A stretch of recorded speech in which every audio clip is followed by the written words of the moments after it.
Test, test. All right. Everything looks good.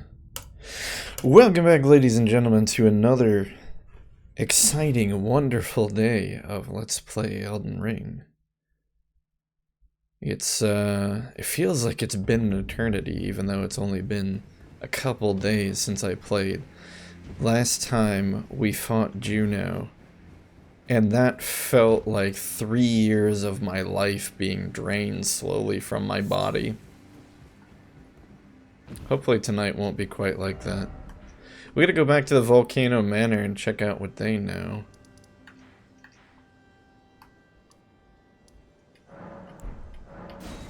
Since they're the ones who sent us on that awful mission to begin with.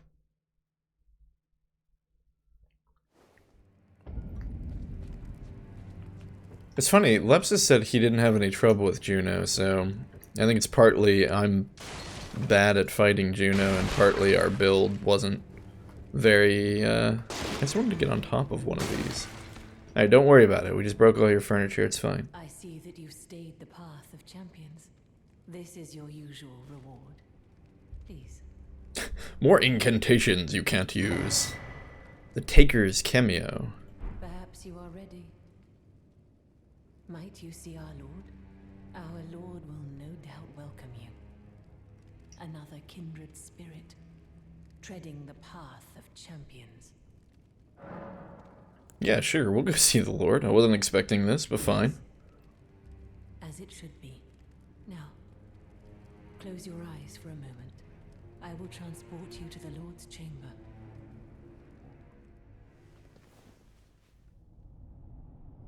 Farewell, then. May your visit be fruitful. Peculiar. I mean, like, aren't we... Where are we? Isn't this kind of a bad rap? Like, audience pathway? Huh. Aren't we, kind of destined to fight Praetor Rykard? Beware of boss and then boss. Try armament, no comfort ahead. The one guy talked about the... Yeah, the spear. Okay, pillage corpse. The Serpent Hunter. It almost looks like an Orochi. Or a Hydra, in other words. I assume we have to equip this. What if we just dropped it? What if we didn't pick it up at all? Shoot, I kind of wish we hadn't picked it up. What would have happened if we hadn't picked it up? Like, if we just walk in without... Yeah, I'm not even gonna equip it. Like, let's see if something happens here. Nope. The God-devouring serpent. Okay, well. Seems we're destined to have to fight him. Don't worry about it. We'll figure this out in a moment. Oh, we might have gotten eaten. Awesome.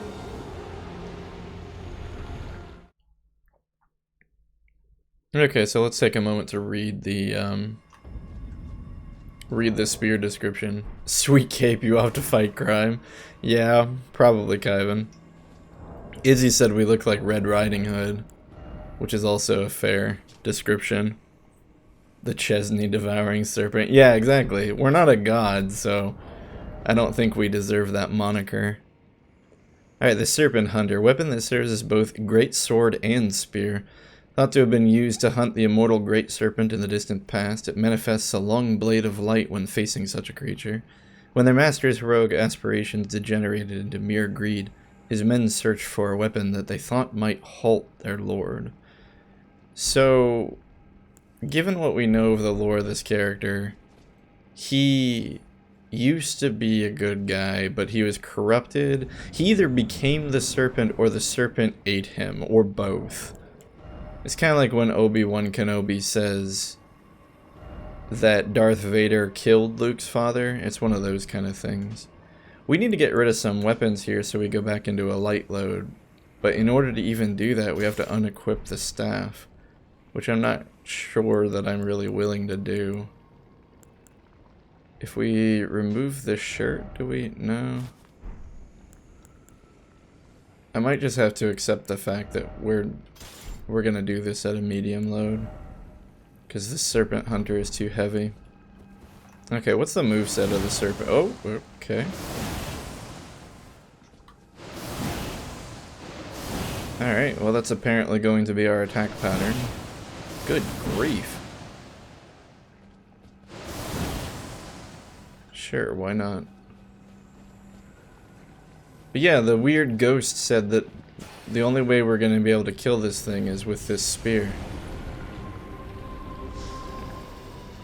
Oh, okay.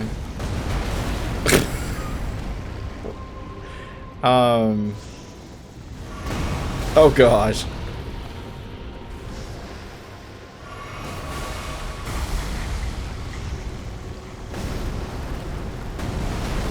I don't even think with the spear we're gonna be able to do anything.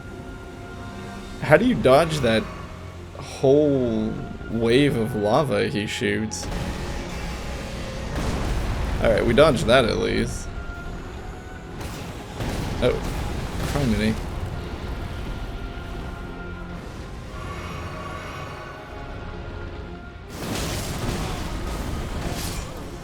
You know, the great giant Yorm wasn't this hard.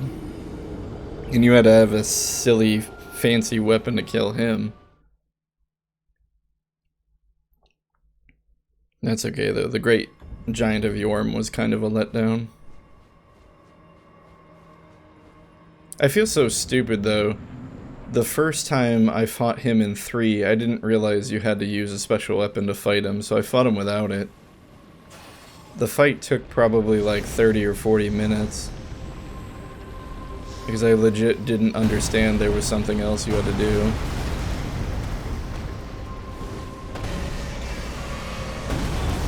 Oh no.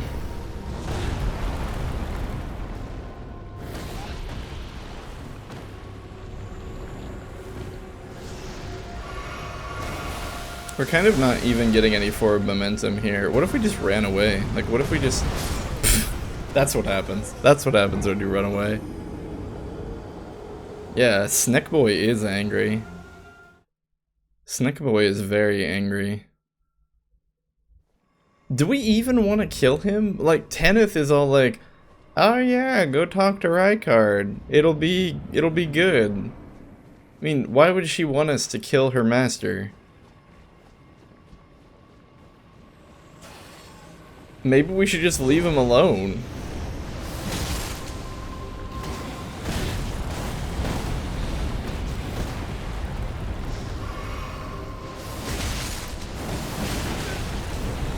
I mean, the spear is definitely, like, it has the reach to hit him.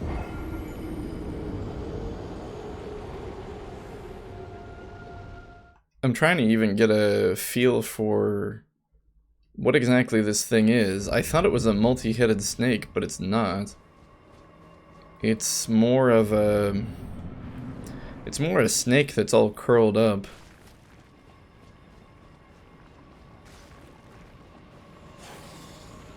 It seems to be surrounding something. Yeah, the spear does at least do damage. 600 is not a small amount. Especially because we're not really a warrior. Our stats aren't set up to be like that.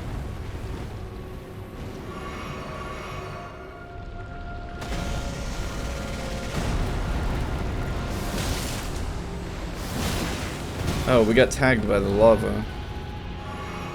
So we can't get close.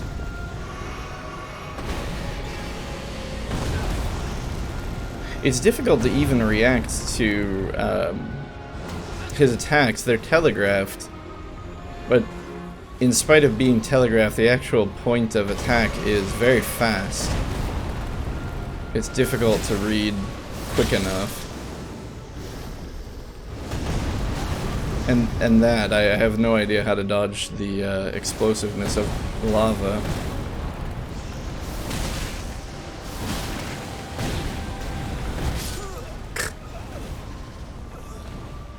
That being said, we dropped him maybe about a sixth of his health, maybe a seventh. Technically progress. Your first hit was 650, but the second strike was 1700? Okay, so if we can manage the second swing, it's a lot better, apparently. Unless it adds the two numbers together, I'm not actually sure. Because 650, 650, that would be about... Well, no, that would only be about 1300. So yeah. So we're incentivized to get the second swing in, I guess. 1, 2... Oh, yeah, no, you're absolutely right. Alright, so we'll try to follow up then with the second swing as often as we can. Oh. So, we kind of got stunned there. We got hit by the acid. I tried to keep rolling, but we were stun locked and couldn't get out. Rip indeed. On a completely different note, the soundtrack for this boss is reminiscent of, in my opinion, Seath the Scaleless and or the Moonlight Butterfly. Which I don't know if there's any meaningful relation there. Oh.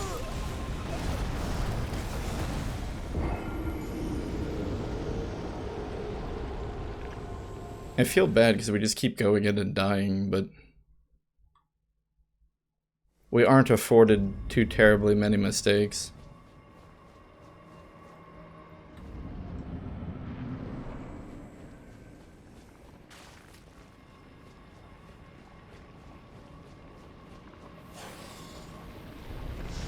Alright, let's focus on dodging the first attack and then we'll counterattack. 1, 2, and then we... Third? Okay. But anytime we get hit, we can't afford to counterattack, we just have to heal.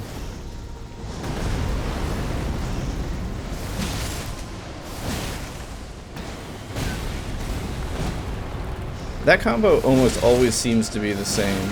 The only difference is he'll swing twice and possibly follow it up with a third swing, but the animation itself remains consistent. So I think as long as we can get into a pattern of predicting that move, because that seems to be the one that's the most common. He swings twice, once to our left, once to our right.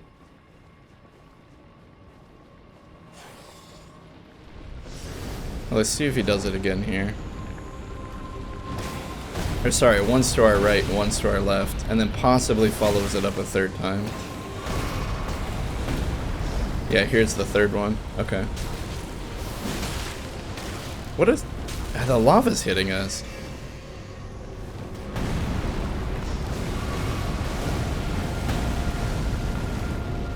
It seems like you can weave in between the lava, or the flame strikes.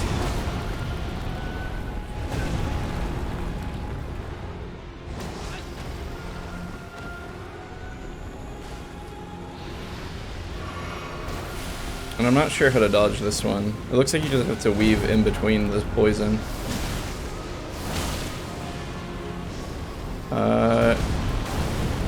Okay, so he splashes into the lava to spray it at you. Hey, that serpent has arms, that's cheating. It's probably because I think he's supposed to have once been a human. But yeah, he's not much of a serpent then, is he? The undertummy has a boo-boo, have you tried healing him? Maybe he just needs antacids. The secret ending in Dark Souls, or Elden Ring. It's the anti-acid Elden King. This isn't a plague of tarnishedness, it's just a plague of GERD.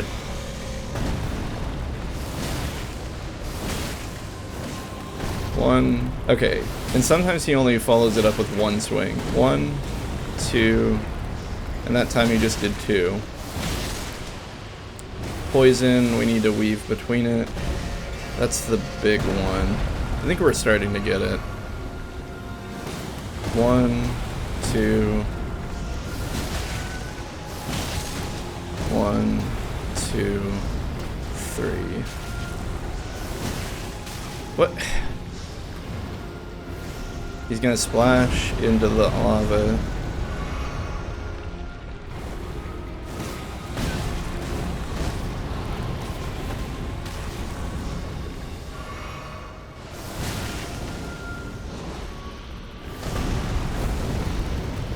Yeah, it seems really hit or miss whether we dodge the lava there.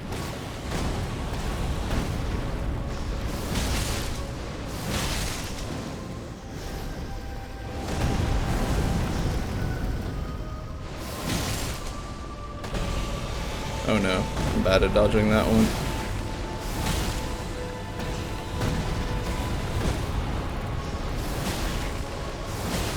Okay, we might have his moveset down now. I'm not sure. He might also have a second moveset that he only uses on low HP.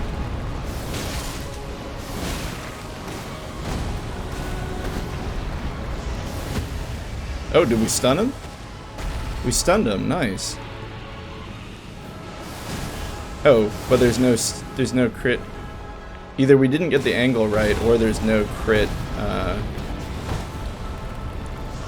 crit animation for him.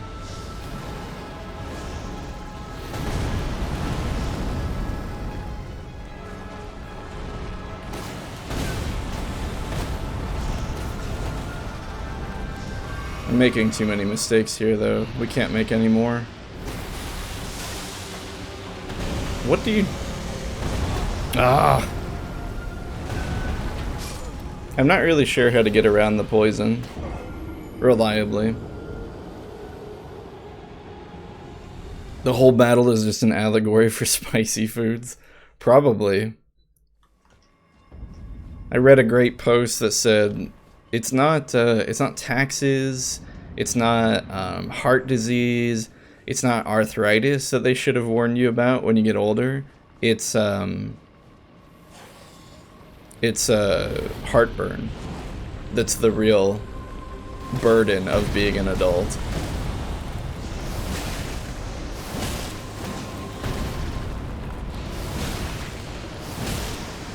Okay, here's the poison again. What do we do to get out of this? I feel like I'm just guessing. Oh, and that's probably going to be enough to kill us. Oh, no? Alright. I guess we live to fight another day.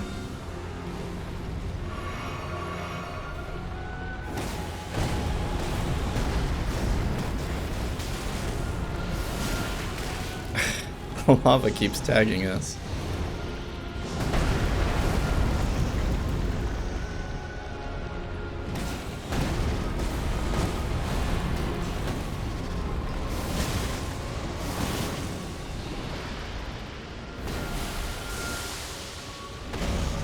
Oh.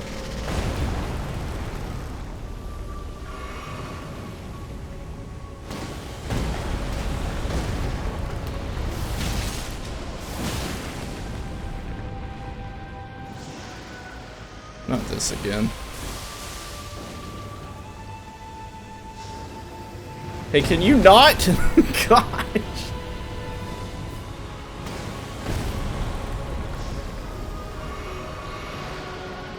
Oh my gosh, I think he's got us in a corner. We need to get out of here. The lava seems to follow him and we're against a wall. God. Okay, so possibly what I need to be doing is circling around him a little bit to prevent him from doing that.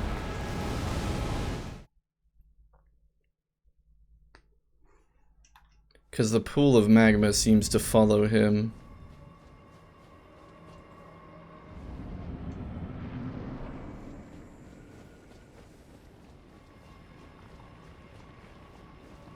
It looks like the lava is centered on him as if it's coming from his stomach. Probably. Like, what? Oh, that's a new one. Oh wait, no, that's an old one. We just never figured out how to dodge it.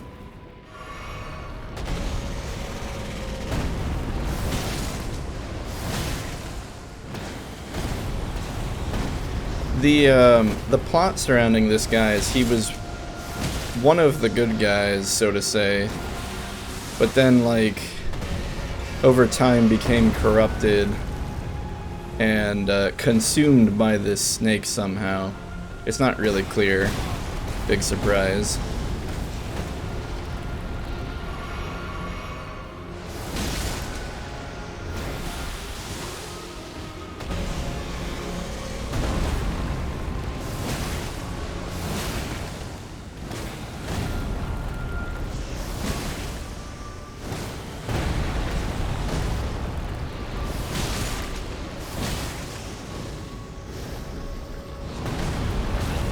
Crud. Okay, we managed to circle around so we're not pinned against the wall anymore, which is good.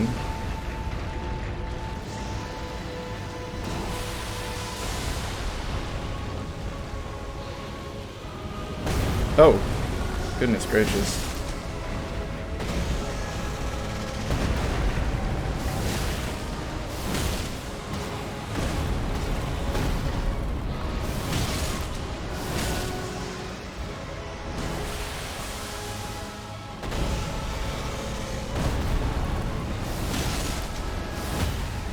Okay, there's the stun, but we made it this far last time and we still didn't win. Let's go for a heavy attack.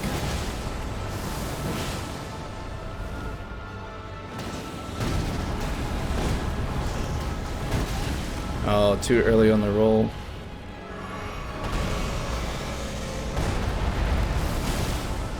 We're getting pinned against a wall again. We're gonna have to rotate to the left.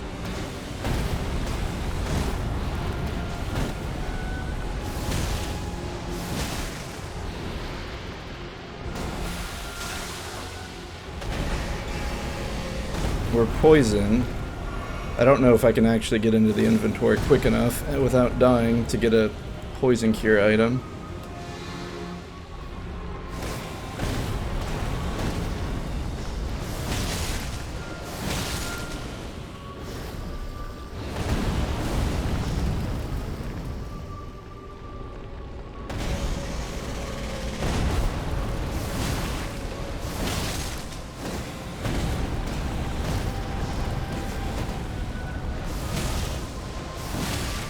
We're close, but here's the perfect time to choke, right?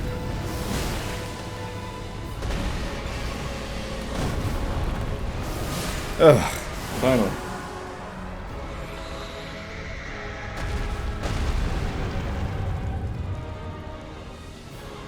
That wasn't even my final form, I'm sure we're gonna get.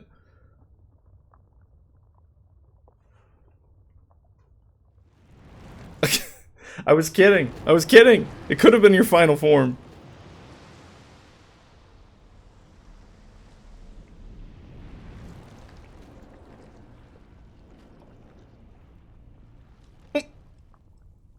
Hello there.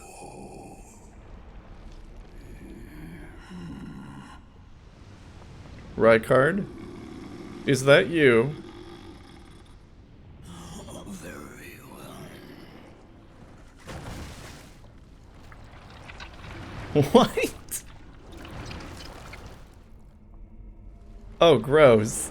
Oh, gross. No. No. Stop. Disgusting.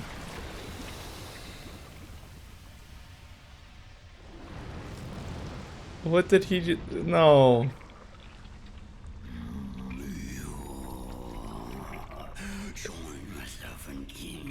Oh, he's gonna accept us as one of his own. Oh, I'm okay with that. Yeah, that's all we. No, what? We just joining you is fine. Fighting you is not what we came here to do. I'm gonna guess it consumed him like it has Chezni in a single bite. I need to just buy this game and play with people. Heavy hit during stun, 3685, nice, nice. Whoa, it's he who must not be named. Yeah, no kidding. And he's shooting skulls at us.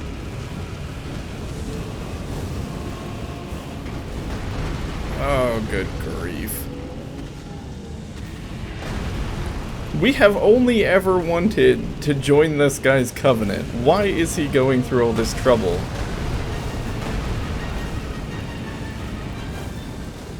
Like, we have only ever done what his people wanted us to do.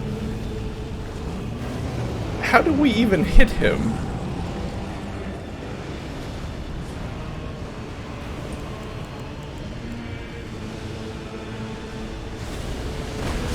Yeah.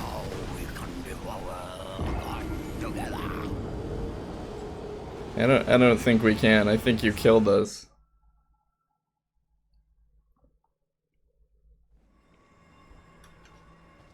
Alright, so apparently we have to make it through the first form, simply so we can fight the second, more horrible form. Grab him by the tail.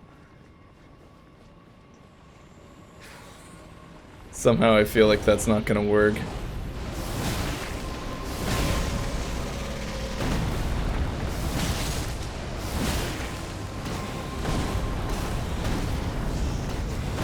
At least, now that we know the pattern of this form, it probably isn't going to be that bad. It's just a matter of having to fight through this form every time before we can even begin learning the next form.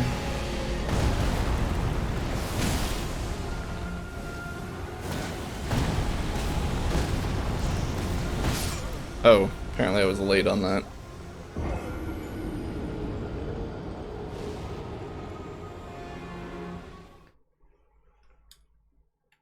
Again, we could just leave. We don't have to fight him.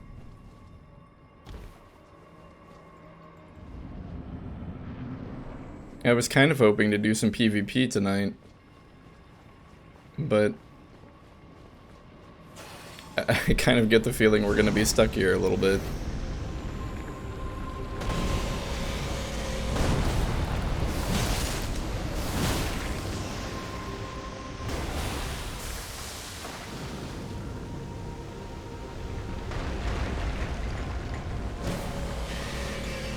What is that? So he roars when he sweeps his head, spins around, and kind of jettisons random bits of fire.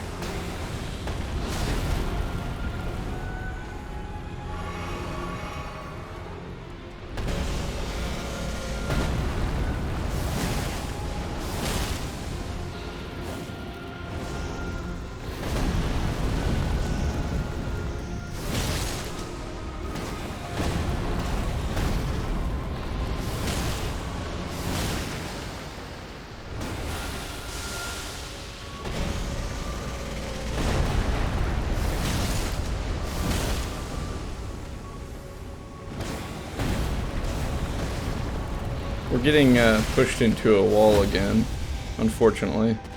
Oh, no we're not. Okay, looks like we have plenty of space. Oh, that's not what I meant to do.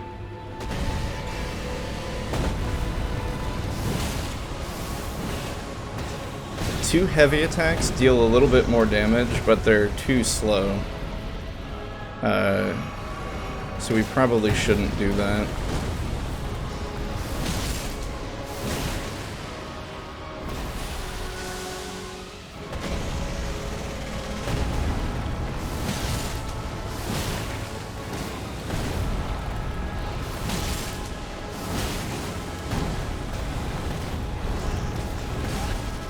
I'm having a bit of trouble seeing.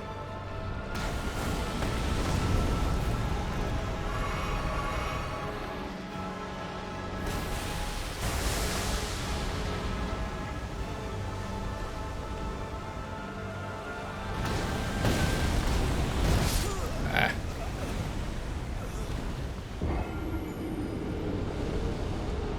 That's too bad.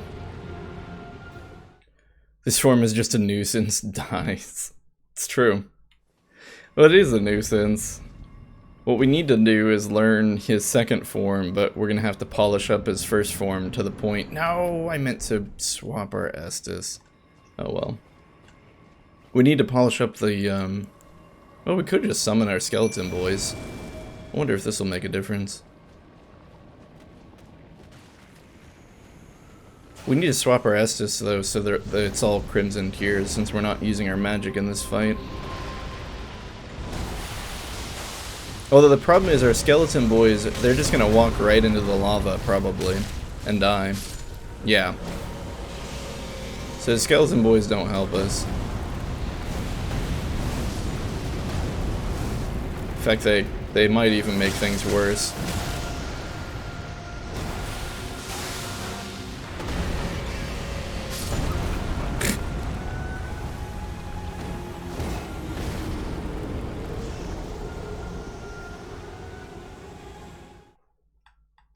Okay. So we swap our Estus over to the Crimson Tears. That'll at least give us a little bit more longevity in the fight.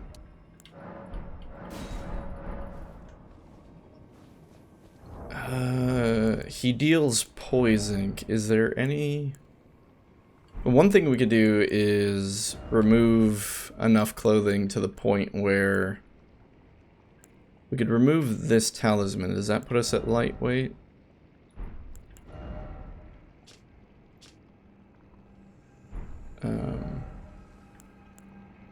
Why is it not showing light? Oh, there it is. Medium load. Still medium load. Medium load. Even if we strip completely down. No, wait. We can do it if we get rid of the moon veil. Well, wait. We can just get rid of the staff since we're not using it. JK. Let's put our clothes back on.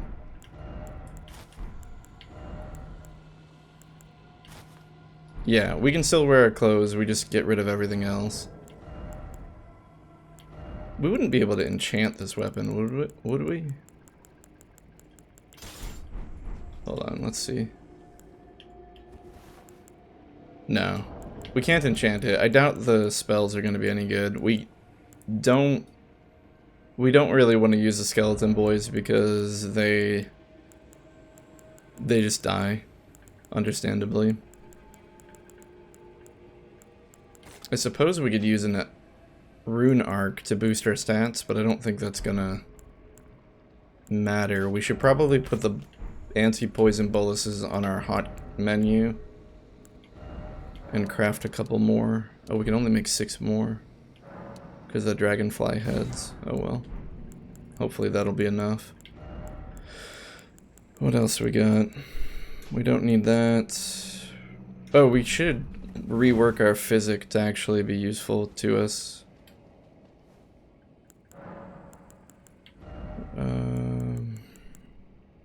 What do we want? We could boost our stamina, heal, enhance charged attacks. Why don't we do that? And what does this spear even scale with? It scales with strength. Wonderful. Yeah. Unique skill, Great Serpent Hunt. Perform a powerful forward lunge and follow up with an upward thrust via directional input? Via additional input. When fighting a Great Serpent, a long blade of light will appear, revealing the armament's true power. That is way too slow. Holy, how are you ever supposed to hit anyone with that? Let alone this giant horrible snake. I don't think we want fire pots. I think fire pots would just make him angrier. Okay, we've got medallions that increased HP and stamina. What more do we need? We could do the Flame Drake Talisman, since that increases our fire damage negation. Can we equip both? No. So you can't stack them. Do we have anything that resists poison? Raises immunity. Immunity governs resistance to poison. So can we equip this? Yes. Okay, so we'll have resistance to poison and fire. Theoretically, this should work. Maybe. Hopefully. I mean, this is still going to take us several tries, but we're spec'd now to at least have a bit more of an advantage. I say that and immediately just take one to the face.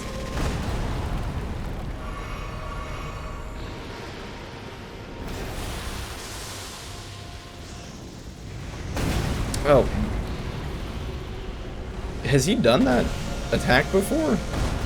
He just kind of swoops in. He doesn't really give much of a telegraph for it.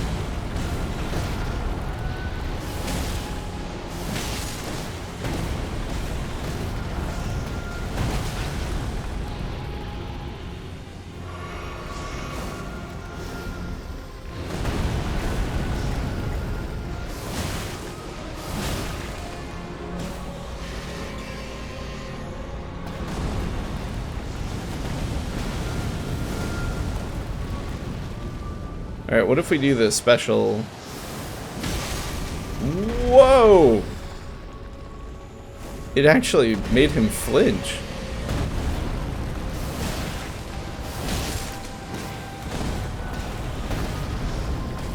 Let's try that again.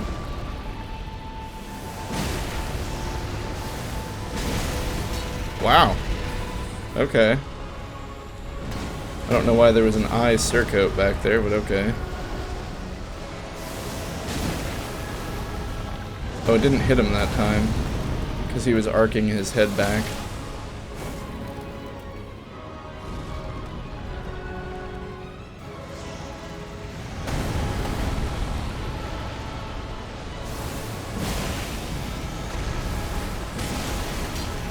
Okay, so we can really stun him with the heavy attack, but it uses our FP.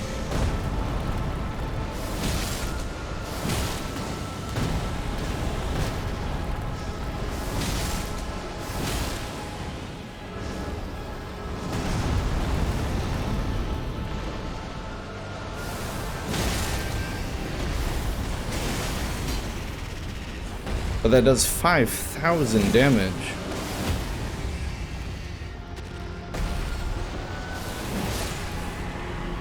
Okay. So using the other abilities attached to the spear definitely makes the fight a lot easier. The issue now, of course, is that we didn't bring any cerulean flasks, so now we're completely out of FP. And likely this is going to be difficult. Yeah, might need that for next form, I agree. Probably I should have either saved it or taken a cerulean flask. Yeah, shoot, it's blank now.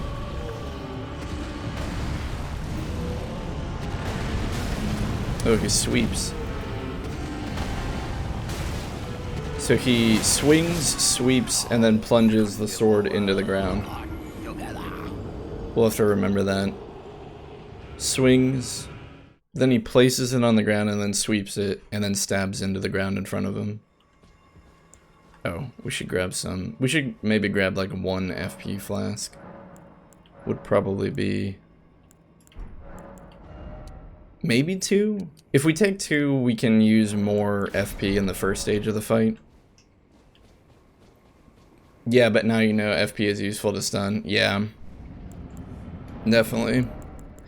We'll remove the Skelly Boys from the menu, that way we can swap back and forth between the boluses. Do we even need... we didn't get poison, partly because we dodged the poison, partly because... well, but if we just keep it on the...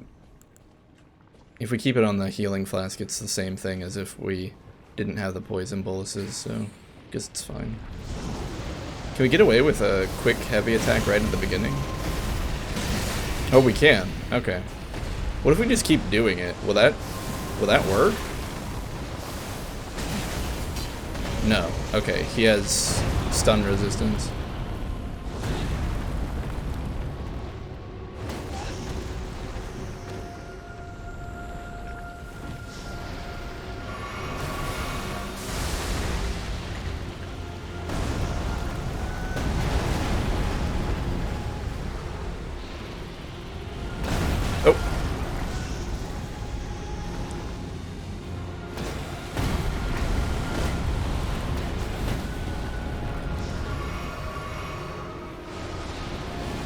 probably shouldn't have done that, but it worked.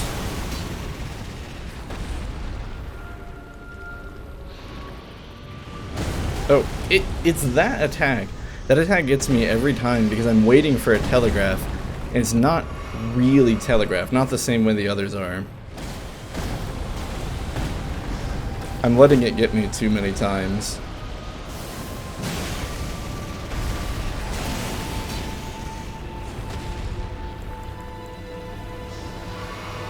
What am I doing? I totally forgot to put the cerulean on the menu.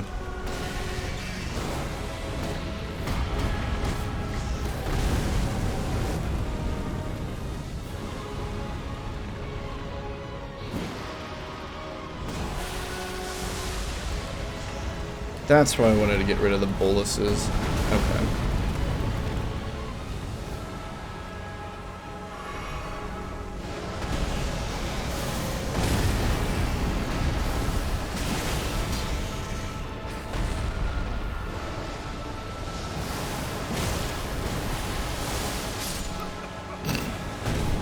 Okay, so we can't follow up the spear's special attack immediately with another special attack and expect it to stun him, which is fair.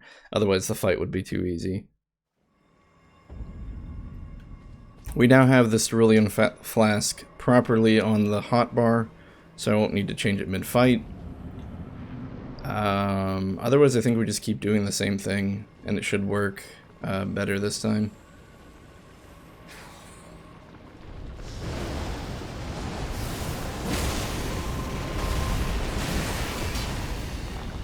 So we just play it patient.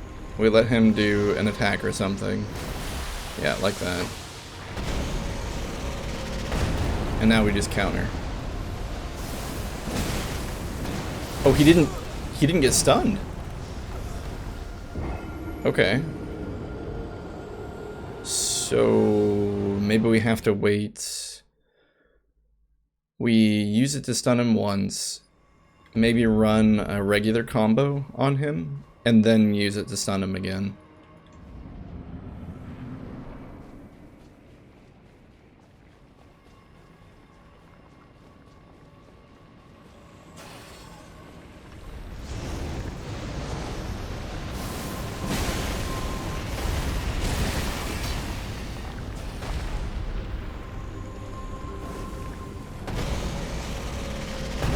So we just attack him here. And now maybe we try it? Hopefully? Yeah, okay. Now we just play it like normal.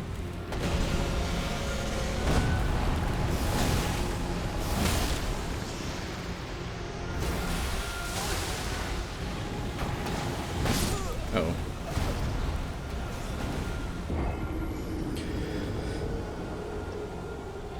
That was my fault. So we were in the poison and I thought we had managed to like weave between it, and so in the middle of standing in the poison I tried to execute the special attack, and so instead of actually attacking we just kind of stood there and took damage.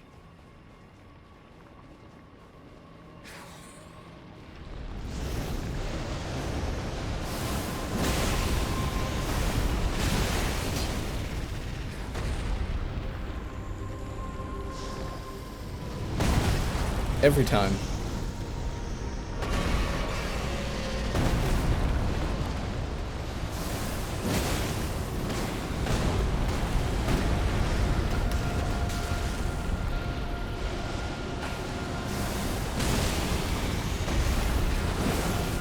Oh no, the follow-up missed. The follow-up is the one that does all the damage.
Okay, I think we got him. No, not quite. Alright.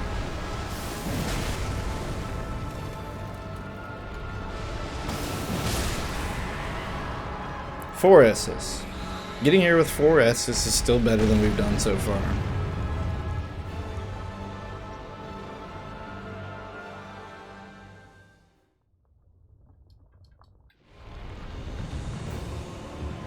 Can we just run up and immediately do a special attack?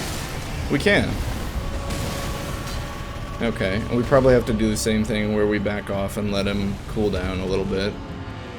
Alright, so he swings. No, this is a different combo. This is him swinging twice. Oh my goodness, we can attack him from all the way back there? Can we hit him from here? No. Alright, so he swings. This is the same one he just did earlier where he swings twice.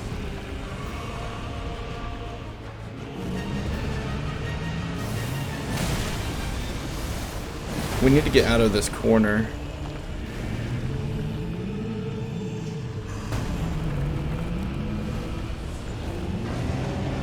I don't know what this is.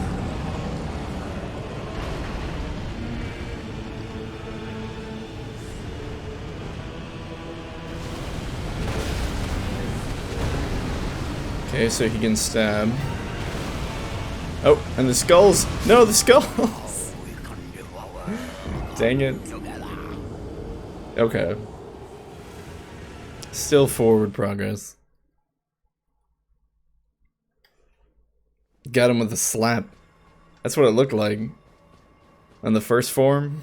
I gotta do that more often. When we hit him with the L2 on this spear, which is what initiates the special attack, we need to immediately follow up with a heavy attack. So I'm gonna do that here. So we do L2, L2, and then immediately we'll do an R1, or R2. Oh, but we were out of range. Okay.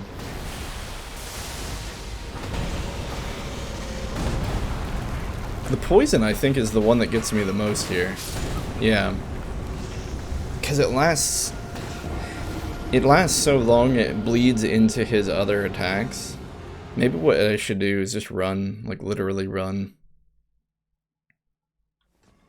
Like not worry about trying to optimize our rotations when he uses poison, and just move outside of its area of effect. We also got to be a little quicker, or closer this time, so that way the R2 follow-up actually lands. Alright, so we need to move up, and then R2. There we go. I got greedy.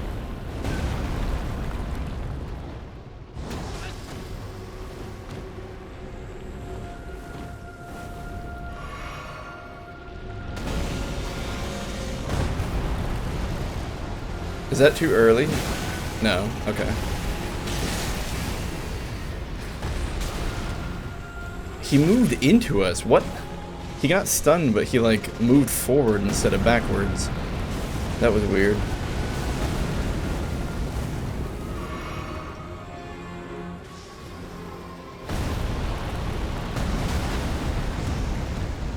Still haven't figured out how to dodge that one.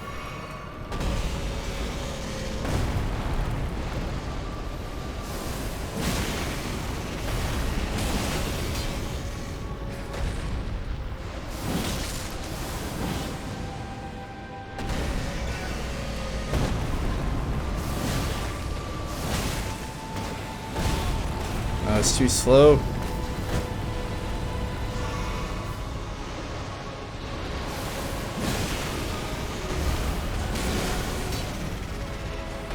Okay, we probably just finish him off with a regular... No, this is gonna kill us. I don't know how that didn't kill us. It should have.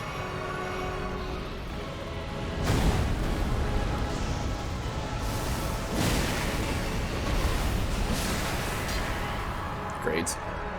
We actually arrived here with less Crimson Tears this time.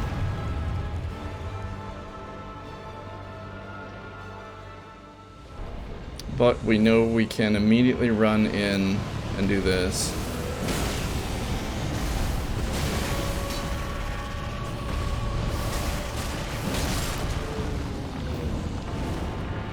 Do we jump back? Interesting.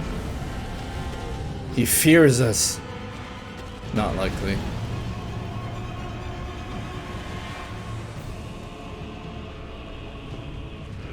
We'll wait for him to do another combo, and then we'll try to go in with the special. Like, now's probably a good time.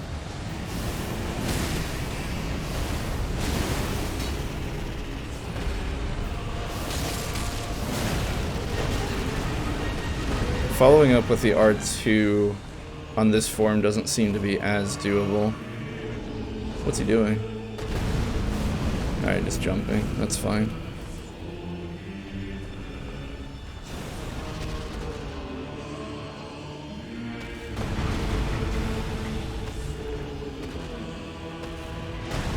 Alright, we might be able to get in now. We're out of stamina though. We can't follow up. Shoot. What's he doing? Did the sky turn red? Alright, let's just attack him. Why wait?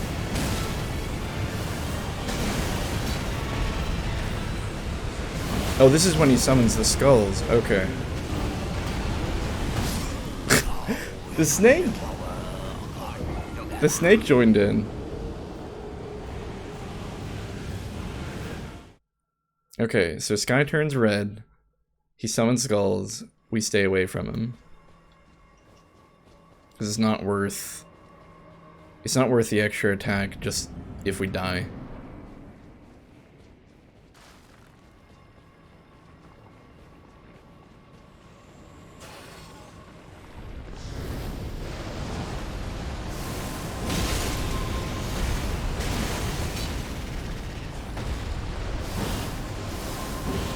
Ah, that was a whiff.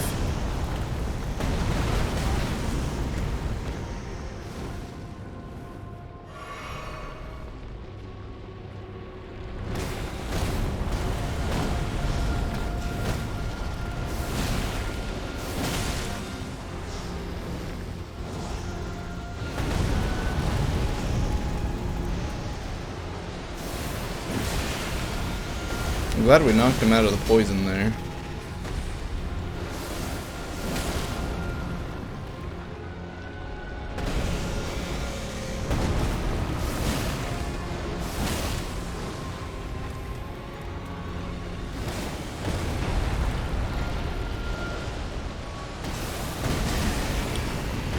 I think we got hit, but it looked like we had hyper armor, so it didn't knock us out of the attack.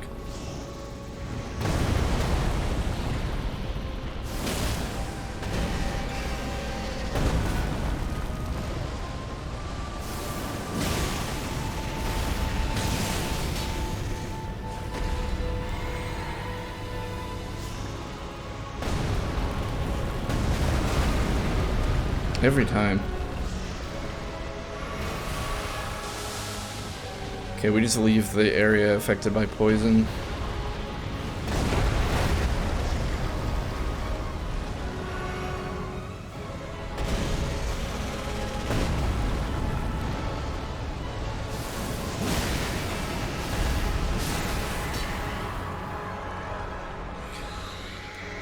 Not as good as him, unfortunately, but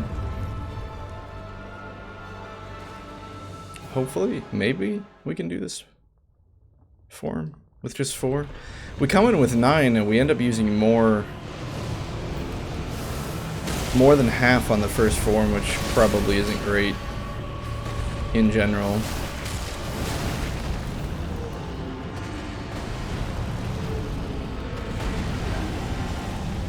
Okay, so he goes in with a plunge now, I believe.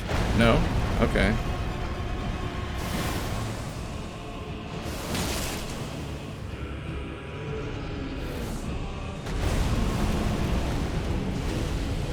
Oh, shoot. Kinda got lucky with the dodges there.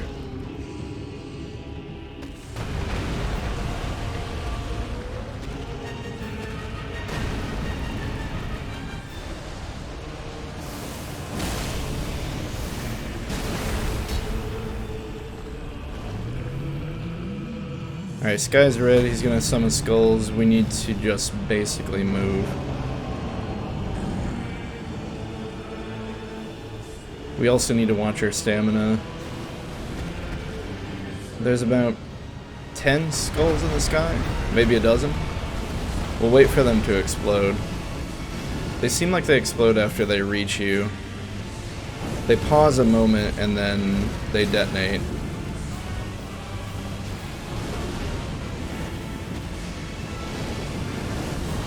That might have been closer to 16. I kind of lost count. Oh, what? I wasn't even watching him. What a way to end it. We managed to dodge all the skulls, but apparently he ends it with a swing. Do we want the item that increases our stamina regen? We could do that over the fire resistance, but I feel like the fire resistance is probably too useful. We could take it over the poison immunity. Since we're planning on running out of the poison anyway, maybe that's better. Alright, we'll take green turtle. We're still light. Yeah, we're still light.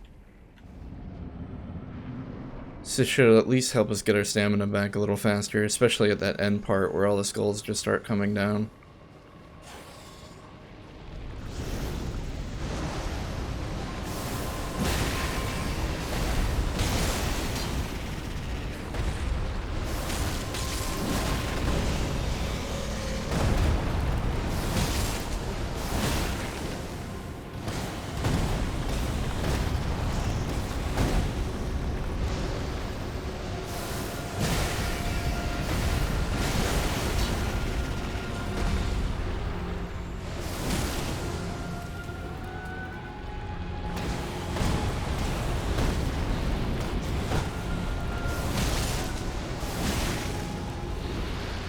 Oh no.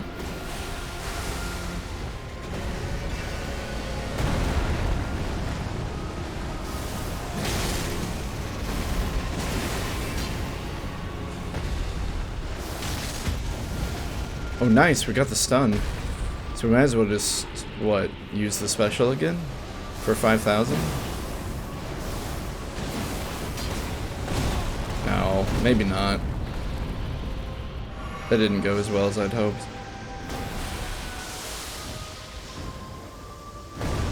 Oh, he's gonna do the lava thing again. How do you dodge that? We were doing so well. Gotta be a way to avoid the poison. It's telegraphed easy, but it's tough to get out of the way. Yeah. The only way I can describe it is... And it's not something I can, like... consistently do. But if you watch the poison, you can actually see the individual projectiles, and you can kind of try to predict where the poison's going to land, and I try to weave in between it, but it's tough. It's like a trident. The poison pattern? I think I get what you mean.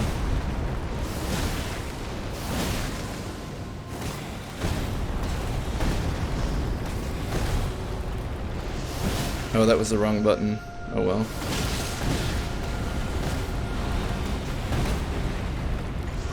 We're getting backed into a corner again.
I think this probably will finish him.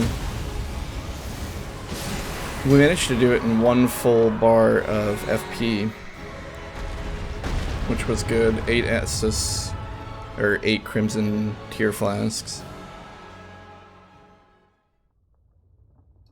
So I think we've got the first form on relative lockdown. It's this one, of course, now that we need to figure out.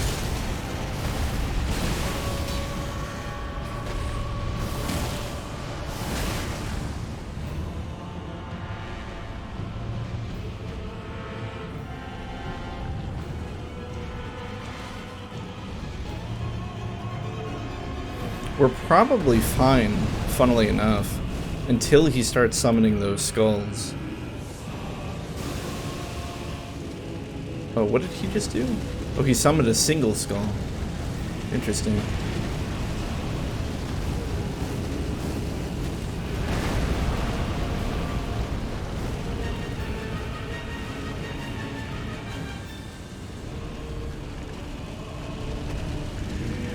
Oh, the skull's still here. Oh, and it leaves a trail of fire behind it. Okay.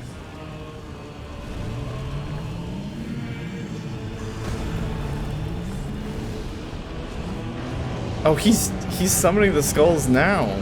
Crap. I thought it was only something he did if he got low enough on HP. How do we do this? Did we just run for it? Like, did we literally just run?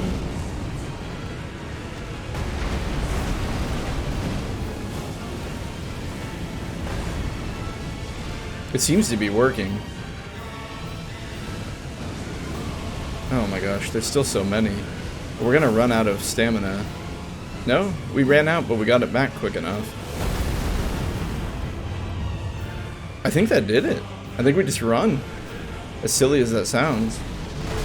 Ow.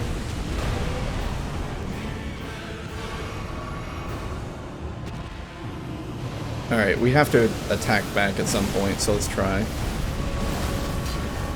I wasn't quite close enough.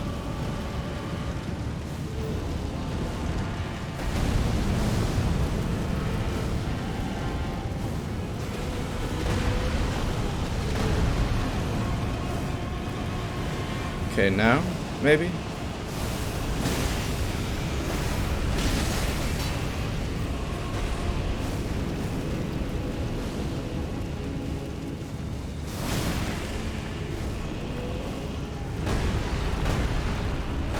Three, I think is, yeah. So we should be able to follow up.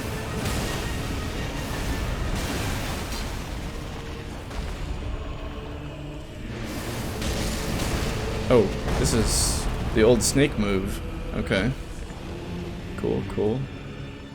We're out of FP, we need more. We just need to trigger an attack animation on him. 1, 2, 3, and now we go in.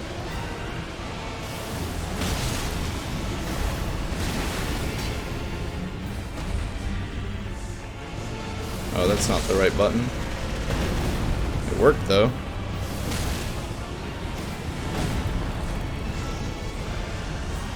Maybe this is greedy, but I'm gonna try it anyway. Got it! Phew!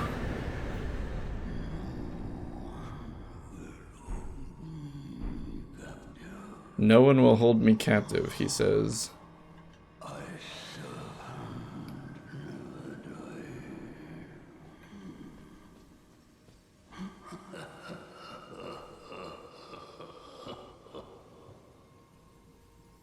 So all the other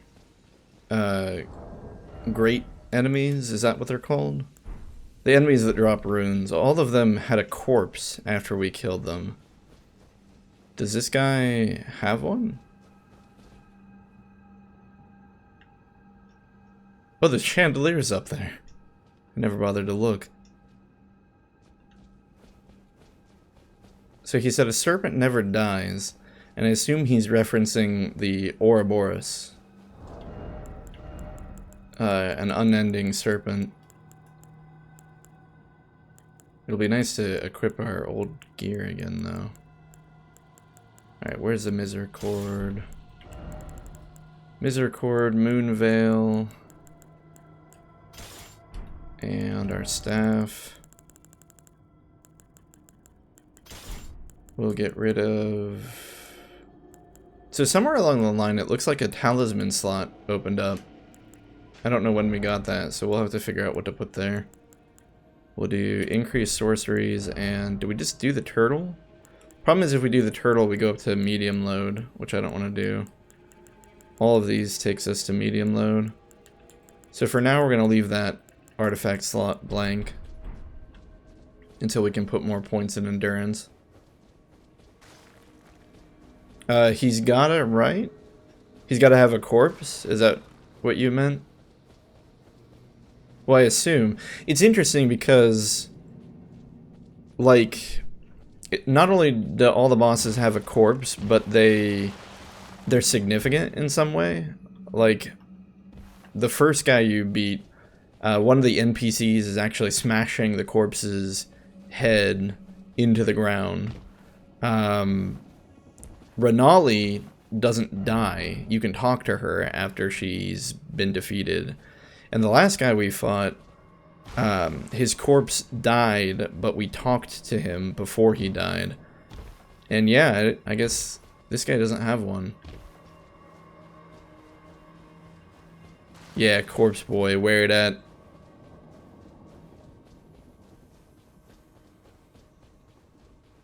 I guess it's not here. Maybe he wasn't kidding that a serpent never dies. Tanith had to have wanted us to do this, though. Like, surely she's not going to be upset that we killed Rykard.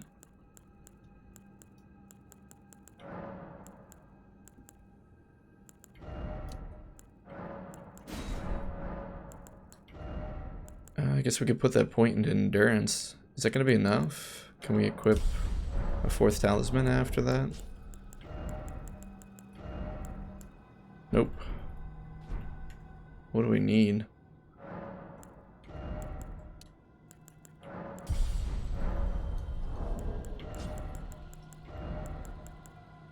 Now we can.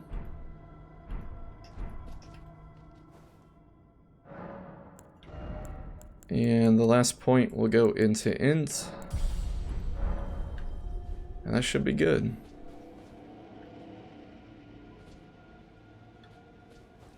Normally I'd just teleport out of here, but we're gonna walk just in case it triggers some kind of scripted event or something. Can we even teleport? Yeah, we can. Surely she won't be upset.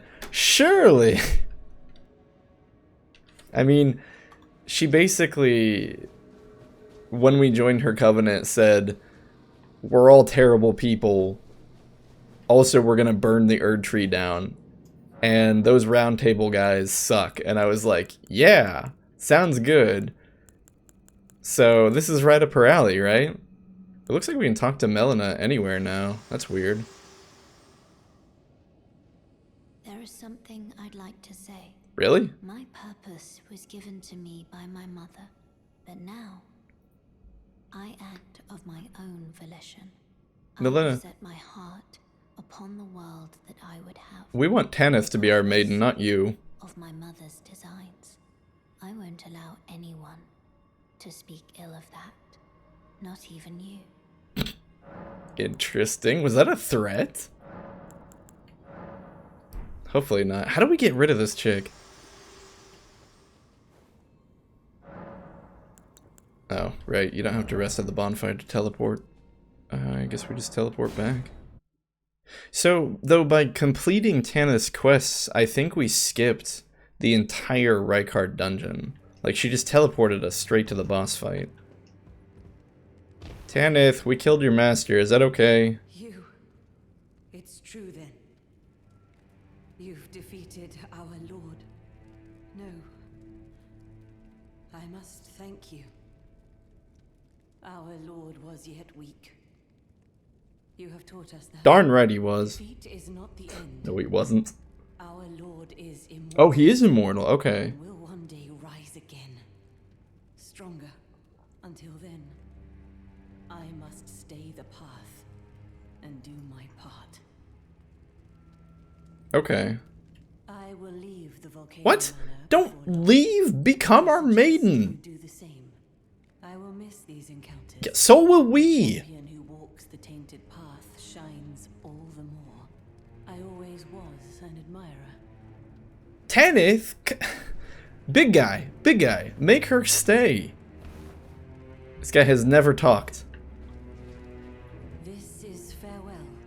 Perhaps we will meet again along the path. Why must she leave? This is perhaps. Ah. Oh well. This is perhaps we. Well, let's go tell Juno's little brother that we killed his older brother. That was something Lepsis cleared up for me. The armor we got from Juno, that is to imply that the other guy was his younger brother, not that we killed... I can't remember what the younger brother's name is, but we didn't kill the younger brother. We killed the older brother. Oh, and the spirit. The spirit gave us the my thanks gesture. Alright, the lady with sclerosis is gone. Juno's little brother is gone.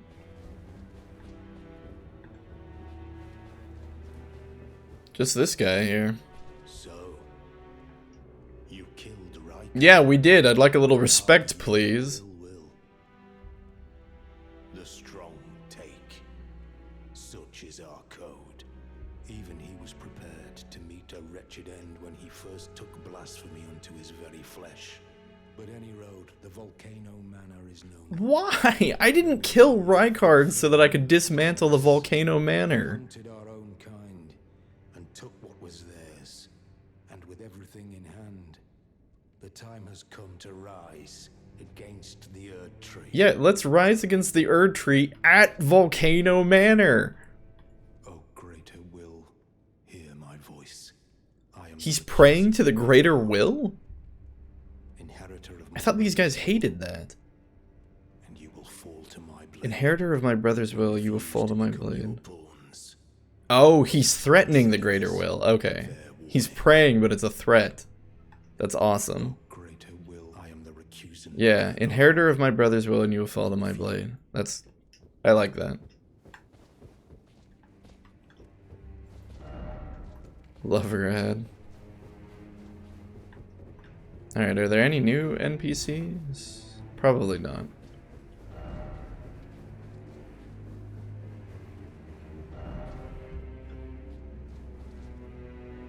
Doesn't look like it. We could run through the gauntlet here,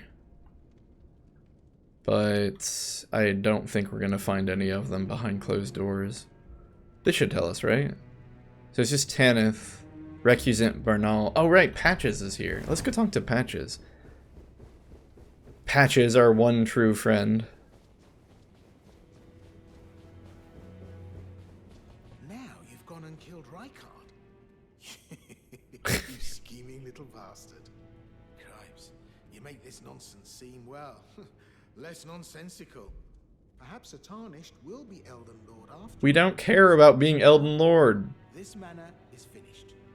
The demigod beast is slain, and Tanith has lost her head. Yeah, well, I agree with that. But how else could it end? When Daddy Ambition's head over heels courting Lady Blasphemy. Certainly a way to put it. Well, here I am, untethered, once again. Goodbye, my friend. Dang it, though. I wonder if I shouldn't have, Can I open from this side? That's weird. I wonder if I shouldn't have killed Rykard. What is it? Oh, come to make a parting donation to Patch's Emporium?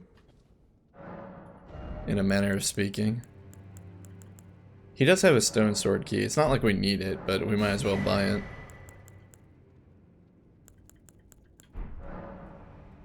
Wait, did he always have this shield? Horse crest, wooden shield? Yeah, I don't really know why he has that. What is it? Oh, come to make a...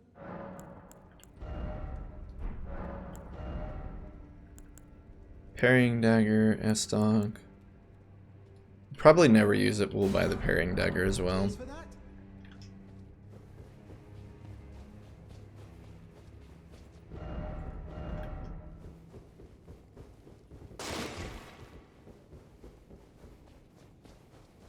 So I don't really think there's a reason to come back up here, but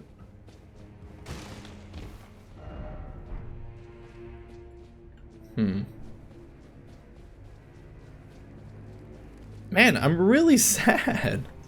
I wanted the Volcano Manor to just be where my home was.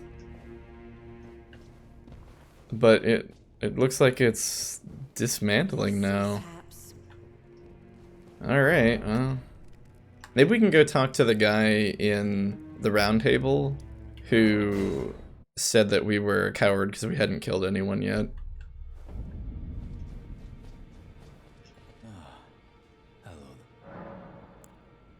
Oh, wait, this was the guy we were supposed to give the weather dagger to? Hold on. What was the... Oh, and we forgot to read the description on Rykard's stuff. Okay, let's take a look at this. Here it is. Remembrance of the Blasphemous. Remembrance of Rykard, Lord of Blasphemy, hewn into the Erd Tree. The power of its namesake can be unlocked by the finger reader. Alternatively, can be used to be... Right. Lots of souls. Rykard took the form of a giant serpent that he might devour, grow, and live eternally. I understand. The road of blasphemy is long and perilous. One cannot walk it unprepared to sin.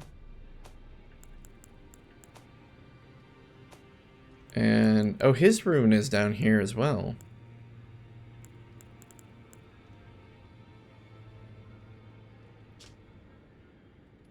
Wait a minute. Does that mean that Renala's rune starts out charged up?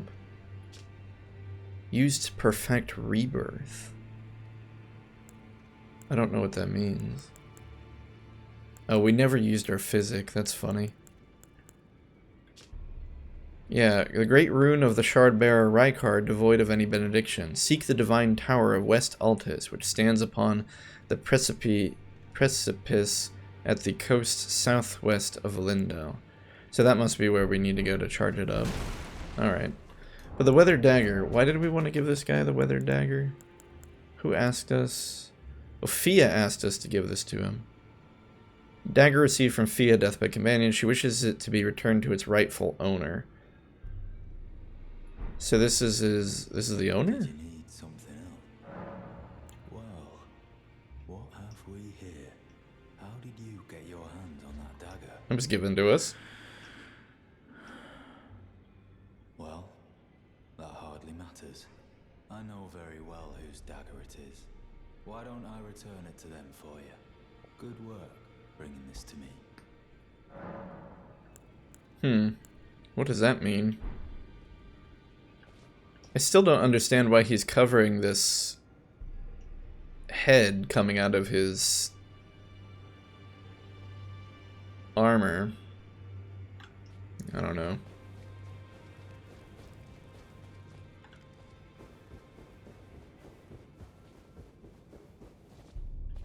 Well, you managed to... I like this chick. She's funny. know what this means. The Earth Tree has burned you. The fingers remain still, shaken by this turn of events. They are still. Consulting the greater will. When they are finished, the fingers will again offer their guidance. But thousands, if not tens of thousands, of moons must first pass. No matter for me, but you. How will you ever manage to wait? My, oh my. I mean, technically we're immortal too, but we can select I want to burn the impenetrable thorns. Well, we do, so we'll select that. Heavens forbid. That is not the domain of mere men. The burning of the Earth Tree is the first cardinal sin. Interesting. And you say you seek So, the power of the is that what they did? They burned the Erd Tree? The rune of death goes by two names. The other is destined death. The forbidden shadow plucked from the golden order upon its creation. Unleashing the rune now would be unthinkable. The fingers would never permit it. Nor would the greater will. Well, the fingers look a little busy right now. But here we are. The fingers dormant, severing our link to the greater will. The realm and all life in ruins. Impossible events transpire. See, this is why this is the best roundtable character. Who is to say that the cardinal sin must be cardinal forever? Go on. Finish the job. Dang! The course you deem most worthy. She's awesome. Like, here she is, a follower of the Two Fingers, but she's like, you know, who's to say we shouldn't burn the urn tree and use the rune of death? She's all like, you know, the fingers aren't talking to us anymore. What? I mean, can we really be held responsible for our actions? Alright, let's see what, I don't think we checked. We didn't check Morgott. Oh, we can get Morgott's rainbow sword! I need this so badly. Warped blade of shifting hue used by Morgott, the Omen King. The accursed blood that Morgott recanted and sealed away reformed into this blade. Yeah, but we don't have the stats for it. It requires a ton of dex. And arcane. Yeah, sadly, I don't think we can actually use his rainbow sword. Alright, what does Rykard give us? His creepy sword. Sacred sword of Rykard, Lord of Blasphemy. Remains of the countless heroes he has devoured writhe upon the surface of the blade. Now they share the same blood, bound together as family. Some HP is restored upon defeating an enemy. Oh, it looks like you also can get his skull spell.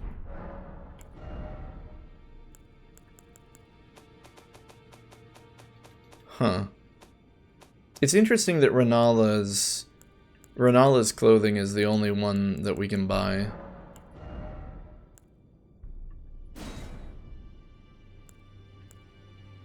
Oh well. How to burn thorns. You must find kindling. Only the smoldering flame in the great forge of the giants on the highest peak in the lands between can burn the Earth Tree. But special kindling is required to reignite the flame. For the flame to Yeah, this is similar to what that guy up on the mountain was telling us.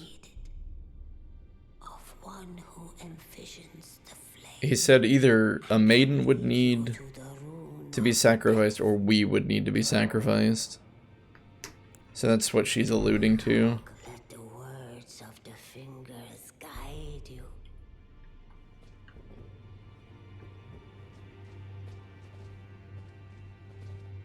Yeah, looks like the fingers are kind of stuck.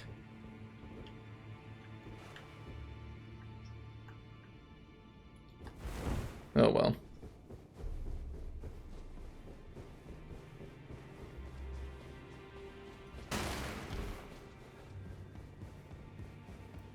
Hey, Scotsman, do you want to respect us now? You. What is it? Gosh, he's so rude. Well, these are new options. About Nephili?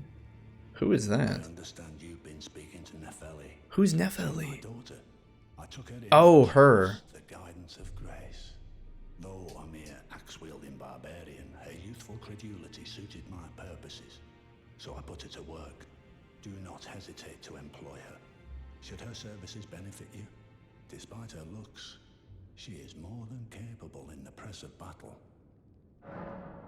Unlocated demigods. Four more demigods. 4? Located. I thought we had 2. Of the Halig tree. What? Unalloyed. His twin, Melania, Michaela defeated swordswoman. Melania. And a Princess Rani, daughter to Renata. Oh my gosh, the princess? The one only known as the Lord of Blood. Rani is said to have cast aside her great rune, So here at the Hold, we seek the whereabouts of the remaining 3 shard bearers. If you should learn anything of these matters, I'll trade your findings for a hidden treasure or a long-lost right, known only to me. We both desire to stand before the Elden Ring and become Elden Lord. I don't want to become Elden Lord. I hope we are compelled to work together. I'm compelled to put a dagger into your back if the game lets me. Okay, so there's Ronnie, and Morgott referenced Ronnie. In fact, Morgott, I think, referenced all of those characters. So Ronnie is Renala's daughter, and as much as I hate Renala, I'll wait to pass judgment on Ronnie until we meet her. Apparently she's nothing like her mother anyway, because she's cast aside her rune. Millennia has a shard, and he said what? Millennia and his... Hold on. Michaela and the twin Millennia. Millennia is the chick who is currently our maiden. So she has one of the shards, which is a little awkward. I asked you not to disturb me. Be thankful of the Hold's serenity. It is all that keeps your death and defilement at bay. You know what, punk? We hunted down some people. Can we get a little respect from you? I asked you, be thankful of it is Yeah. Maybe we need to invade someone.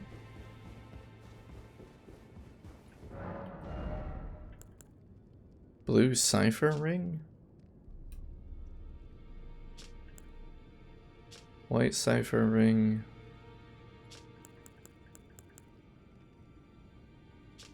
Oh, right. I don't know why I keep looking at these items as if they're new. I should probably just buy these so that way I stop getting confused when I see them.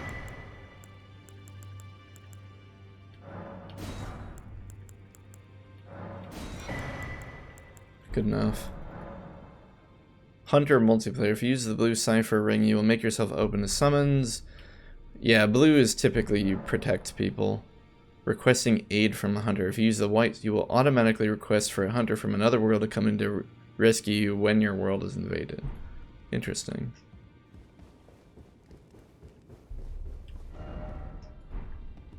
So where is the Scottish guy's daughter? She used to be here. I don't see her now. Maybe he meant we could summon her. What the?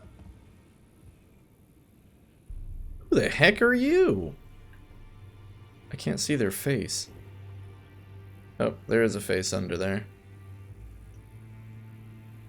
He's also got flies surrounding him? What's going on here? Ah, we meet again after all. I apologize for any offense. Oh, it's that the sorcerer. To move, you see. So, what do you need? We found him in Castle Stormvale. We'll say we've defeated Godric. Ah, you defeated Godric and claimed yourself a great rune. Looks like we both got what we wanted out of Stormvale, didn't we? Well done, friend. Something to mark the occasion. Go on, take it. Rogier's Rapier, +8. Dang. As you might have guessed, I still can't move. My fighting days are behind me. No need to be polite. I've no use for it anymore. Why does he have all the flies? And look, there's weird, like, tentacle things coming out, sticking out the sides. Ask about D. I think D is the guy with the 2 faces, if I remember correctly. So you've met D. D is an old friend. We found ourselves journeying together for a time, bound by our exploration of death. But our paths have since diverged. Never again. He's right out there, dude. That's hardly an uncommon fate for 2 friends. But he's out. D was telling me that he discovered the mark of the centipede. The centipede is an ancient symbol of the curse mark.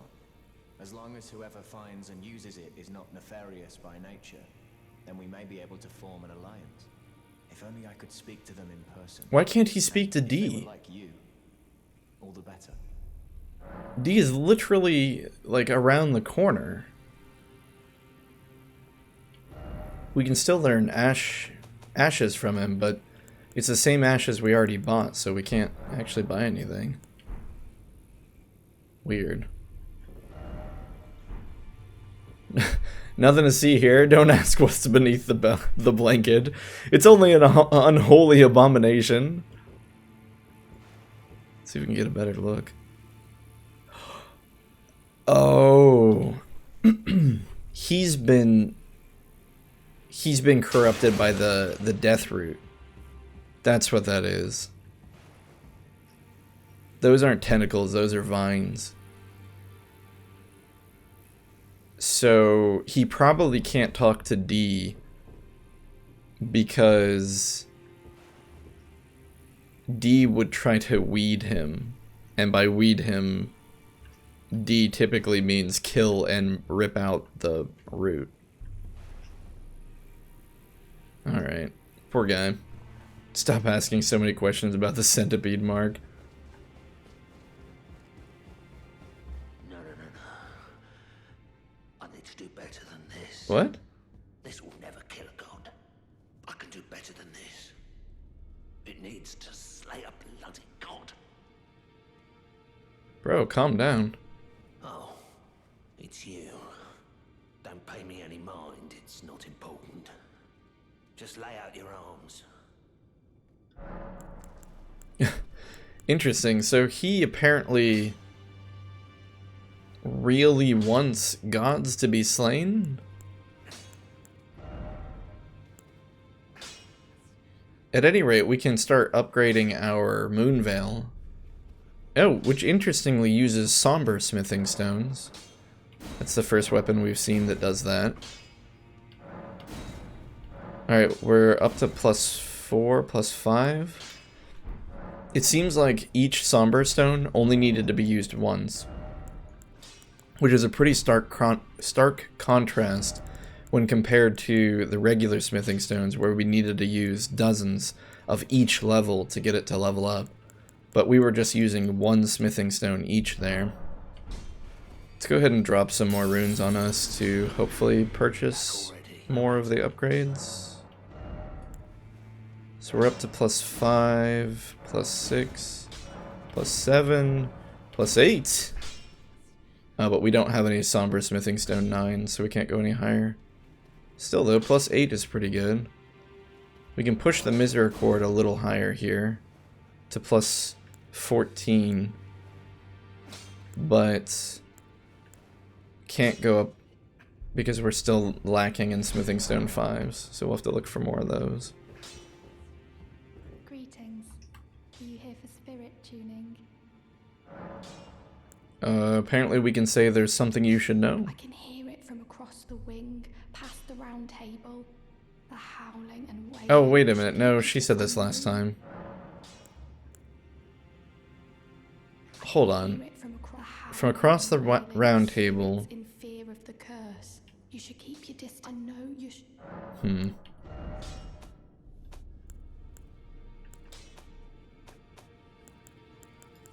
Still can't level up the skeleton boys, so I guess there's nothing we can do here.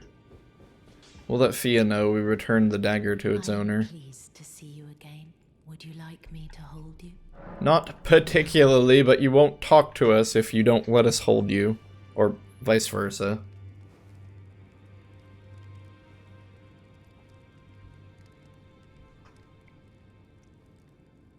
You are so. Then good day to you. But we gave the dagger back. Well. We'll get rid of our her item so that we can get our HP back.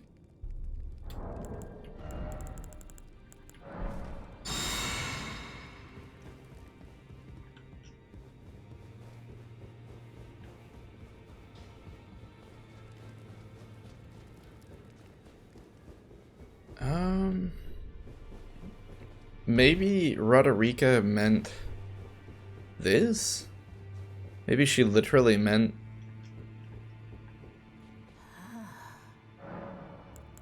No.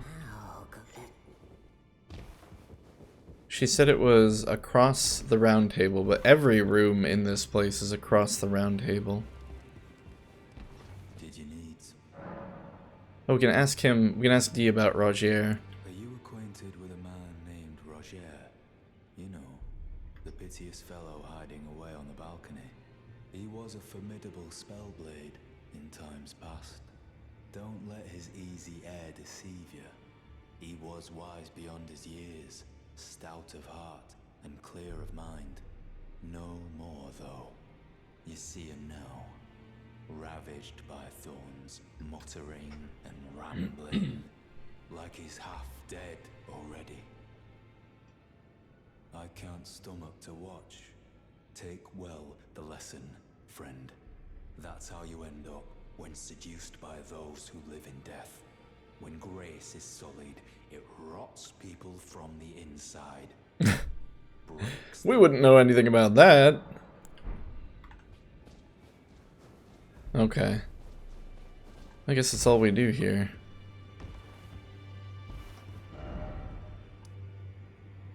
Well, now what? We have at least 4 more demigods we have to go after.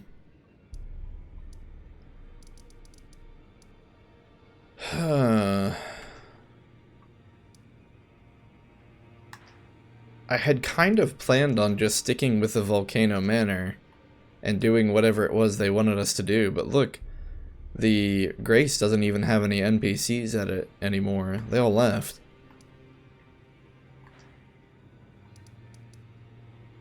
So my plans are kind of ruined. We never did figure out what that statue meant. Oh, what's her name? Millicent. We can go talk to Millicent. Lepsis said that we were literally right where she was, and then apparently I took a left instead of a right, and I completely missed her. So let's go chat with her. Hopefully she's still here. So she's apparently up here in a church, and I just completely walked past her.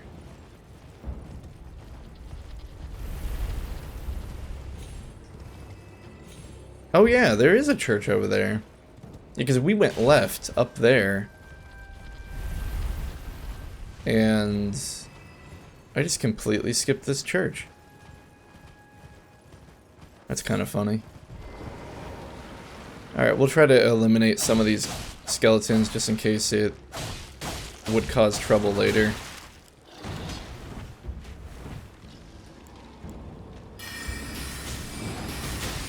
Wait, what hit us? Oh, they've got ranged weaponry. How nice.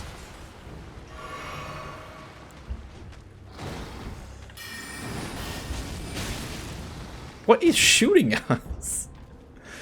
We got hit in the back. What shot us from behind?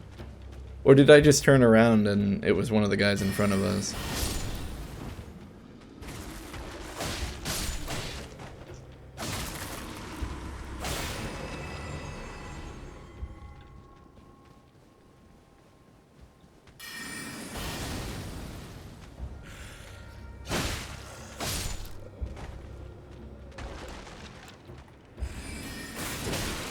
Ow.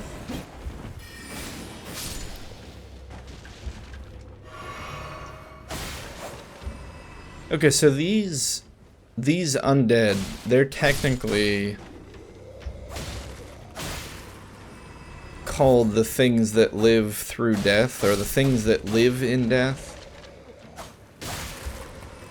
I think that's what Dee was referencing. So does that mean that these things are infected by the death root? And so Rogier is destined or doomed to become one of them? I'm kind of being lazy here when we're fighting them, but that's because we're so over-leveled compared to them.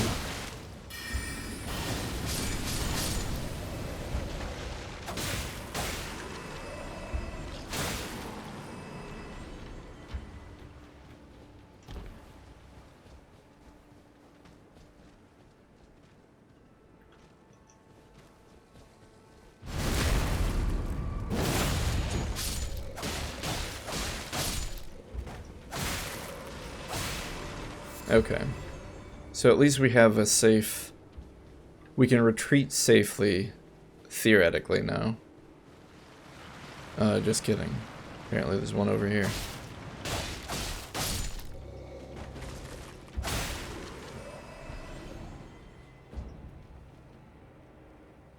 There's a whole walkway over there.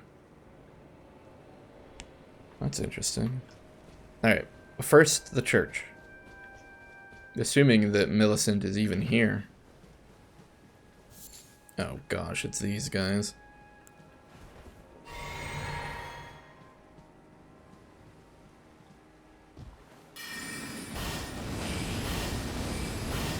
Oh...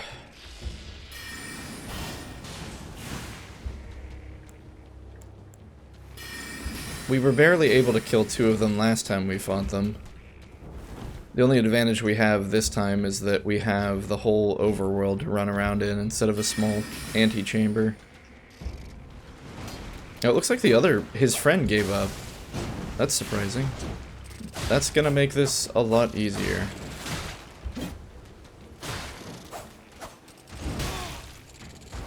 Oh gosh.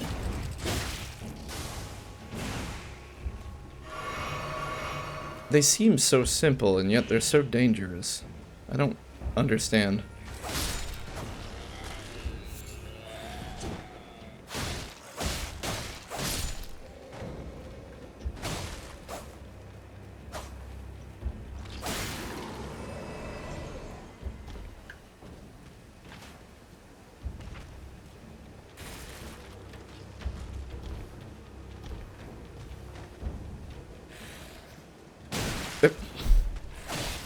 So much for the backstab. It's one of those instances where I think Ikia is right. I should stop going for backstabs so much. And just swing normally.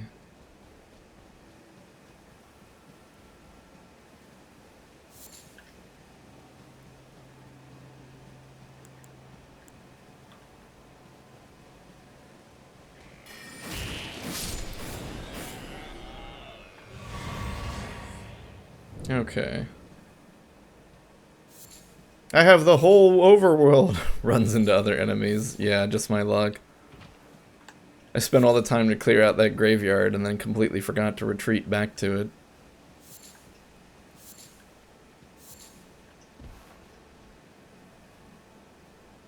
I don't think we've been that way.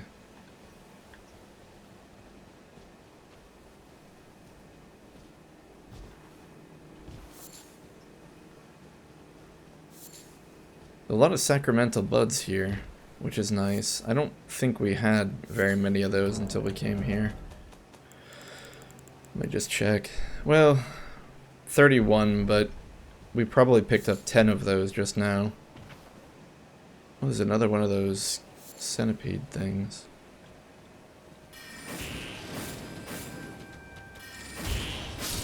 The Carrion Blade seems to do pretty well against them, if it's just one.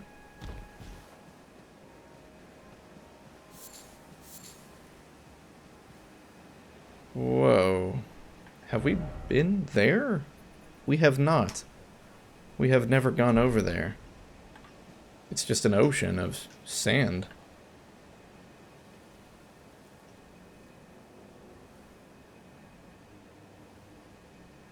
Oh, and a castle.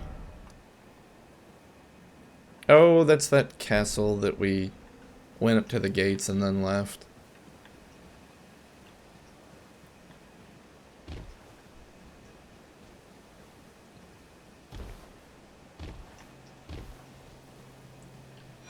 Starlight shards, okay. I guess those are good. I feel like there's something else that maybe potentially you're supposed to do with those things, but we haven't found anything, so... Visions of Bloodstain.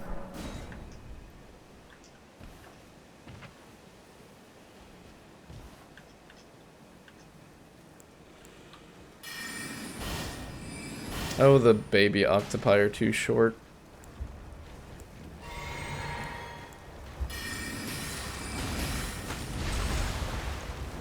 We should probably just cut this thing's arms off. Maybe. If we can. Why is its arms not cutting off? What are we doing wrong?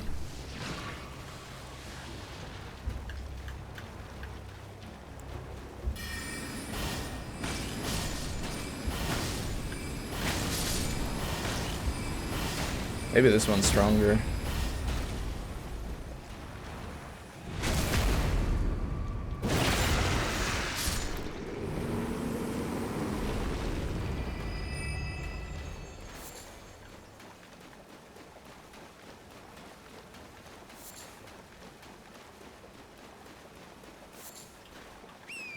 Okay, I'm getting off track here. We need to go back to the church.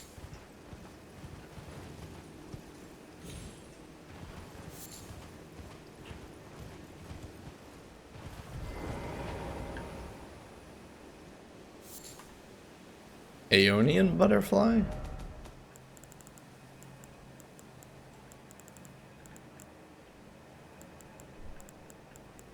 Where are the butterflies? A butterfly with withered scarlet wings found in the swamp of Aeonia. According to myth, these butterflies were once the wings of the goddess of rot herself. Church of the Plague.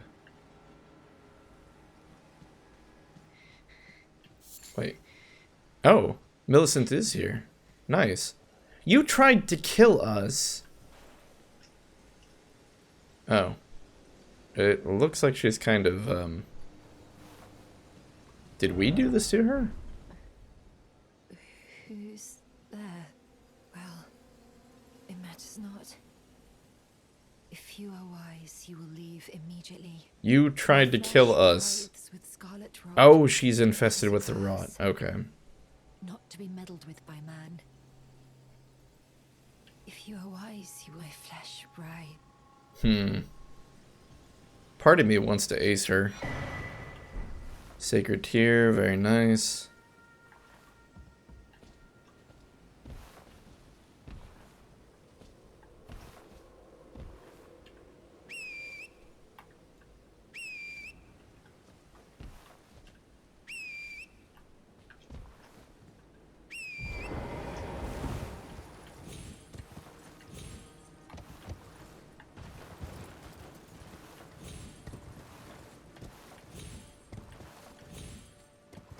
Doesn't look like we're allowed to go up there. What do we do for Millicent? I think Gowry mentioned her. Maybe we should go back and talk to him. She's infected with the rot, and Gowry owes us an explanation of what that needle does. Oh, there's no Grace next to him. I guess we'll have to... We might as well walk from where we are now.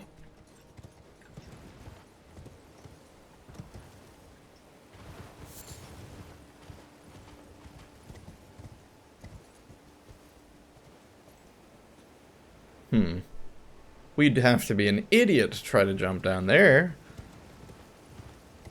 Actually, we would have to be an idiot. I don't think we're gonna try it. Oh, great.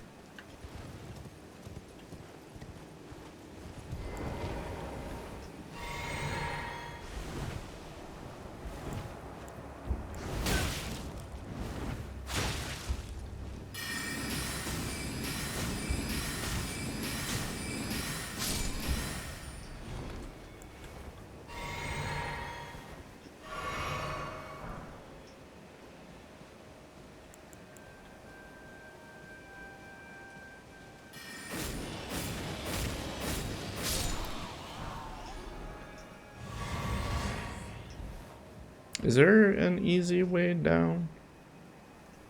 I get the feeling that if we jump down there, we'd just die. Maybe? I don't know. Somebody put a message right there. Like, can we survive that fall? This is probably stupid. Oh. We totally can. Nice. Okay. Alright, Gowry. What's the scoop, man? I have awaited your return. The needle is repaired. Now it will forestall the rotting sickness. Oh, well, that's convenient. Will you give it to the girl, Millicent? I will reward you in kind. Unalloyed gold needle. Millicent rests at the church atop the cliff beyond Celia, the town yonder. Tended to by the witless pests who worship her, or rather her rotting sickness, as a god. A wretched fate, indeed. The poor girl, she never wished for any of this.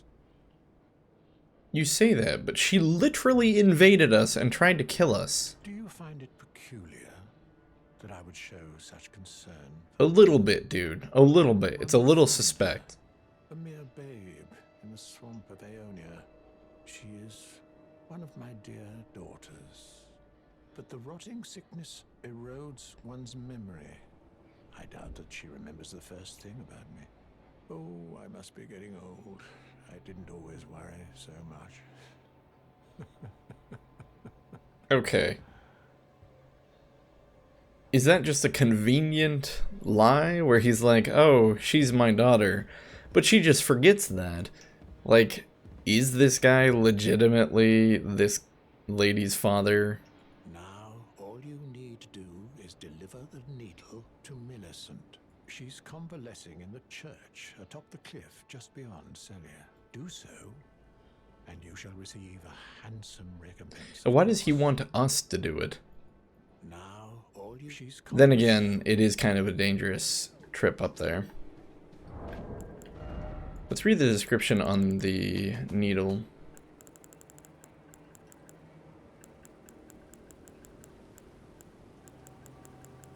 Here it is. An intricately crafted needle of unalloyed gold. Once snapped in half, it has been repaired by Sage Gowry, a ritual implement crafted to ward away the meddling of outer gods. It is thought capable of forestalling the incurable rotting sickness. Now all you need to do is deliver the needle to Millicent, convalescing in the church atop the cliff just beyond Celia. It almost seems like it was soldered in the middle with blood. Wasn't also the unalloyed, wasn't that the name of, or the moniker of one of the demigods that we need to hunt down?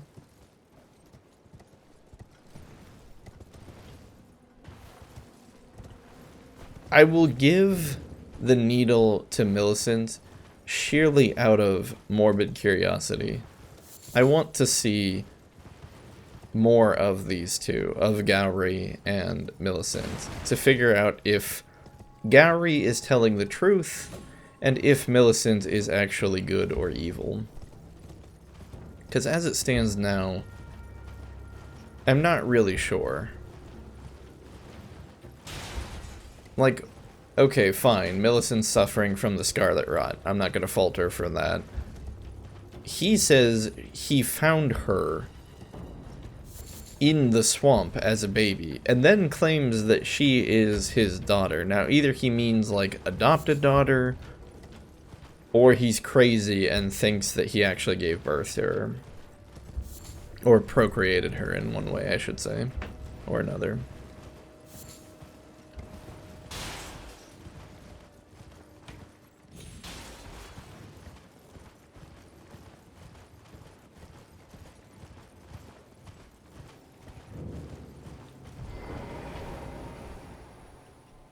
Looks like she's here. If you are wise, you will leave immediately. My flesh writhes with scarlet rot. Give unalloyed needle. You ask that I stab myself with the needle to quell the scarlet rot. Something like that, yeah. How? Never mind. I've decided I would rather trust you than simply continue to spoil from within. Probably a good call. Averting your eyes for a moment. Yeah, sure.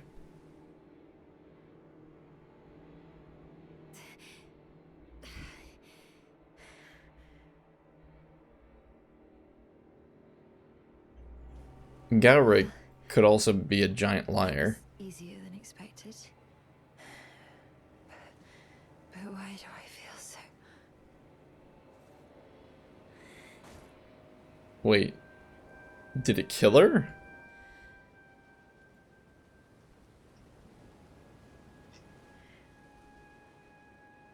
Is she missing an arm? Oh, she is. When she invaded us, she had both arms.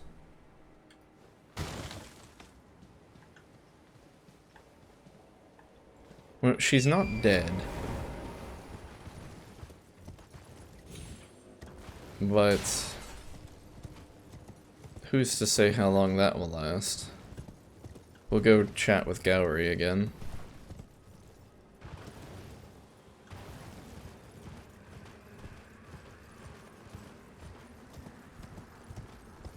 Angelus Damas says, "Why are you so small? Why am I small? Do you mean the webcam? If you mean the webcam, it's because I feel like the game is more important than my face. I'd rather people be able to see the game." How's it going, Angelus? Hope you're having a good evening or morning, depending on where you live. Alright, we should be able to drop here.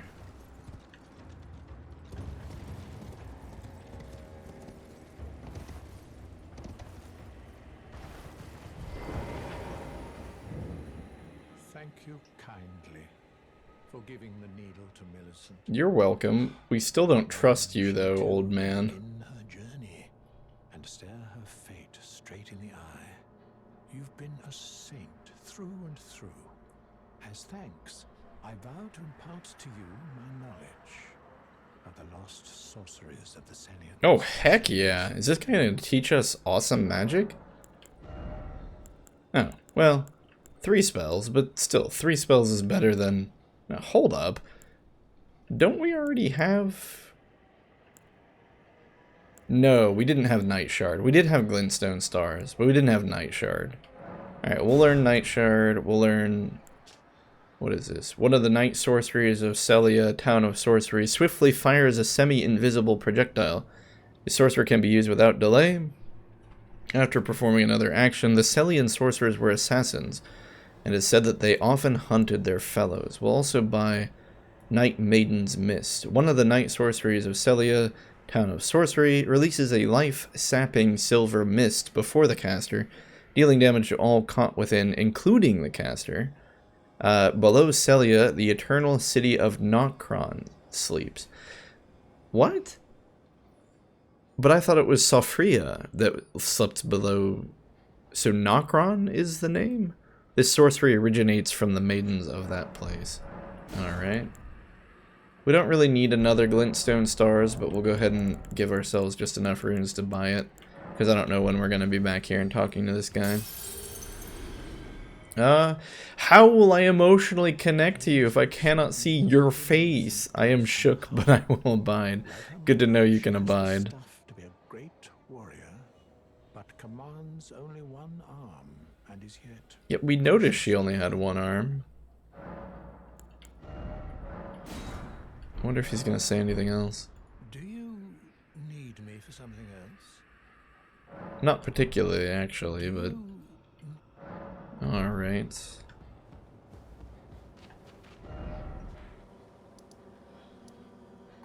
So...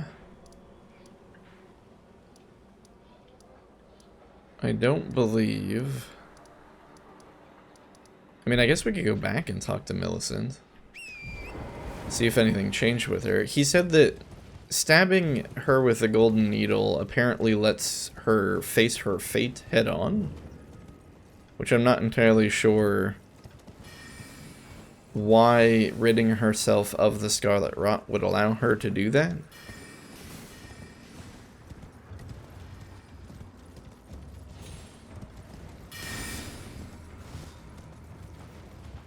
But we'll go up and have a quick chat with her and see if there's any truth to that. I'm still perplexed, though. Why is it that when she invaded us, she had 2 arms? So, of course, in Dark Souls, the logic behind invasions and co-op was that time was not exactly like a single stream. And so, if this was Dark Souls, we could say something like, oh, well, you know, she invaded us from a time prior or a slightly alternate reality where she had both arms. But we can't do that in Elden Ring because the same lore doesn't apply. Huh. And she still doesn't say anything. Alright, well, we can reset the wondrous physic back to what we had it before, which was int and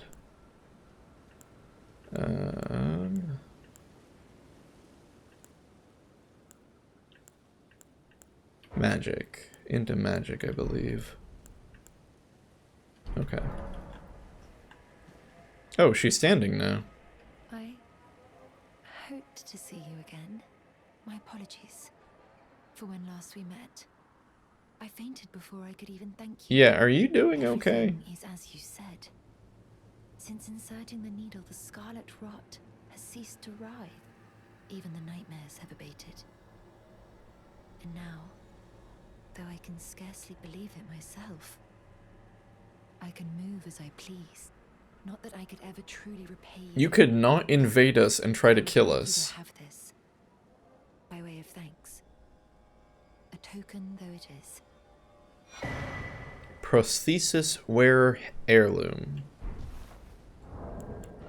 It looked like an artifact. Raises dexterity. Talisman engraved with scene from a heroic tale. Though born into the accursed rot, when the young girl encountered her mentor and his flowing blade, she gained wings of unparalleled strength, whatever that means. I'm considering leaving. On a journey. With the needle buried in my flesh, I've started to recall, but dimly, my destiny. It's all thanks to you. I'm really concerned. I pray fate permits us meet again. Like, is this fate? Is this just all an implant from Gowry? Did he just do this to some random chick? Like, what part did we just play in this? Considering leave with the needle, my destiny. She doesn't seem hostile now, so I won't kill her, but it was definitely on the table. Oh, we need to talk to Melina and see if we can trigger a conversation about her being one of the twins. Of the kindling. I shall see to that. All I ask of you is to make the journey to the snowy mountaintops of the I know I'm asking you to commit a cardinal sin, but it must be done to reach the path beyond. And that is the path I wish to travel. What is your mind? My mind is the fact that you are one of the twins and you have a shard and we need it. But she apparently doesn't want to talk about that, so...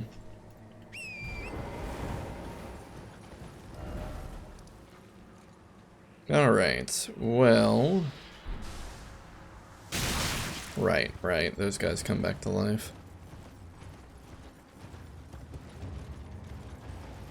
Well, now that we've wrapped up the Millicent story, or at least wrapped up this part of it, we're kind of out of loose threads. I need to find a place where we can stand where we're not going to get attacked. I need to look at the map. Here we go. Okay. So, I mean, what do we even do now? We don't actually want to become Elden Lords. I don't give a crap about the Erd Tree. I guess we just kind of go around exploring. For fun? For fun? Is that what we're here for? Is that what we're going to do? Is just play the game for fun? Apparently. I guess we could just go explore and maybe do some invasions. We're probably gonna get our butts kicked, but I don't care. How do we invade? Let's go ahead and set this on a hotkey. Let's do... We'll do this one.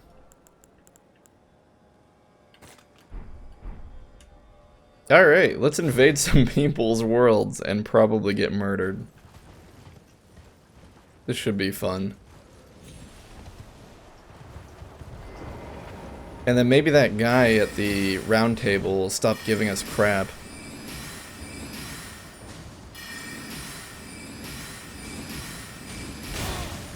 We just got blindsided.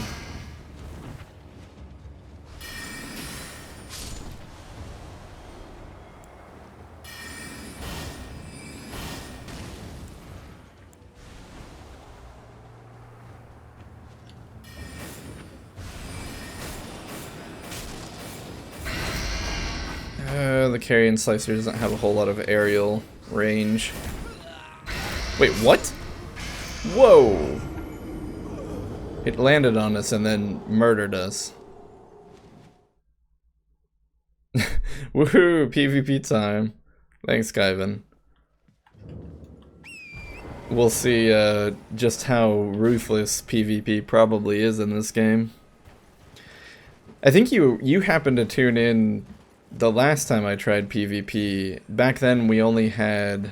Oh shoot, wait, I have to cancel the invasion, because if we die again now, we'll lose our souls permanently.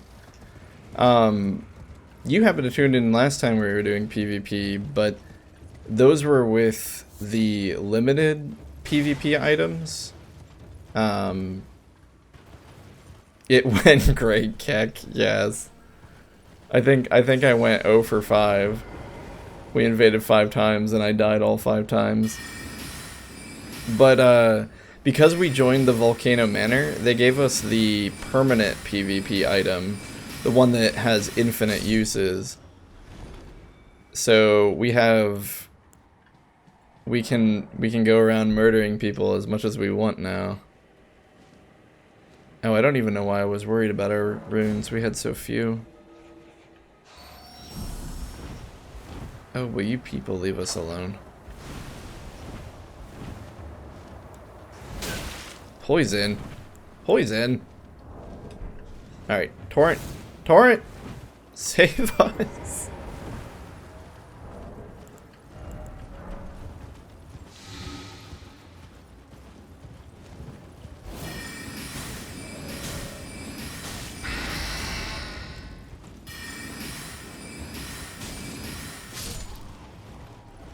Okay. Anyway, yeah, it'll be a nice thing to do. We'll just explore, and while we're exploring, the PvP counter will hopefully pop off. Why are aerial enemies so hard to fight in this game? Is it because there haven't been any aerial enemies really in previous games? You couldn't really jump in the other game, so making an enemy fly in the air would be rather unfair.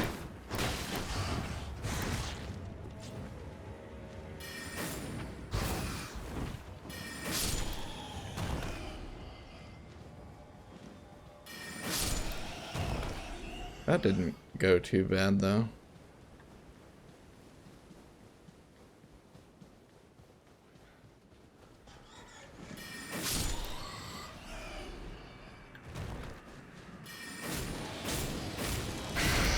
Crap.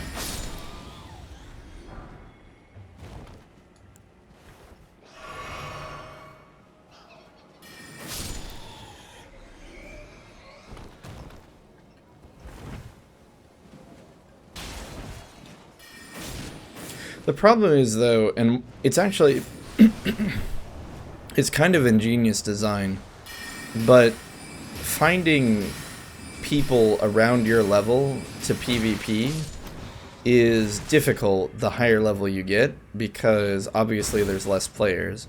Like, the most players that ever will be in the game is right at the beginning, because everyone who plays the game will start at the beginning, but not everyone will finish. So your potential to invade at the early levels is higher. But they also don't want a bunch of PvPers invading people who are new to the game and slaughtering them over and over again.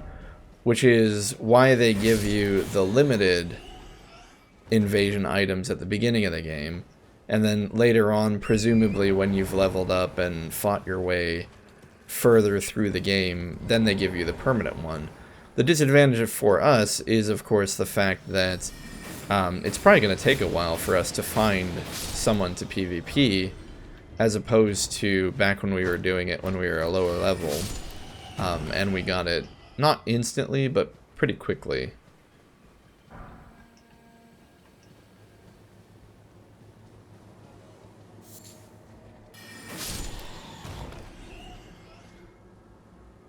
We've never even set foot in that desert down there.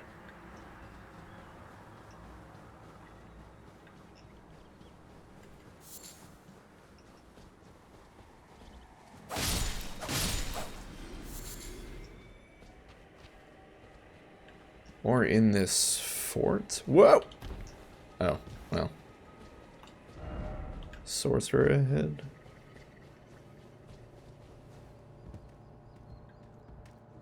Whoa! Indeed, there is a sorcerer ahead.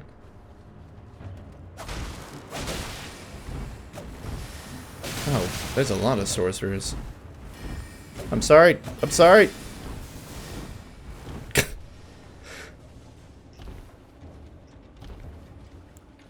We looked a little silly there rolling around, but I don't care. It got us out alive.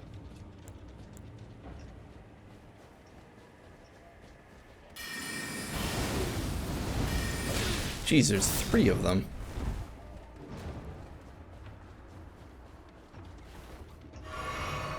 It's hard to tell if they're even chasing us or not.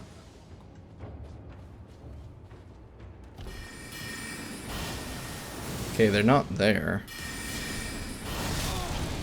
No, they don't really flinch. Yeah, so the carrion slicer isn't very good. Do we just go in for a backstab? Like, the humble backstab? That seemed to work.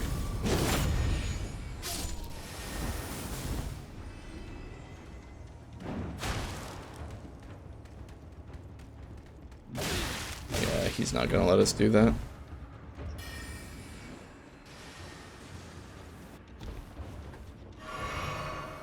I don't really know why we're fighting these guys, other than I think they're interesting, and I want some practice with them.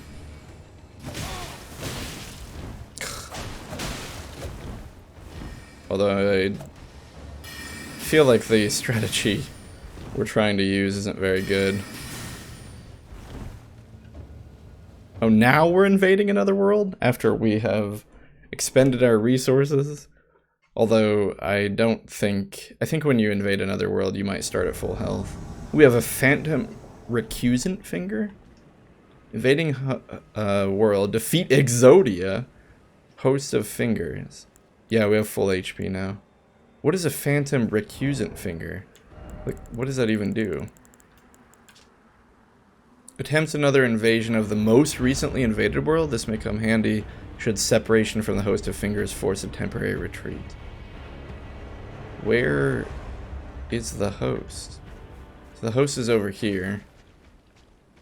So how do we want to spin this? What do we want to do? We could meme this person, or we could, yeah. Let's meme them a little bit if we can. Let's equip the mimic item and see if we can pretend to be part of the environment, because I think that would be funny.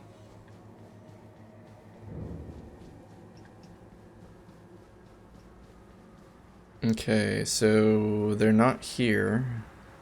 I think they appear as that yellow token on the HUD. So we just need to go find them. It's difficult to predict where they would move. Like what path are they traveling? Plus we stick out like a sore thumb. Hunter, chill kid, summon? Crap. He's got friends. Alright, let's just pretend to be part of the environment.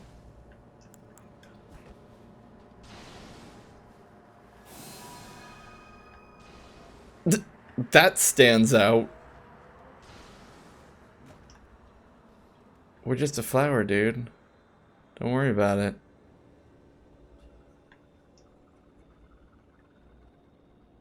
We're just a flower. Oh no! Bloody Finger Zod has invaded? This poor guy, he has 2 invaders? Oh, whoops.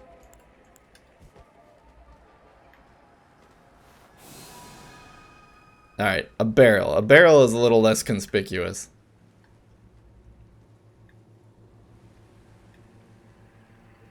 So where is this guy? It says he's over there. I see he's moving on the HUD.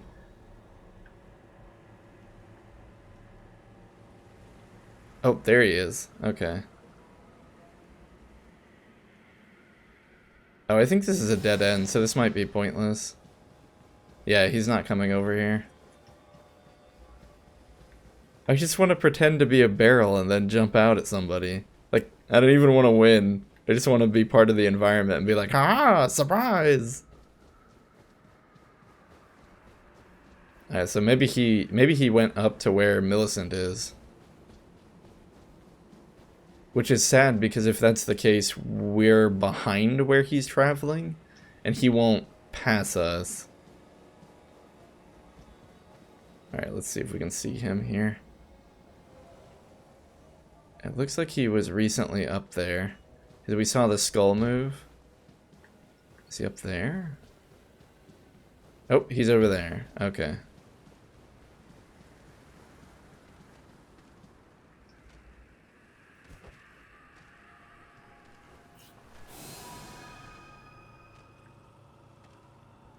We are the incognito. It's gonna take us a long time to get there. We should maybe run up.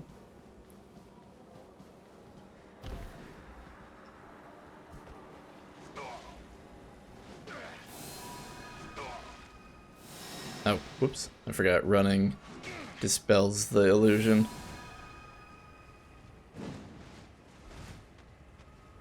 So it seems like this guy's fighting the other invader. Interesting. Oh, the hunter didn't see us. He ran right past us.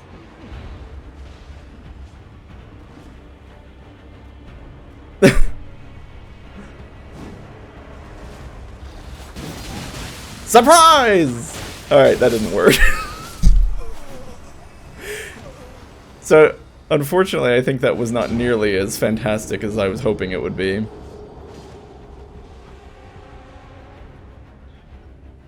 Alright, so next time, we're gonna have to not immediately die. We popped out, but kind of walked into, like, the mid-swing attack of the hunter.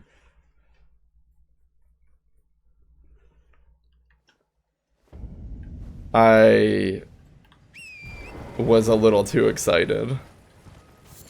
I shall try to contain my enthusiasm on the next one.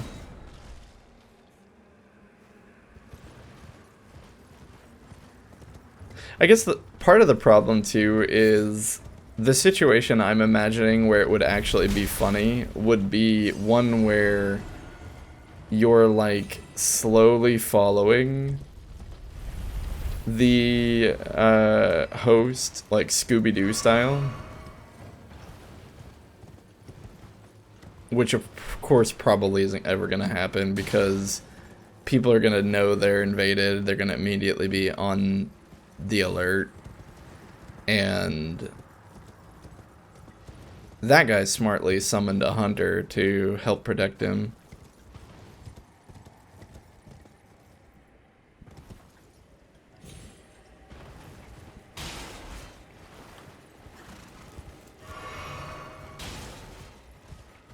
Oh man, we have to fight all these dudes again though.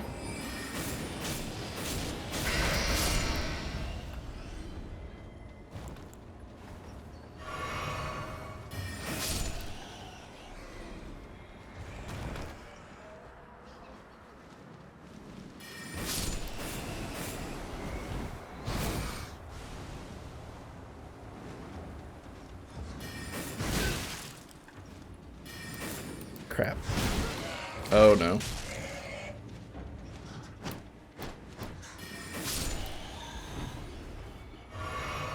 Oh, we got another invasion. That was a lot faster. Honestly, my favorite PvP interactions are the wacky memes. No, I know, right? And that I think I tried to force it a bit too much there. Oh, it's just Exodia again. This must be the only person in the area that's near our level. They could also be one of those people who purposefully open up their game to other people so that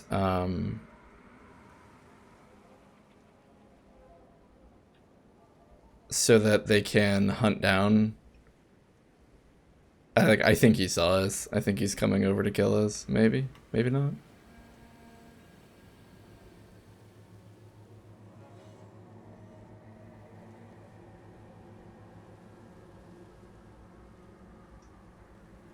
He's over there by the weird centipede dudes. We're gonna be really obvious if we're traveling on the path. He can't see you. You're under the cardboard box. Exactly.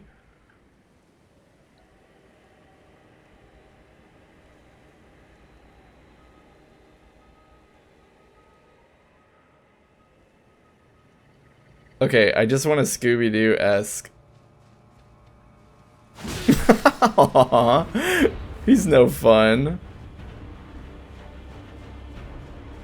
It's just a prank, bro. Oh well.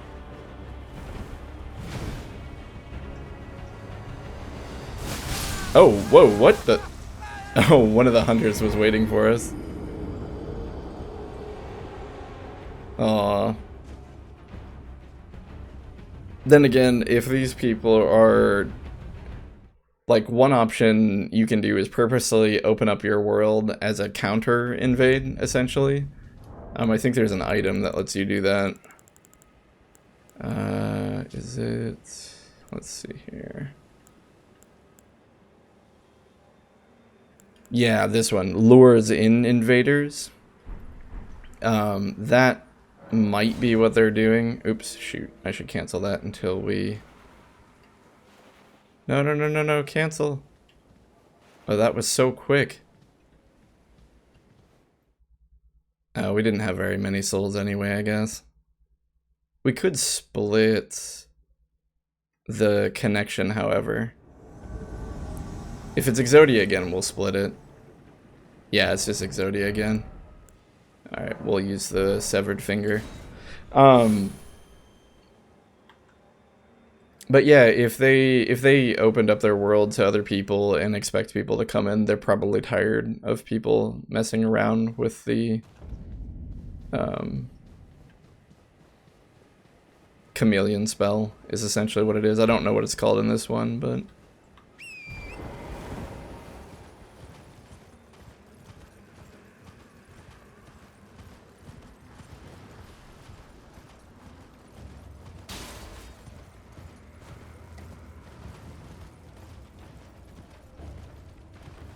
host was lame. Yeah. Well, I'm pretty bad at this too. This is the first time I'm really trying to see what PvP looks like in a current Souls game. Most of the time I've looked into PvP, it's been like when the game's already been out for years and the people playing are either long-term players or people who've never played and are just picking it up.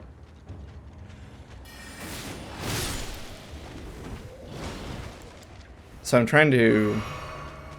I guess what I'm trying to say is I don't actually have a ton of experience doing this kind of thing.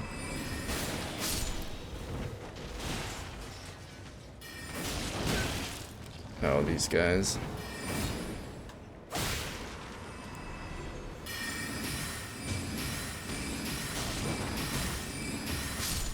That's a lot of undead.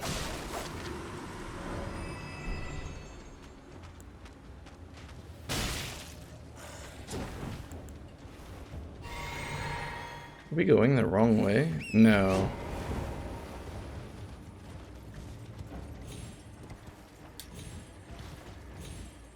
Let's... Let's reset our Essus and then see if we can find a Grace on the other side of that castle. And then we'll put up the invasion again. That way we can actually make a little bit of progress.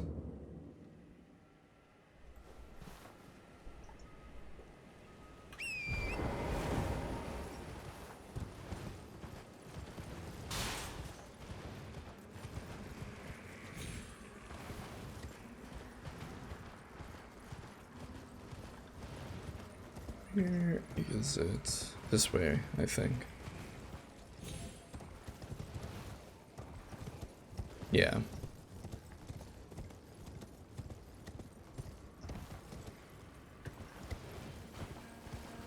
So I think we can probably bypass most of these birds and bats.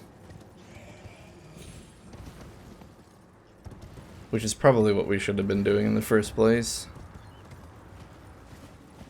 Are those smoldering butterflies? They are. We'll pick up a couple here.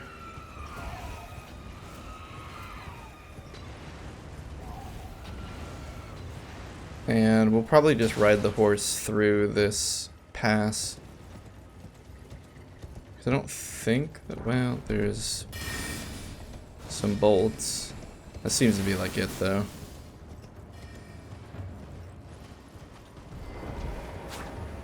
And funnily enough, we need to kill, or we want to kill, a lot of these rams. Since they've got the thin bones we keep using.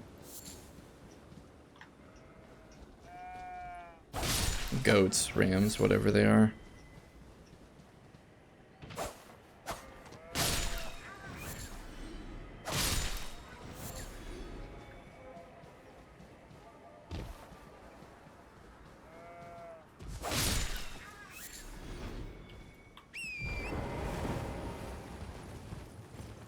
Oh, that's a giant body.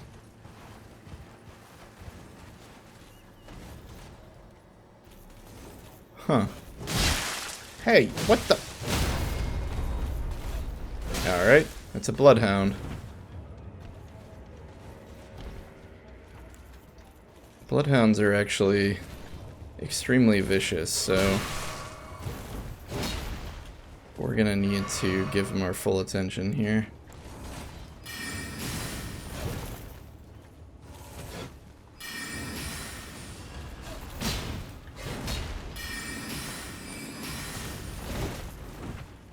Alright, he's going to pursue us relentlessly, so we need to just essentially think of the combat as a straight line. As long as we have space to move backwards, we should be okay.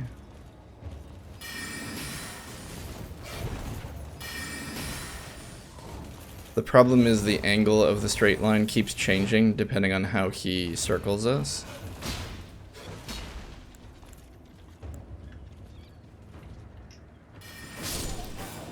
Okay.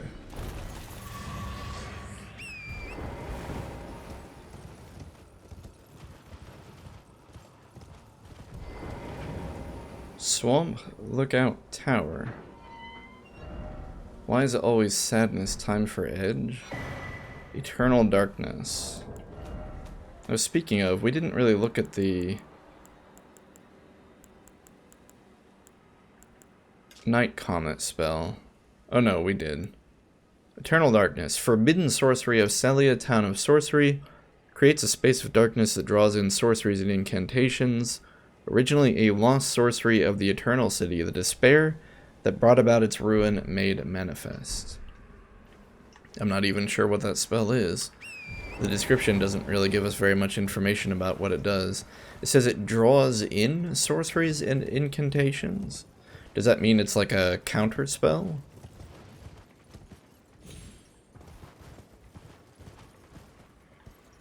Perhaps. The Town of Sorcery is down there.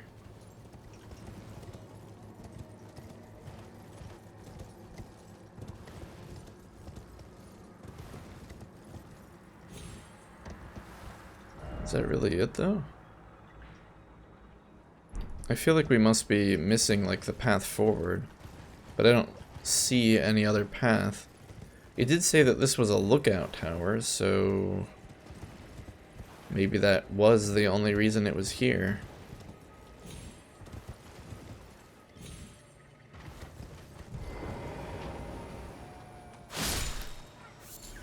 Yeah, because the swamp is below. Oops.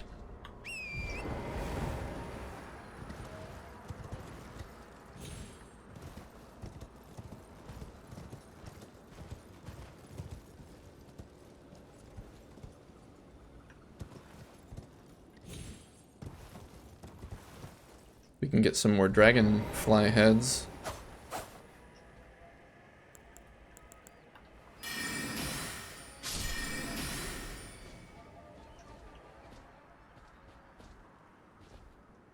Assuming we can find a way down.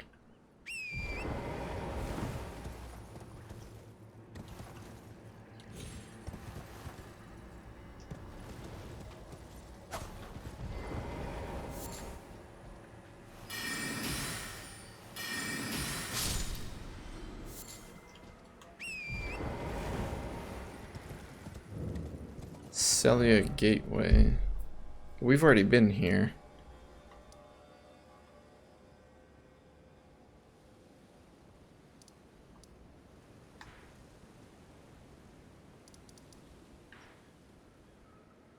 Okay, so the lookout tower is here. The cross is there, I think? Or is this the cross? Oh, it is! Okay, so the gateway was what we walked through to get over to the lookout tower. So we crossed this, and yeah, it looks like this part of the map is kind of like an island. So there really wasn't anything else over there. Let's go check out that desert.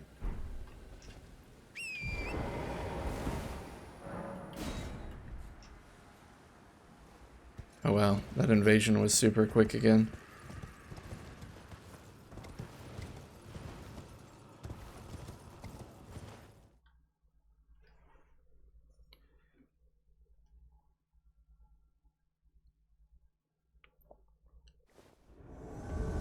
Furled Finger Murdo.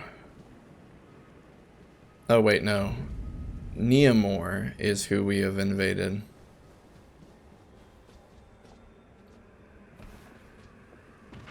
He seems like he's in the lower part of Celia. Is that him?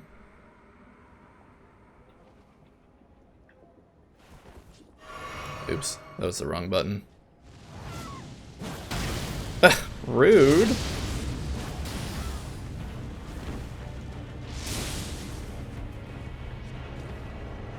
I just want to be a plant, bro. Apparently no one wants to do fun PvP.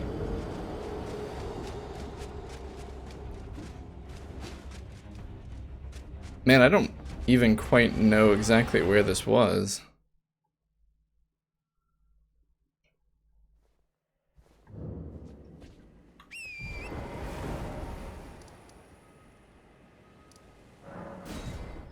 Maybe now, I don't know, is PvP at this level, is it super serious? Is this just like a matter of having incorrect expectations? It might be, to be honest. The kind of goofy PvP I'm looking for may not be present among people at this level.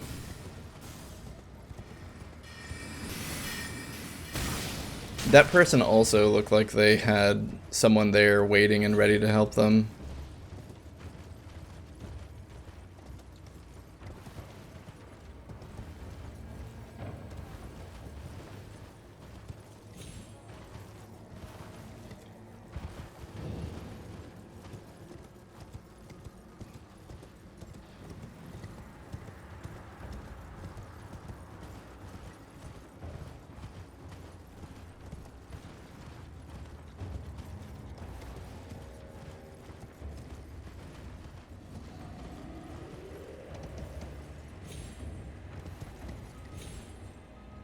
Oh, what?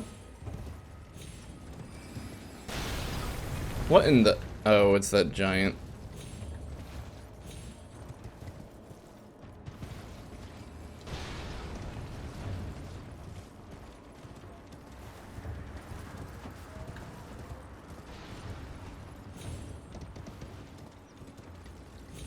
How do we even get down to this desert? Oh dear. Nuts. We might have been able to get down that way. I'm not sure.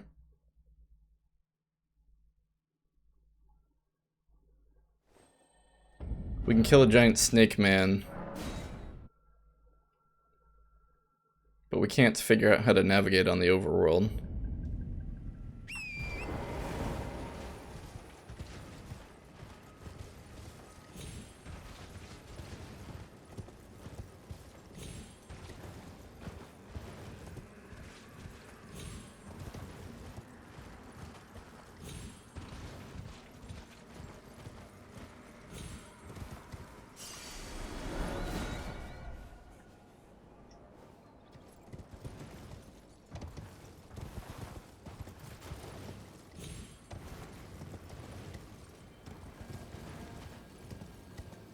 Okay, let's try a bit of a safer drop. Oh, there's one of those saber-toothed tiger things down there.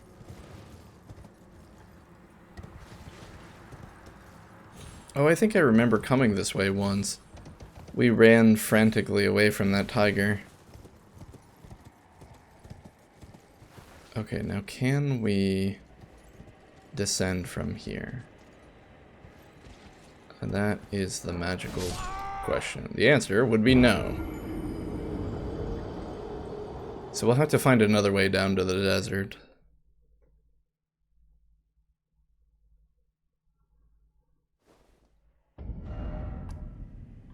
Oh, that grace, or those runes are so far away.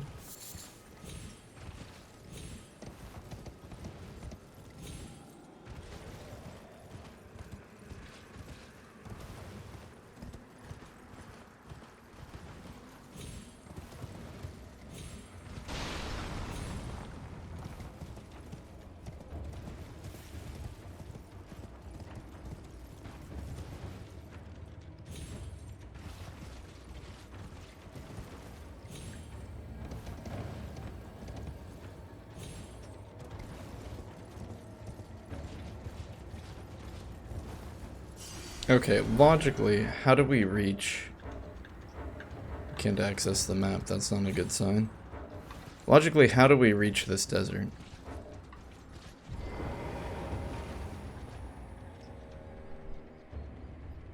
We can't jump off here.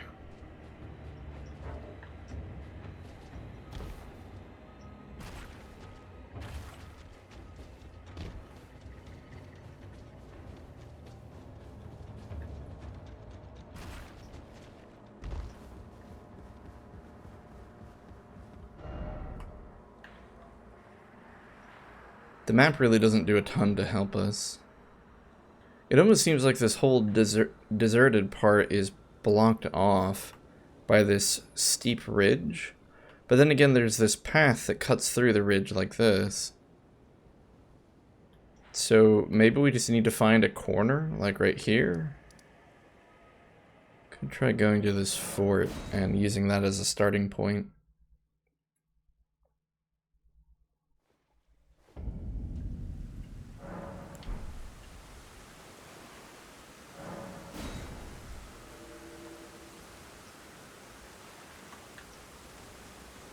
That was a quick invade.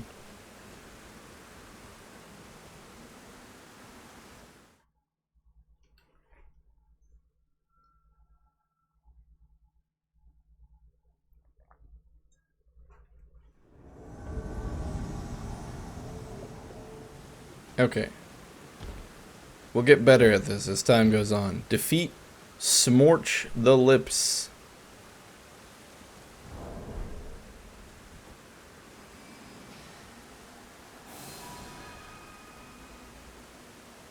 I just want to be a flower. I just want to be a flower. I gotta stay away from that guy because his blades are going to attack us if we get too close.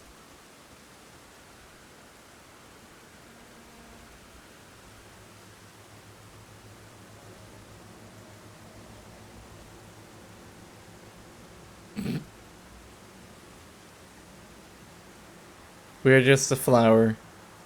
Yeah, but it seems like the majority of people we're invading are just, they actually seem to be people who are just waiting for people to invade them, which is kind of disappointing.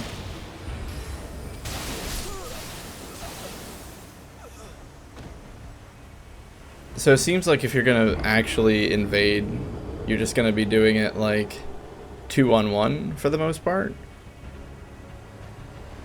So you're already sort of like entering into an uphill battle situation.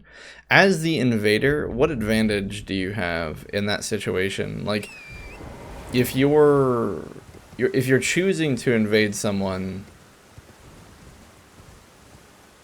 at this point of the game, it seems pretty clear that you're going to run into people who are just waiting, essentially, to be invaded. And if that's the case, how do you, as an invader, meaningfully interact with them?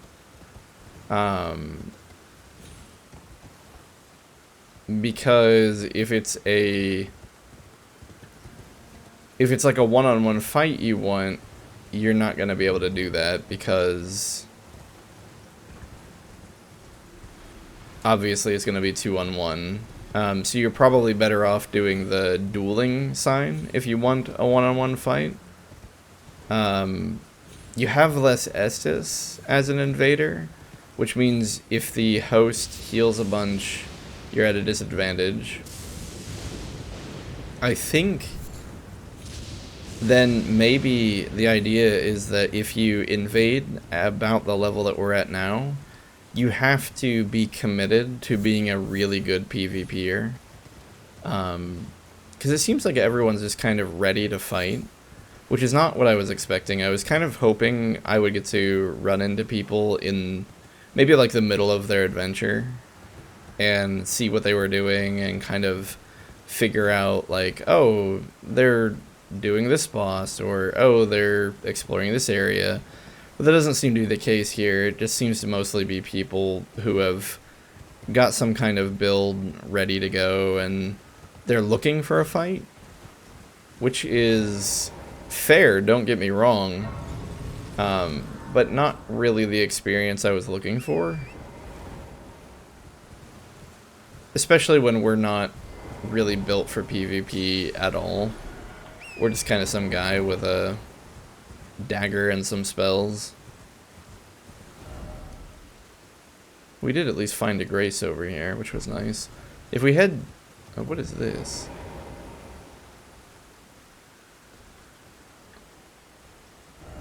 You don't have the right, all the more try looking away.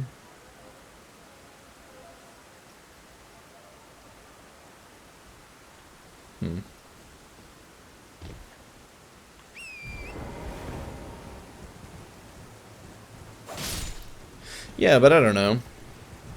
I guess I'm a little disappointed. I was kind of hoping for less serious PvP, I guess.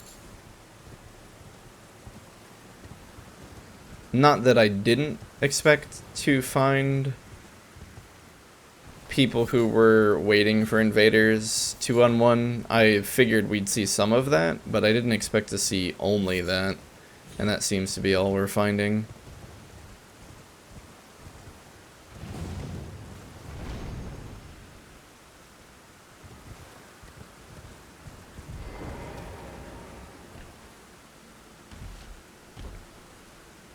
That being said, I don't know.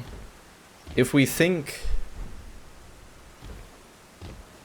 more in a PvP mindset, do we want to try to fight in a PvP environment and win? I mean, it might be an interesting puzzle to solve. If we go into it assuming that every single fight is 2v1, then what do we need to do? one option may be to fight from a range.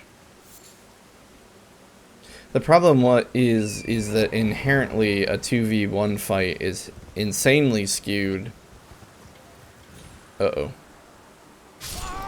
Is insanely skewed in advantage of the 2v1 party, of course.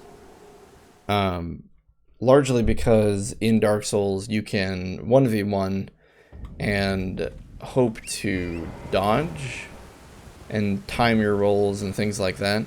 But in a 2v1 scenario, you can't dodge two people if they stagger their attacks correctly. You will simply get hit. So it almost seems like the only way to do it would be to fight from a distance, or wait for a second invader, which some of the PvPs we were looking at did have two people invade. But again, the host is always going to have an advantage, and they should, in general, always have the advantage, because you're forcing yourself on their game. So it's fair, I feel like, for the host to have more Estus, essentially. Especially when the disadvantage is, of course, that the enemies in the world will attack the host, but they won't attack you.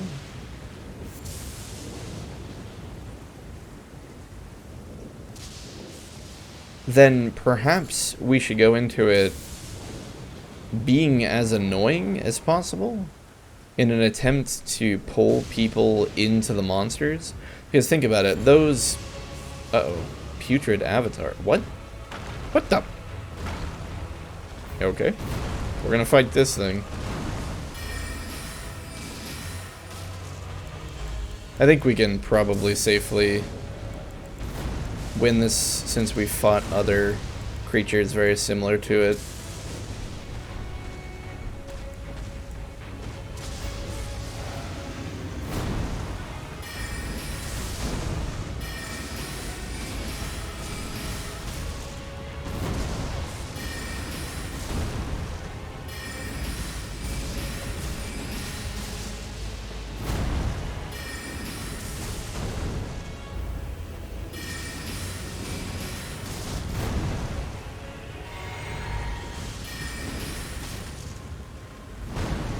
But one thing we could do, for example, is go in with a lot of poison darts and kind of obnoxiously...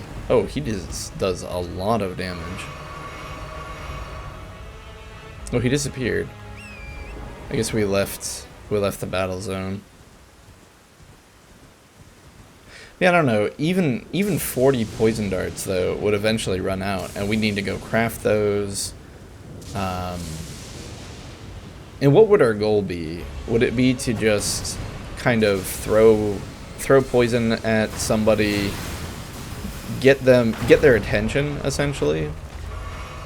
Kind of get them to a point where they're willing to chase after us, and then attempt to lead them through enemies? But even then, I don't know if that would be enough. Especially when you consider that they can probably roll through a significant amount of the darts. So even though you're bringing 40, maybe only like, what, 20 hit? But maybe that's where the puzzle is. The puzzle is figuring out just how do you properly utilize things like poison darts.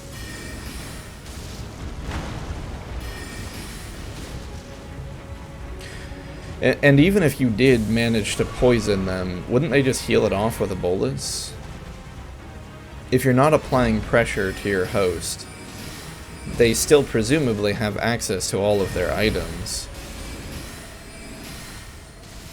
So they would just use a curative. So that doesn't... Unless you're immediately following up the poison with something that pressures them, there's not going to be a lot of advantage to doing that. So I guess that kind of scratches that idea.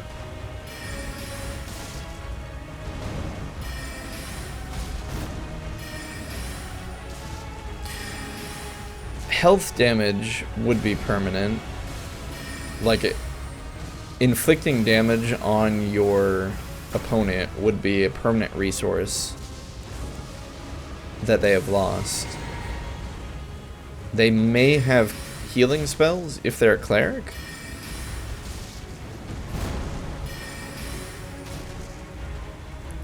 But again, we wouldn't really be able to outlast the host. And I think that's the problem I keep running into in my head, is no matter how clever you are, no matter how tenacious you are, you can't win the war of attrition against the host. Which means you need to come into the world and immediately make a statement.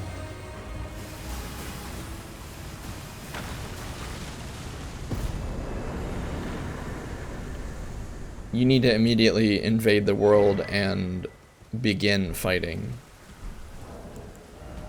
And I don't think we can do that with this build. It looks like we got 2 new tiers somewhere. Here we go. A crystal tier. We got an opaline hard tier. A crystal tier forms slowly over the ages. Boosts all forms of damage negation.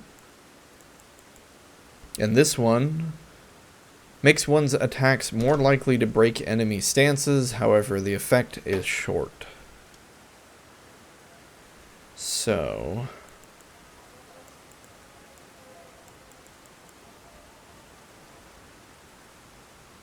oh, these talisman pouches affect how many talismans we can equip. For some reason, I thought the talisman pouches were actually incantations.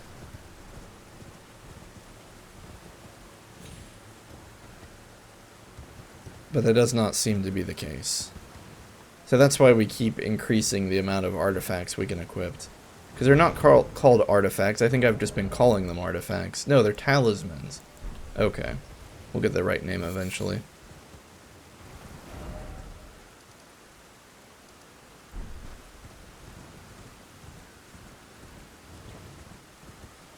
But okay. So PvP is mostly just 2v1s, where you're at a disadvantage. Unless you can somehow entice the host to move into a group of enemies, which they're not likely to do. I mean, why would they? What incentive do they have to do that? Try attacking?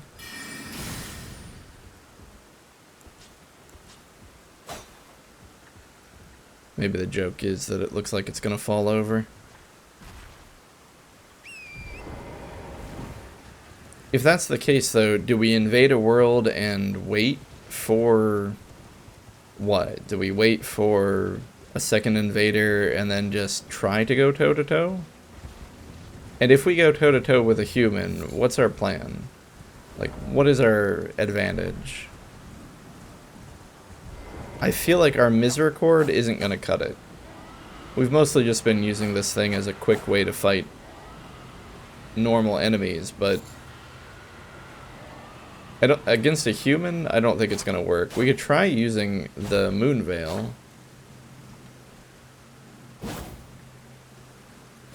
It's not very quick, though. Maybe we go into an invaded world with the expectation of dying. And maybe that's how we enjoy it.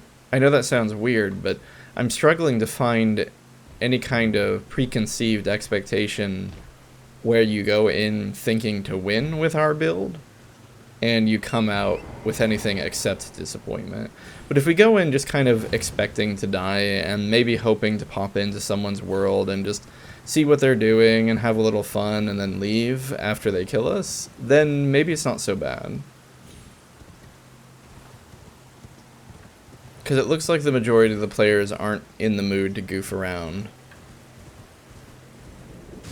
So we're not gonna, like, get a silly drop on them or anything like that.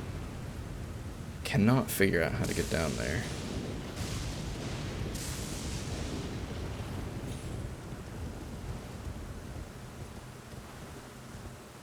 It looks like there may be something down there, but I don't see an immediate path that way.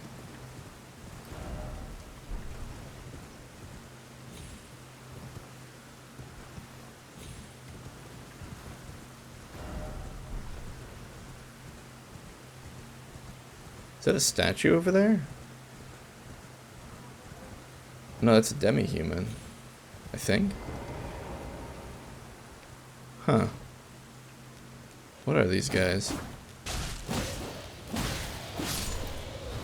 Oh, they're the mask-wearing people. Shoot.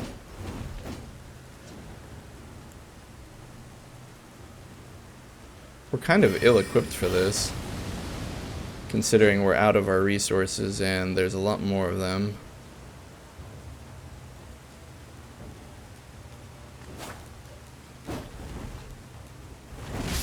Uh-oh. Looks like he got us with a shoulder tackle.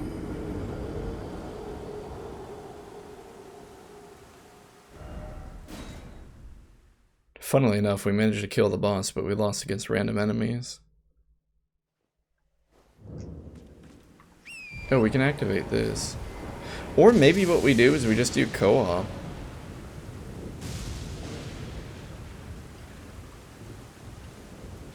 I mean, our co-op adventures were actually kind of fun.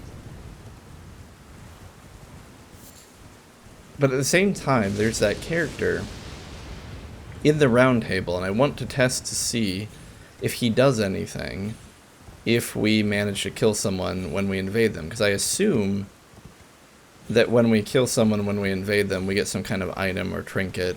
That's usually how it works. And I wonder if we need that item as proof that we've done something. Like we've invaded someone's world, we've committed a cardinal sin, as they have a propensity to call it.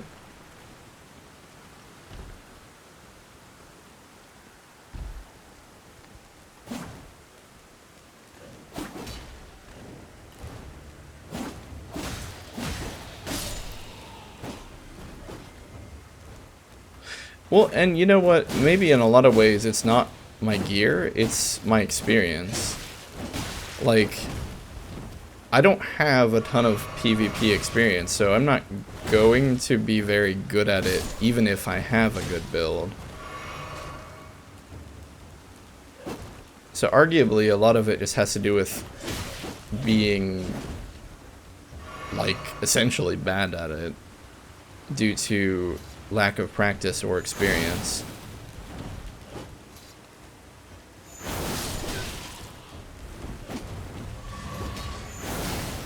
That's actually a really strong ability. Now that we have the Moon Veil leveled up, it's not too bad. Oh. I think what happened there is we were locked onto the guy over there, and so I was swinging in completely the wrong direction.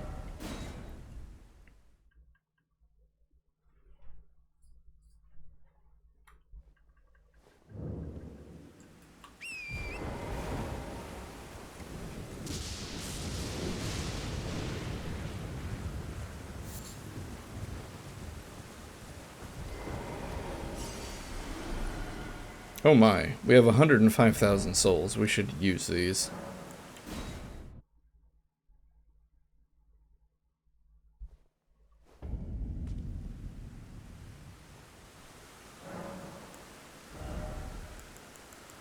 We'll just go for int.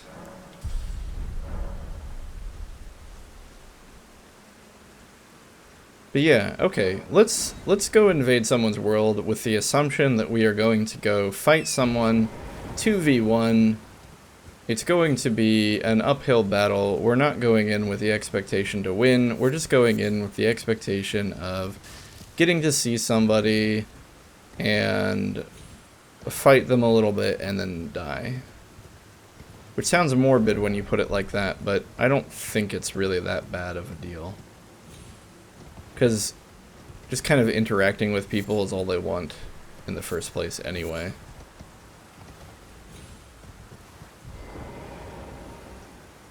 And we'll try using the Moon Veil.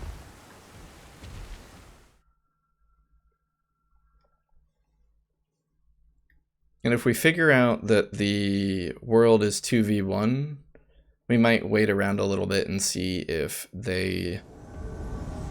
Oh, yeah, it looks like it's 2-on-1 now. Or 2-on-2. Here, well, it's 2-on-1, but since we joined, it's 2-on-2.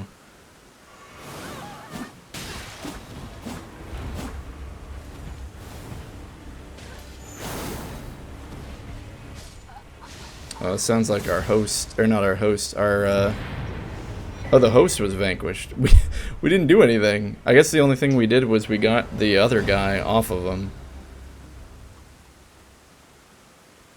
Hooray! We won? Question mark. I feel like we did very little. It also seemed like the only item you got was an item for invading? Or sorry, not invading. The only item we got was a rune arc, which wasn't anything that we didn't already have. That being said, let's go back over to the guy at the round table and see if he treats us any differently now.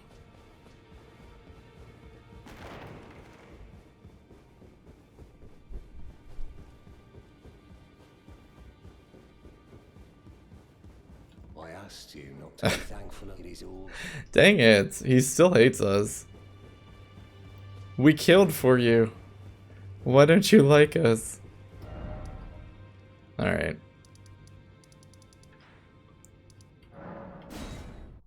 I love it though that the time we go into the fight expecting to die is the time that the outcome is different. Anyway, we ran up to the edge of this cliff and I kept looking down, hoping I would find something that allowed us to travel downward, but there wasn't anything I could see. Perhaps this path will lead us down? Maybe.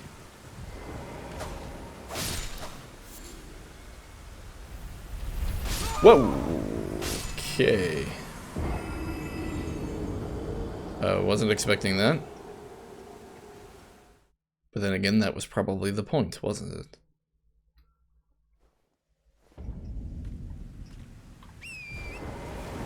Okay, so how did that happen? Like, first, what happened and how did it happen? And why are there so many magical boulder traps scattered about this world? Who put them here?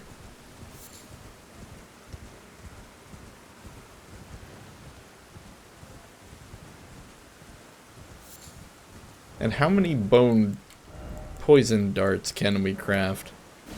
Quite a few, actually. Let's go ahead and add them to our quick slot.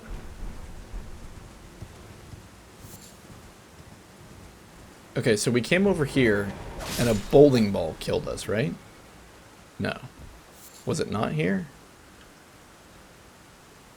Maybe it was further down. No, this is the wrong path. We went down somewhere and a bowling ball killed us.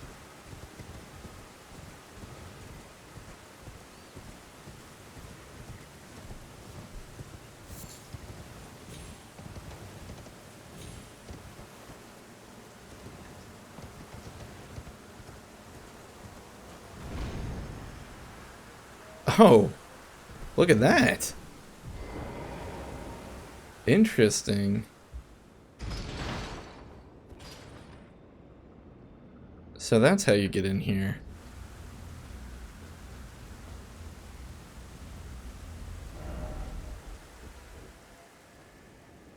What the? Alright, well we'll have to check out that tower further when we go back. Grail's Dragon Barrow. Invading another world, defeat Smorch Lips. Oh no, this is a guy we've seen before. It looks like they're fighting a boss. in the middle of all this. We'll wait for someone else to show up. Although, I don't really mind harrying this person.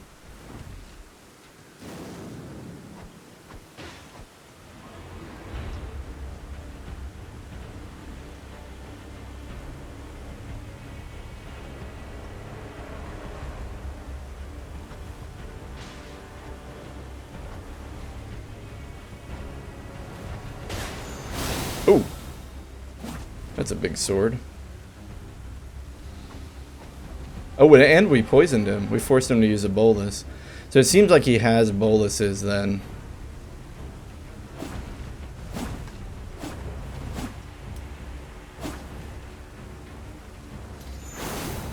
Ah, he was ready for it. Oh, he has... Interesting. Are we using the same sword? Alright, let's swap to a different weapon.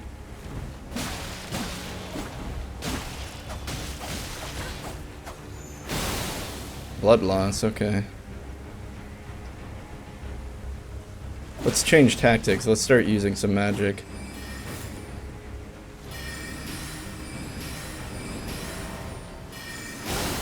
That didn't work very well.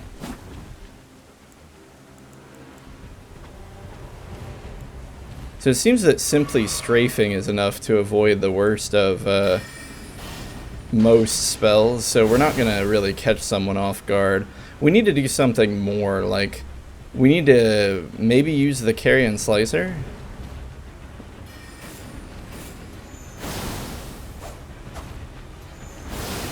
Oh, that was a bad roll. Nice. Host Vanquish? Wait, what? Oh, was it because they were fighting the boss? And maybe the host died against the boss? Interesting. Well, we didn't immediately get our butt kicked in that one. And in spite of me constantly saying, oh, we're not built for PvP, we're not built for PvP, I don't think the person who joined them was built for PvP either. They weren't dealing very much damage to us. And it looked like we both had the same weapon as well, which was interesting. No trap ahead. Oh, nice, a memory stone. We can have more spells now. That's super cool. Is there anything over there? No.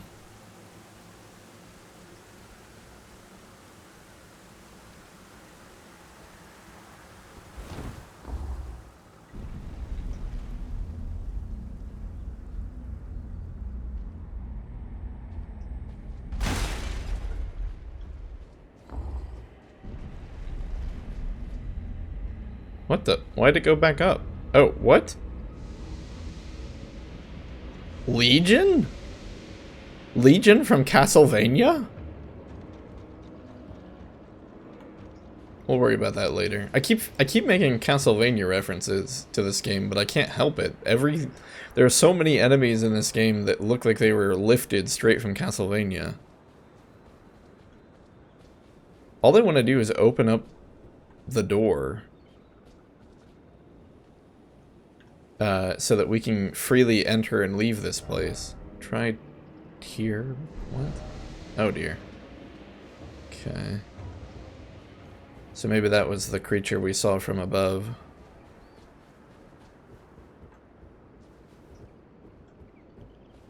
I feel like if there was going to be a secret passage, it would be around here. Here? Here what? Here we can leave? Okay. But I don't want to leave. I want to open the door.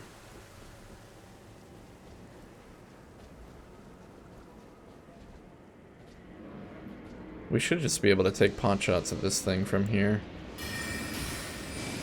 Oh, that is a lot of HP. Wow, that's a lot of HP. Let's boost our damage and then just go to town. This is going to take a while.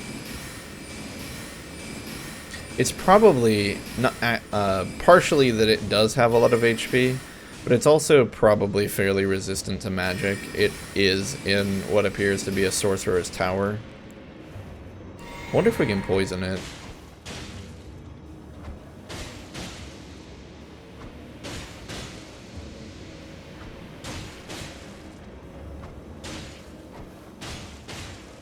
It doesn't seem like it.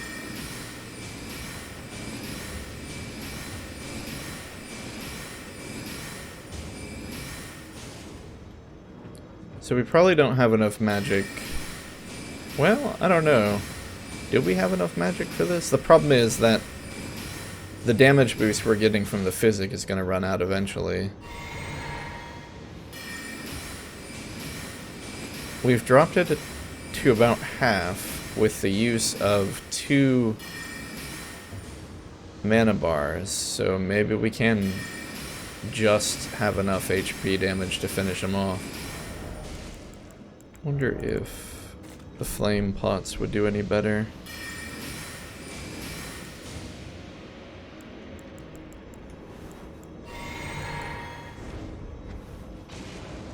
Kind of not. Not really.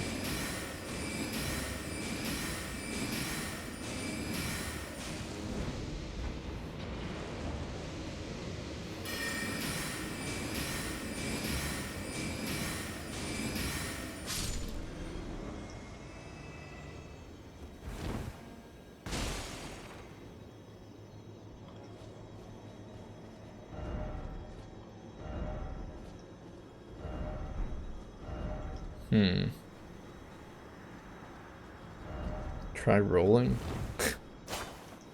So this seems to be the magic seal that was keeping us out of here. So what was that thing and why was it here? What was the point of it?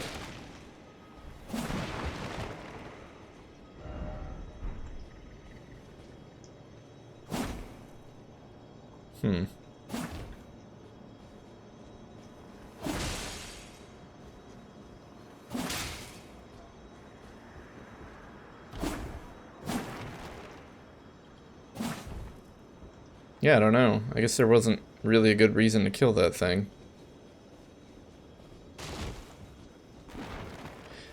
It said this was Lens Tower or something like that.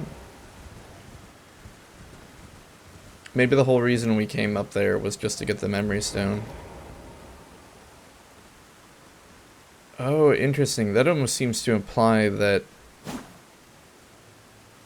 you could have used a gravestone key to open this, but somebody broke it so that you can't.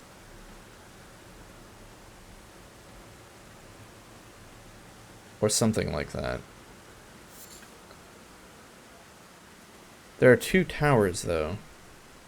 Did we go into that tower? Or that tower? Tell you what, we'll go rest at the bonfire. We'll give ourselves just enough souls to level up again.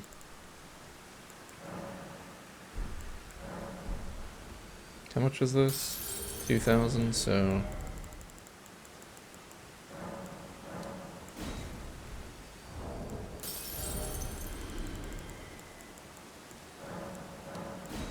This'll maybe be enough? Yeah, a little too much actually.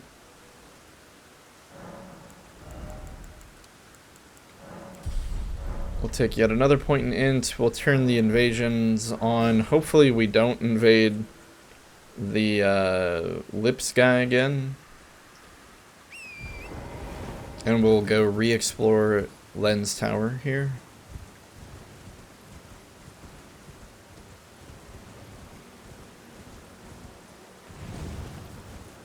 I love that we kind of accidentally ended up going over here, but it worked. Or rather, I mean, oh no. What I mean to say is that it clearly is how you're supposed to get up there. It was just an unintended thing that we ended up doing.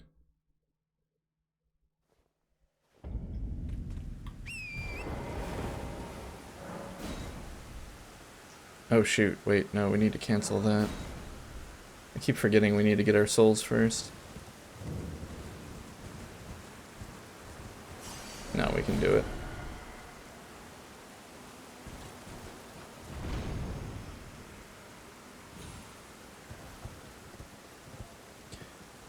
But yeah, did we enter those two rooms? Because there's clearly 2 more rooms to this tower that are like in a that way direction. North-ish. So we're in this tower, we're going down. Here's this tower.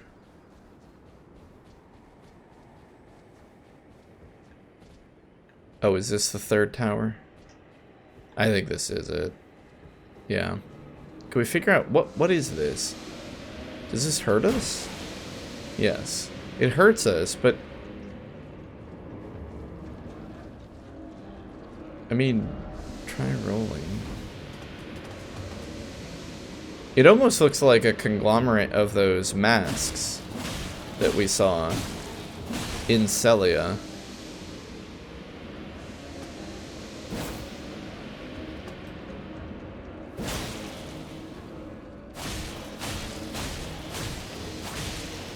This thing must be a construct because we're not getting it to bleed.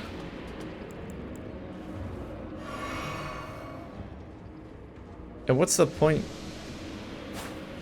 I just don't understand the point of it. Why is it here? Is this a guardian, or is this what became of the owner of the tower? Maybe our misericord would be better. Let's see. Yeah.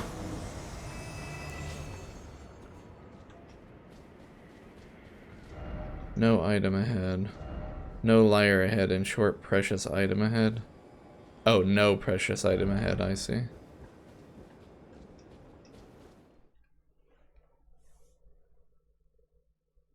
Yeah, it did look like we actually did end up visiting all the towers. I just didn't quite keep it clear in my head. So we're at the minor Erd tree. Looks like this guy is fighting the boss here. Did the host die? Oh. Oh, okay. They had a friend, but then they kind of died immediately to the boss.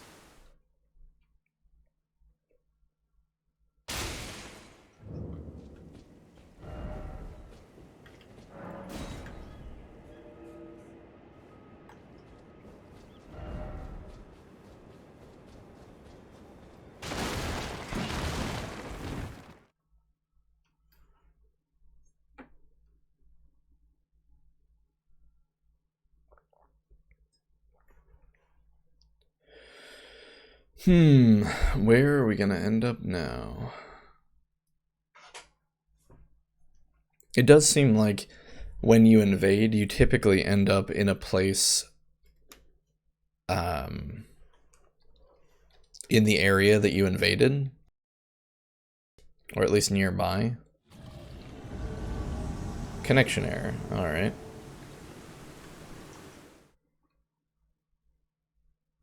Wait, we had a connection error, did we then... Oh, okay, we just immediately left. Maybe the host DC'd immediately. Here's a thought though, why have we never been invaded? Like, I don't think a single person has ever tried to invade us.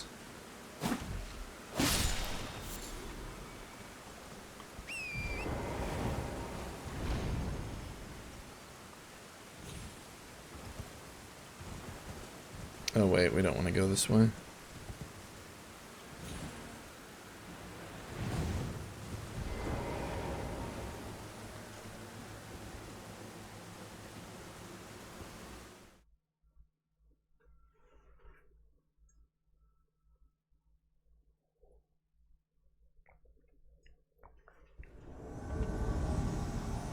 Okay, still in the Dragon Barrow. Is that them at the map?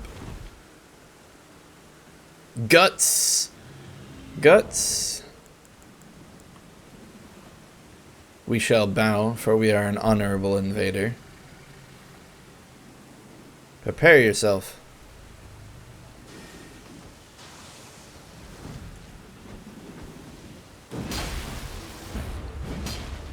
I appreciate someone playing as Guts, although our connection with them seems pretty bad.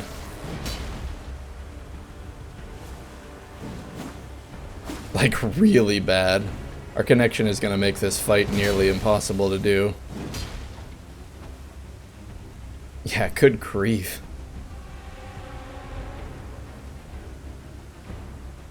What do we do to fight someone who has all this latency?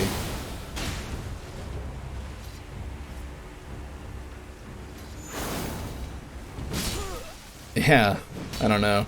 That probably still would have hit us, but when the laws of cause and effect... Yo, look at that. Did you see that? They got hit, like, from nothing. That wasn't a fair fight for either of us. Neither of us could really... There was no cause and effect in that fight, and thereby neither of us were able to actually fight each other. So, I guess that's going to happen from time to time since it's all client to client. It's not even necessarily indicative that that person's internet was bad. It could have very well been that our connection to each other was simply bad, since there's no intermediary server receiving our inputs. I assume that we're locked to North America, would be my guess. Oh wow, we were all the way over there. Divine Tower of Kaled, yeah. Well, no, we don't want to go there because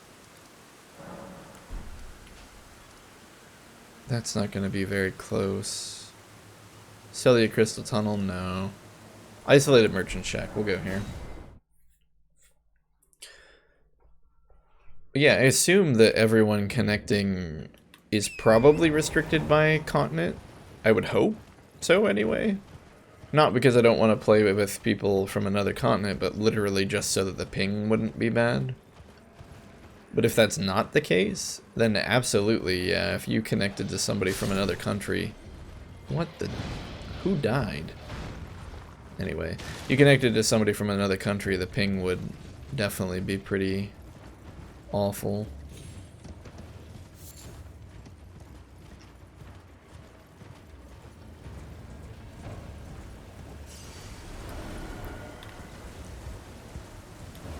Okay, we'll go back to Lens Tower. Lens Rise, sorry.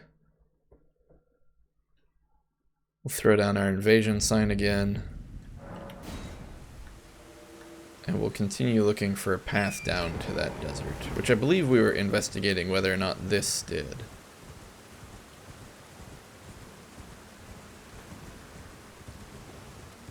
That's right, we came this way, got killed by a bowling ball, I believe. There it is. Right behind us.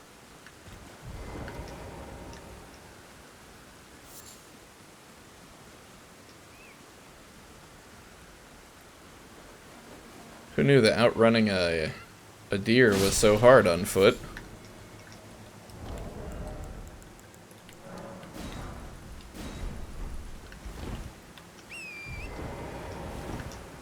This doesn't quite look like the path. It might be. I don't know. I actually don't really know where we are.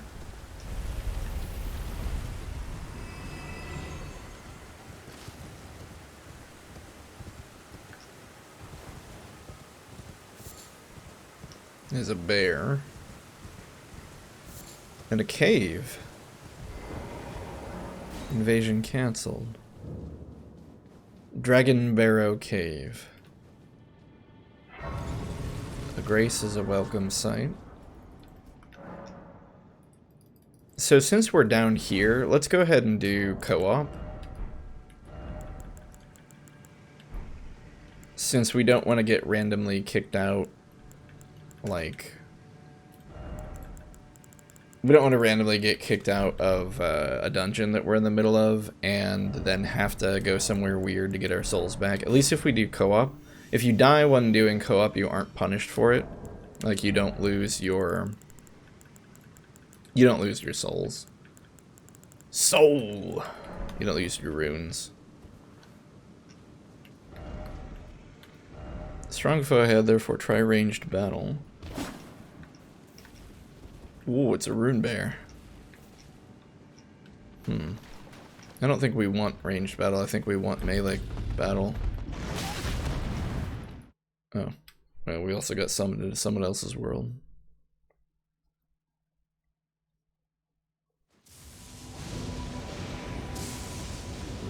So, does this guy want to fight the tree spirit?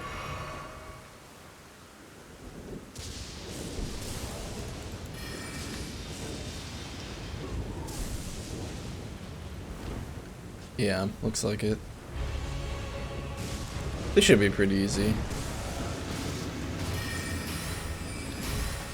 Oh, except for the fact that we've been invaded. Alright. Time to go fight the invader, I guess.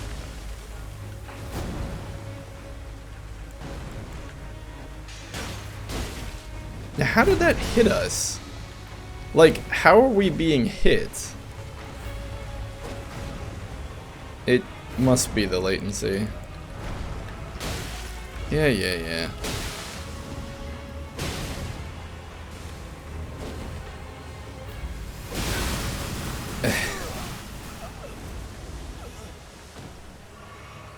That's a little frustrating simply because unless I missed something, unless there's some weird special effect that a weapon has, it looked like we were getting poison buildup, but he wasn't actually hitting us. And admittedly, trying to use a bolus in the middle of the fight probably wasn't my wisest decision. So we could have attempted to turn around and try to fight, but yeah, I don't know. I know it's not my internet specifically. Like, again, it could just be literally the connection between us and them is bad, so it might not be their internet either. So I don't want to just, like, point fingers and be like, oh, it's their fault or something. But I will say that, like, funnily enough, I even had a internet guy, technician over today checking out our internet, and between speed tests that I've ran and speed tests that he was running today, it is confirmed that 50/50 is pretty much a consistent speed that I'm getting here,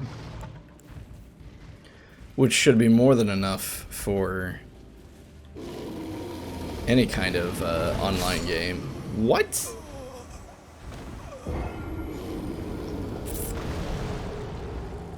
It looked like we rolled through the hitbox, but the hitbox persisted. And we got one shot. Because apparently this rune bear is stronger than the normal rune bears. But, oh well.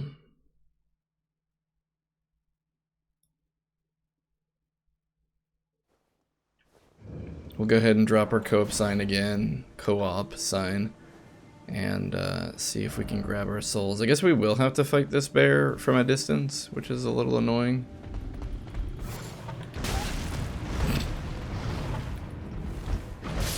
Yikes. Yeah, this one just does more damage.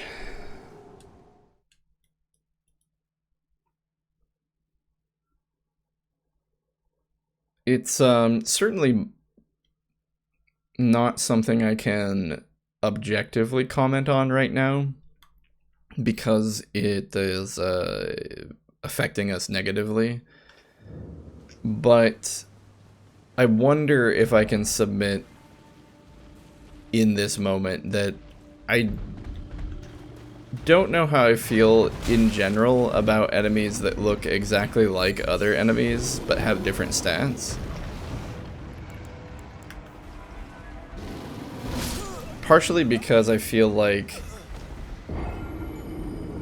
as a player you begin to identify patterns and characteristics based on enemies' strengths and weaknesses. Like, for instance, we went into this fight now, originally, when we saw this rune bear, and I thought, oh, it's a rune bear.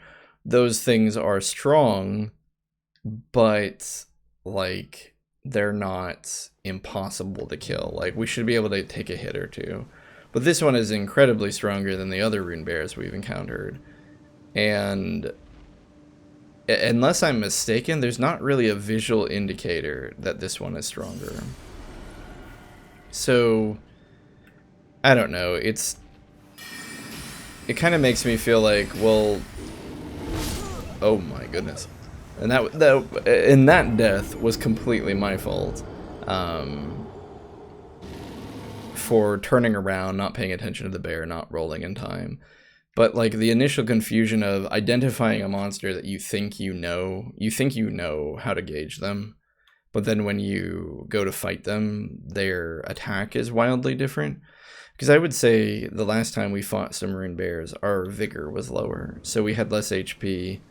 Our armor hasn't really changed at all, so we shouldn't have like more defense or anything like that. But even those rune bears we were fighting in the forest weren't killing us in one hit. So, yeah. This was something I was talking to Lepsis about, and I wonder, should... Now this is just becoming amusing. Should there be one-shot protection in Dark Souls? That's probably a bunch of people who would say no, would be my imagination. Or my imagining, rather. I would guess that there would be a very large crowd of people who say one-shot protection would ruin the game. You know, one-shot protection would cater to, you know, the filthy casuals, things like that.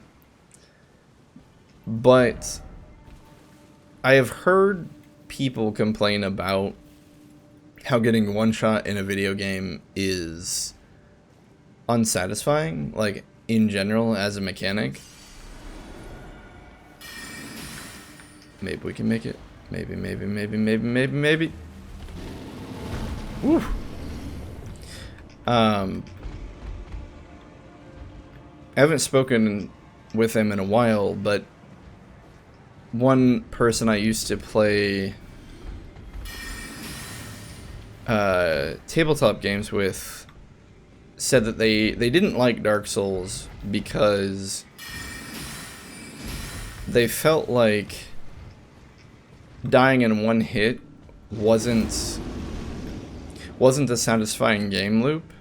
They actually preferred Sekiro, because in Sekiro, and I've never played it, so I don't actually know how it works, but apparently in Sekiro you can make a single mistake and then you come back to life or something like that. And he said he felt like that was a much more satisfying game because the player could learn from their action and learn from their mistake and then get a chance to show that they could fix it. So I think in general that's probably the biggest issue with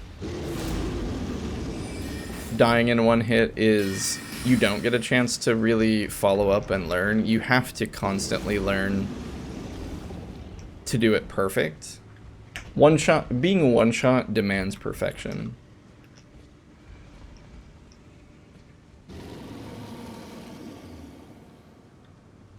Now, admittedly, maybe that's part of the challenge, and even more potentially, we are in a location we shouldn't be. Like this bear is too high of a level. Like we shouldn't be here. But even the message here said strong foe ahead, therefore try ranged battle, and I scoffed at that at first. But it does kind of seem like that is the superior method to take this thing out, because if you die in one hit, and he has so much HP. Okay, admittedly though, we didn't die in one hit from that, but he has so much HP. Like, how can you reasonably fight this thing?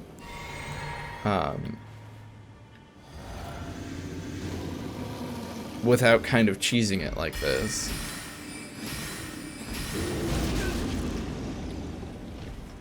Because sure, we could spend a ton of time here learning this bear, memorizing its moves, its tells, and figure out a way to fight it without getting hit. But that would be extremely time consuming and ultimately probably not worth it. Or at least it wouldn't really be worth it to me. We gotta stop taking those pot shots from the roar.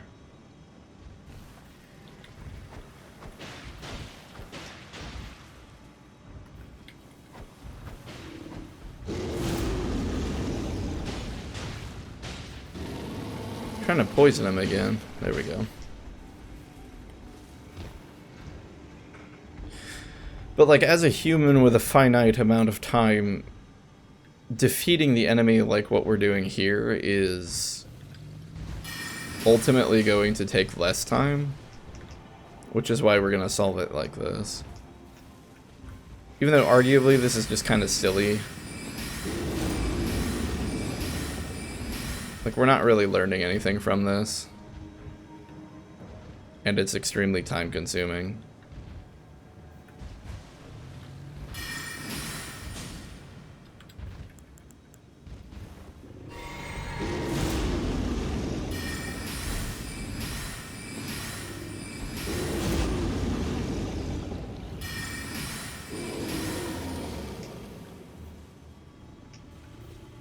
Is he not going to charge at us? It seems like he's kind of stuck there.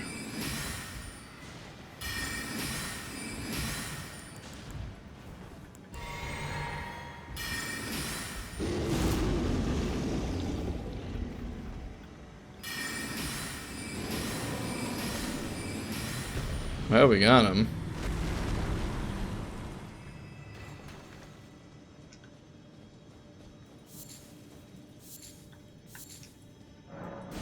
Oh, no, don't invade, don't invade.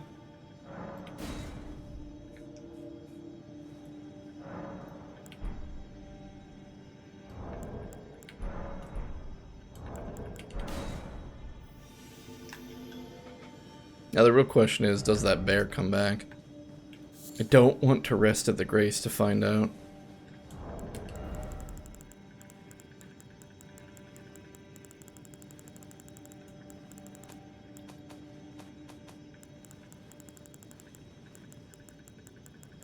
Where's our lantern? Did I drop the lantern?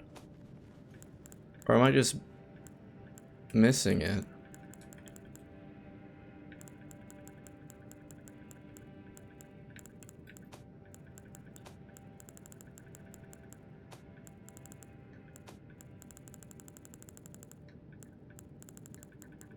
Or did the lantern run out of fuel? Is that a thing that happens?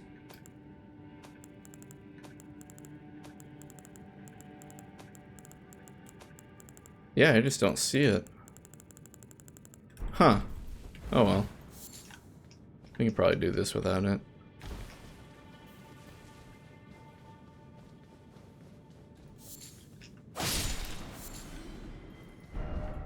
Try rump and then praise the scarlet rot. Gorgeous view, safety, oh safety.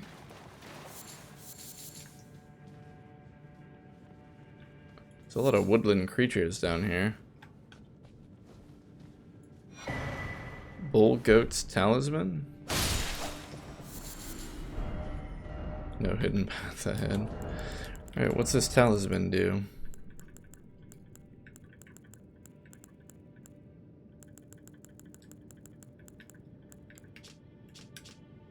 A talisman depicting the horns of a bull goat raises poise. Bull goats are associated with the stout and mighty Tragoth, said to be unflinching in combat, now a silent comrade to those who fight. We might even equip this. Although I kind of like what we have here. Just some basic stat boosting with some extra sorcery damage. I guess this was the only thing we came down here for, though. It's just the bear and then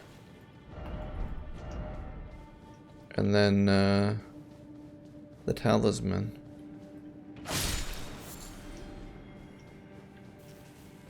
Well, in that case, let's go invade some people, since it no longer matters.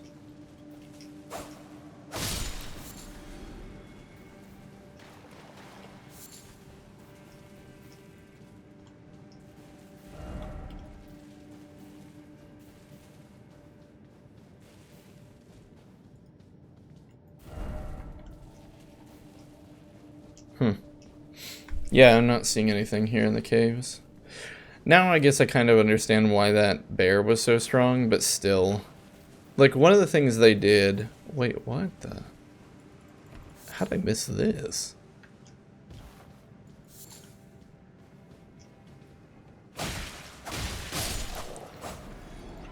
One of the things I like what they did about the some of the dogs that we encountered. No, cancel the evasion. Some of the dogs we encountered in up on the Dragon Barrow had red eyes, and they were stronger. And the red eyes were kind of a very obvious visual indicator that they were an upgraded enemy of the normal dogs.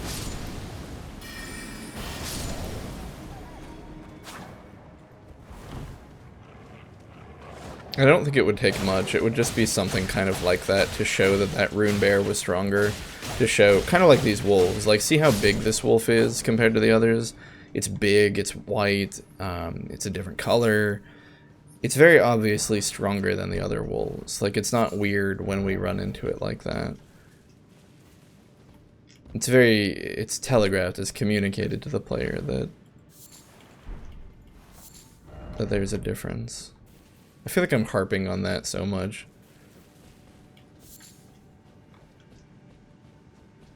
I think it's because I just didn't like that bear fight. And again, it could be because we're too low level, but it also could just be just a really big power spike, I guess, in the enemy, because these wolves are fine. Of course, we didn't get hit by them, but so I guess that's not entirely fair to say that the wolves were fine, but... Oh, what are these things? This isn't quite like any monster we've seen before.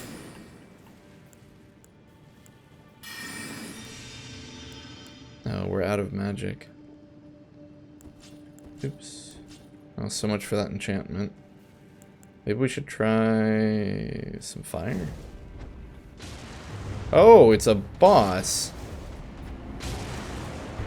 Okay. Oh, wow. Yeah, so that boss does about half our HP in a single swig. I would say we probably are a little low level then.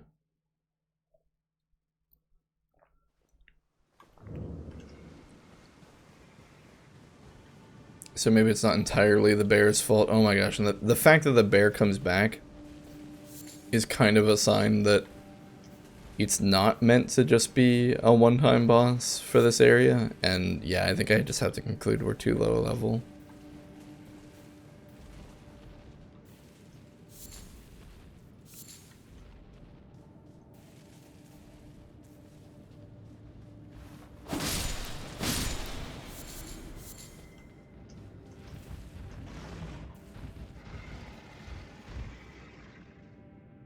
Oh, does it see us? No. Maybe? If it sees us, we're kind of just dead. Yeah. Alright, well, those souls are lost, and that's fine. We'll just let it run off like water on the down of a bird. A duck? Is that how, what's that saying? Like water running off the back of a bird or something like that.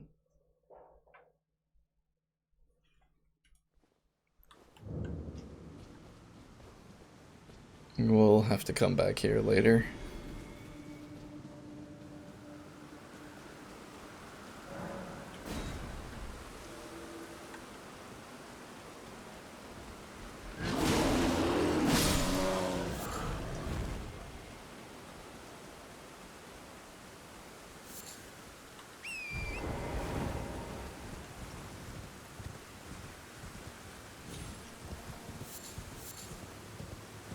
So west is kind of the direction we want to go in order to get to that desert. We're still a ways away.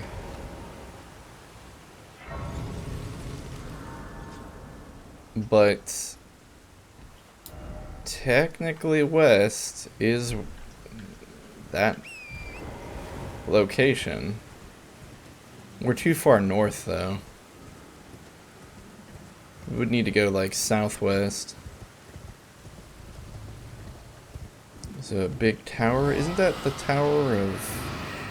Pretty sure that's a tower we've seen. And that dragon is a little cross with us, so we're gonna hightail it out of here. The other problem is, if memory serves correctly, the dragon barrow is rather high up. Which means that... Oh dear.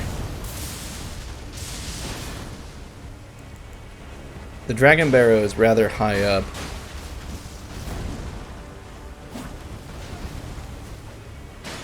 We're gonna try and poison this guy? Maybe? Oh, he like dashed forward. Seems like the boss killed the host though.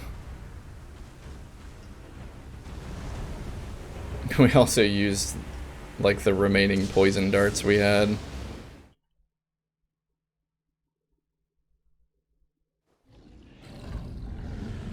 It's strange that we seem to invade a lot of people who are in the middle of fighting a boss. I wonder if there's a connection there. Like, when you summon other people into your world, do you have a higher chance of being invaded? And if that's the case, do you...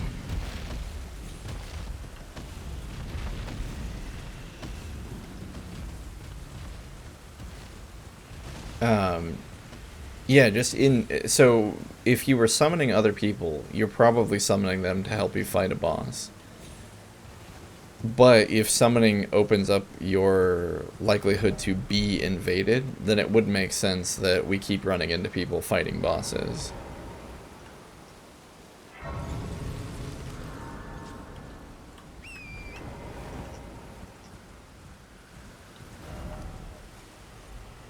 Oh, I said southwest? Apparently it's southeast. I got my west and east mixed up. Yeah, so we were actually traveling away from the desert. Never mind.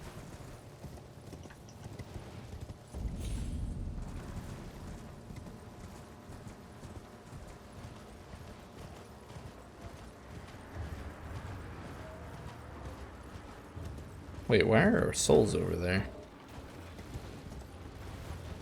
Oh, that's from when we died in the cave. That's fine, we'll just leave those over there. I think there was like 52 souls or some really small number.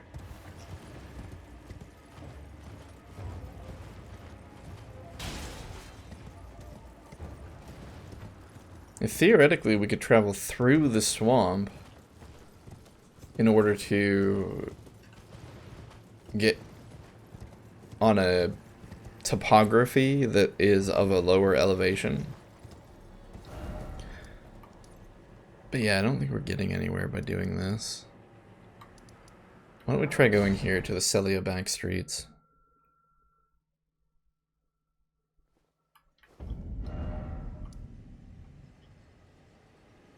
The problem is the map really doesn't seem to have a very obvious way through.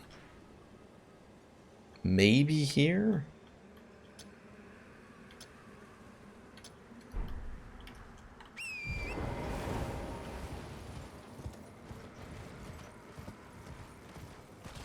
Even then, though.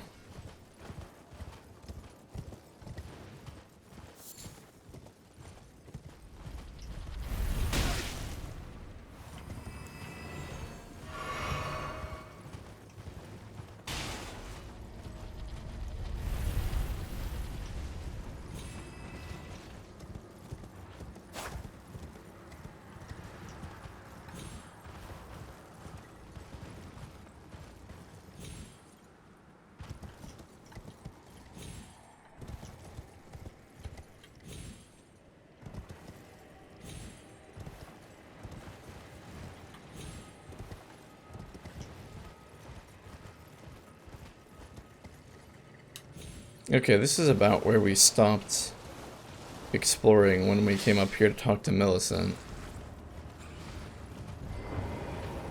Can Can we activate this? Nice. Guide and Gatekeeper for those returning to the roots. Not the first time we've seen that.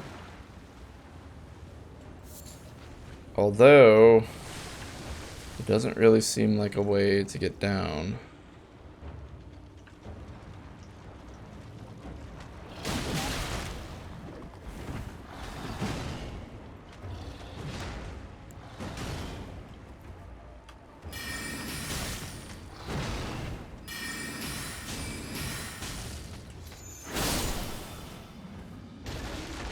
Cool, cool.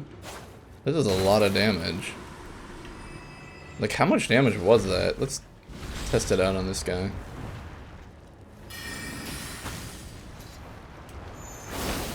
Eh, 470. But that was... I think that was 2,000, so we hit, like, the weak point.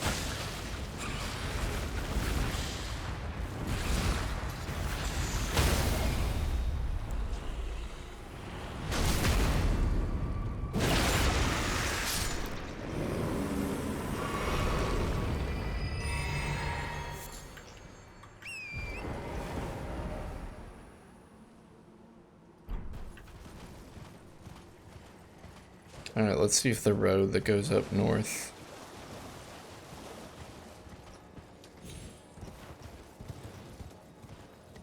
actually leads to a path into the desert or not. I feel like I'm so obsessed with this desert tonight, but it's because it's this huge area that just seems unable to be entered. Down required? Ahead.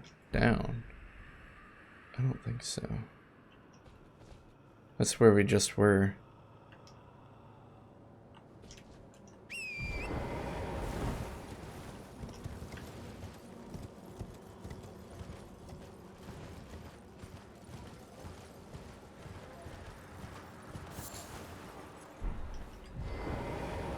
Who are you? Oh, you have a big hammer.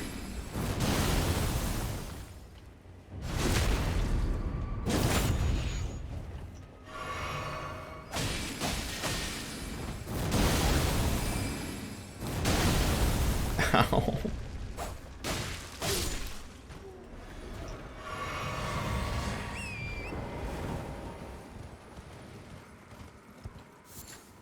I don't think we've ever seen one of those before.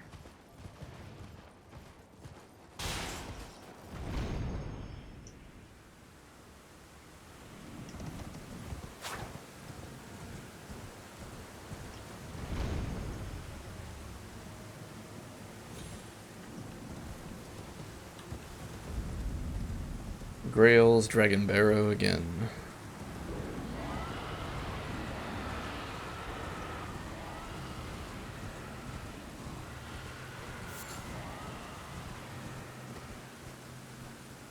Yeah, in spite of there being this path here on the map, so to say, it's not really a path, is it? So I don't know what that white line exactly represents.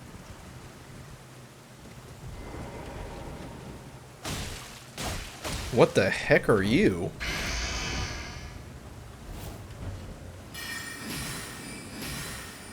It's one of those harpies, but this one has a lot of HP. It's also wearing a weird hat. It's kind of another example, though, where they take an enemy that is you've already fought before, but make it visually different, so it immediately reads as something stronger.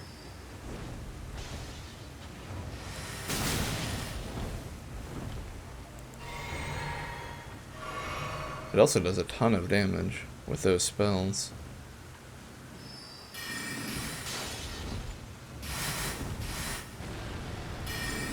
What on earth?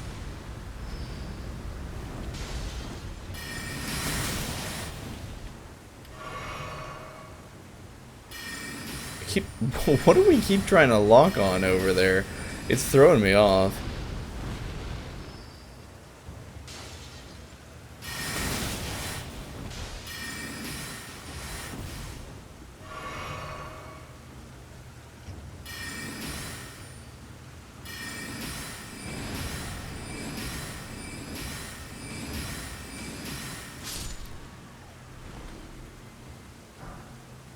Okay, it kept trying to lock us on... Oh, there's a bat. Is that it?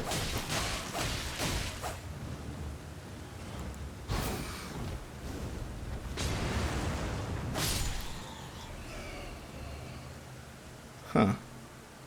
So it's just a super strong harpy and a bat. Perhaps they were partners.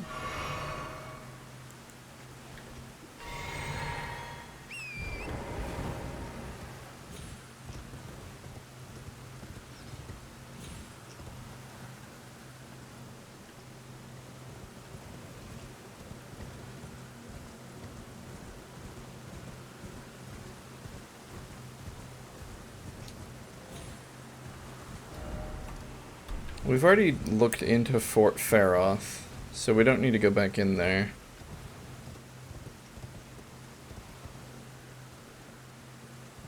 At least I'm pretty sure we looked into this fort. I'm having trouble remembering it, though. What?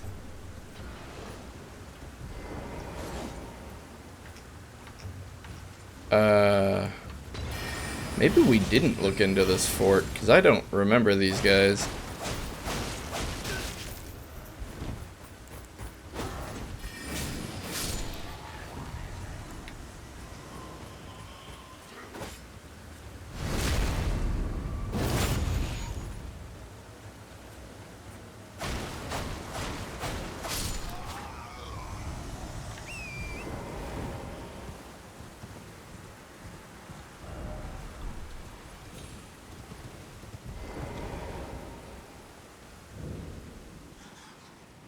Oh, I vaguely remember this place.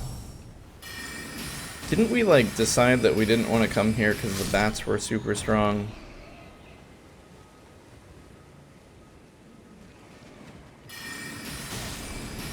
Or did we actually find everything in here and... I don't feel like we did. Especially because these bats are so strong. I feel like we probably ran in here and did exactly what I'm doing right now and then decided to leave.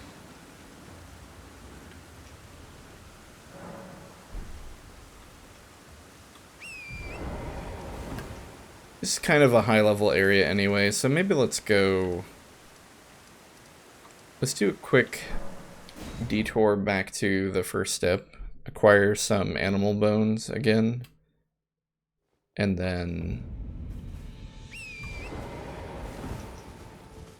jump back into PvP.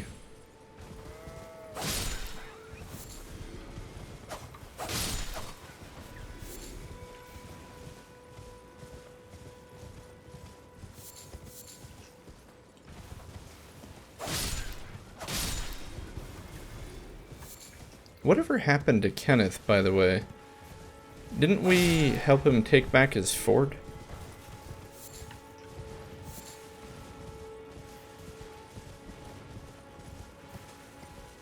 And then he said he couldn't knight us.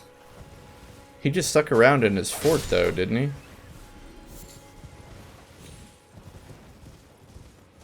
He didn't like do anything.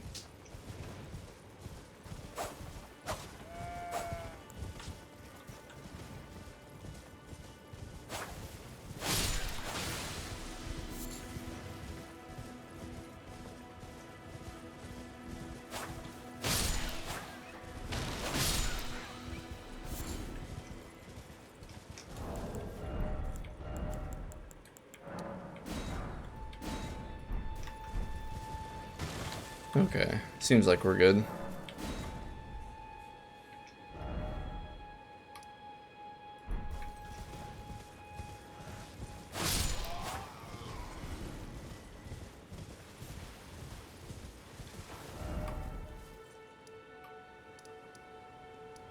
Let's go back and talk to Kenneth.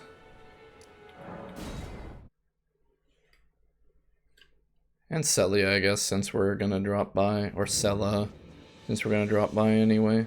There you are. Shall we commence the... Show Azur's sorcery. Sorcery, my apprentice. Ah, then you have seen Master Azure.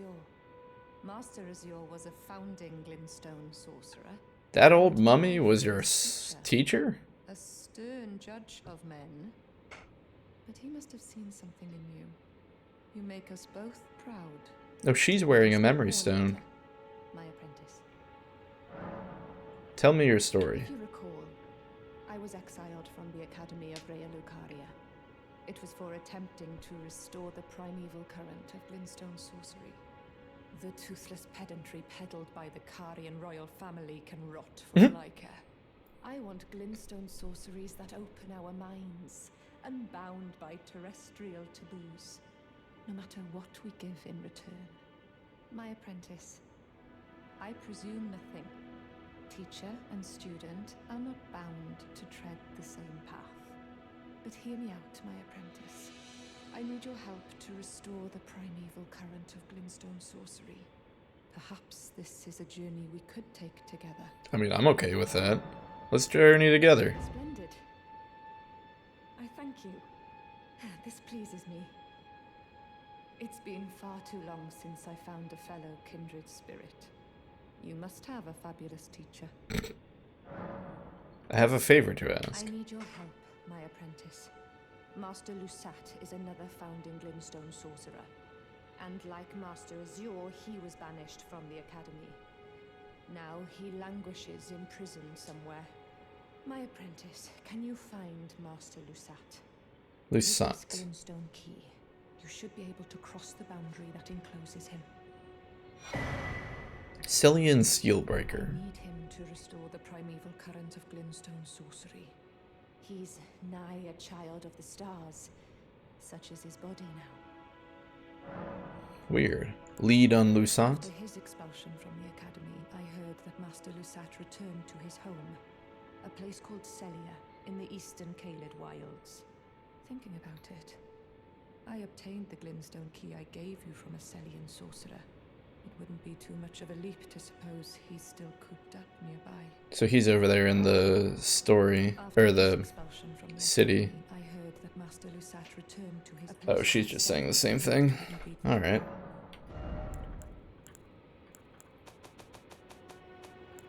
Shouldn't have anything left to teach us, but we can definitely go find Lusat for her, or Lusat.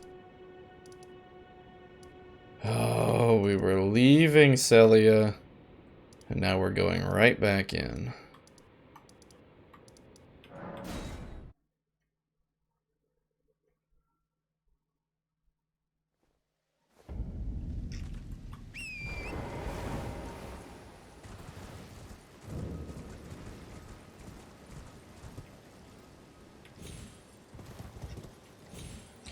So this key, what do we do with it? Well, we are way stronger than the last time we were here. I've kind of been avoiding this place because of how miserable it was, but maybe we're strong enough to actually fight the invisible assassins here. Well, yes and no. I'm being very lazy with this fighting, and we managed to kill that one, both of them.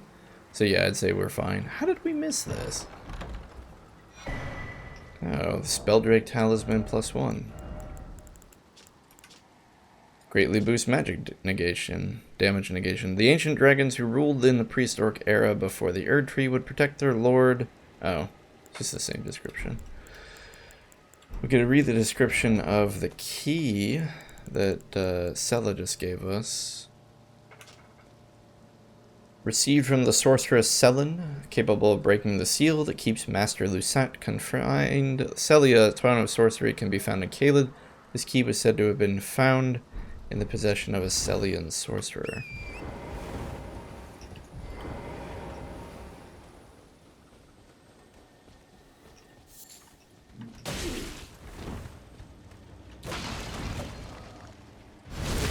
Oh yeah, we just killed them in one backstab now. I guess a +14 weapon will do that.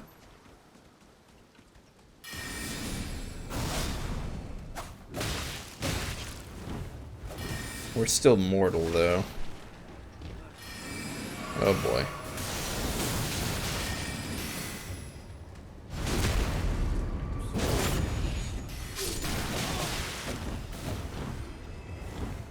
I didn't realize his friend was right next to him. Oh man, we can't catch a break.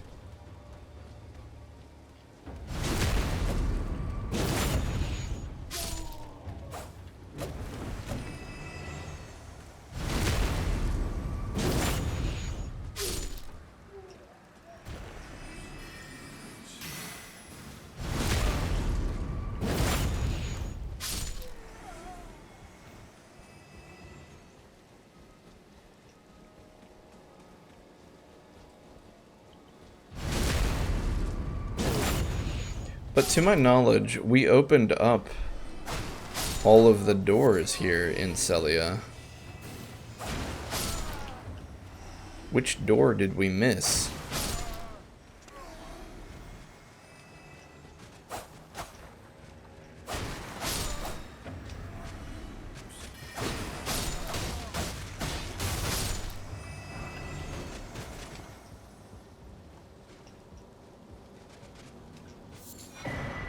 Oh, red main painting? What?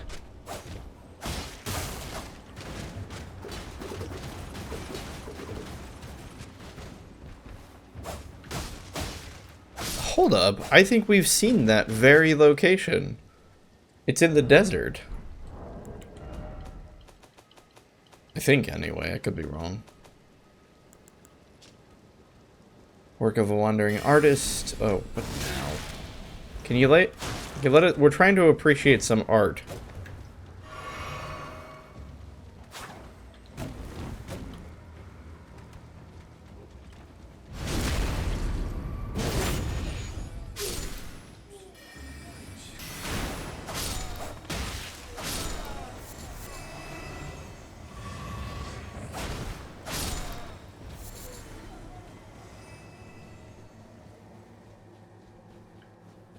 The number of times we'd had to come back to this city is just too much.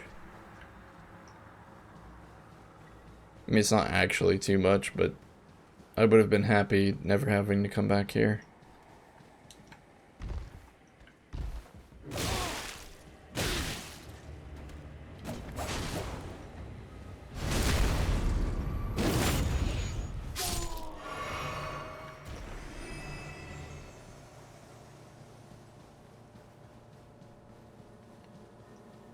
I'm racking my brain for any location that we found that was sealed that we didn't open. But I can't think of anywhere. What? How did we miss this? What? There's this whole boss fight over here? Oh, they're just kind of regular enemies, aren't they?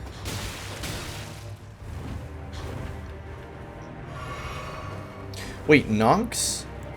Isn't this the... Didn't they call the Eternal City Nox or something like that in one of the item descriptions? Maybe, I don't know. Oh gosh. Their range is impressive.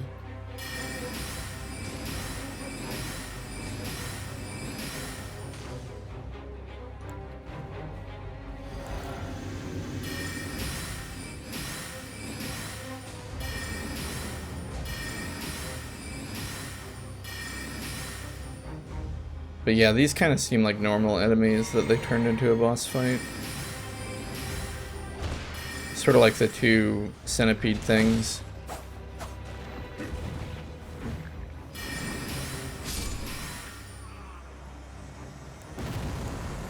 Did he just explode?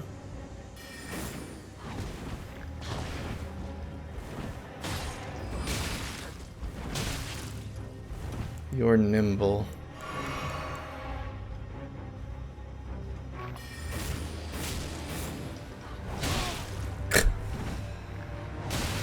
Oh, I hate whips.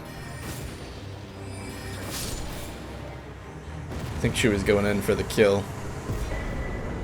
Nox Flowing Sword.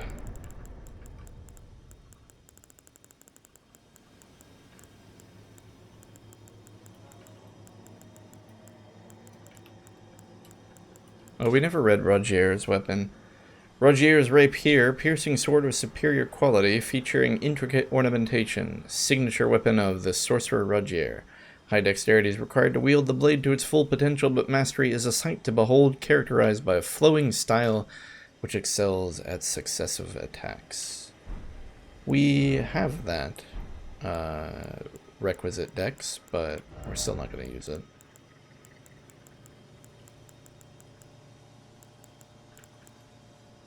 Where is this weapon we just got?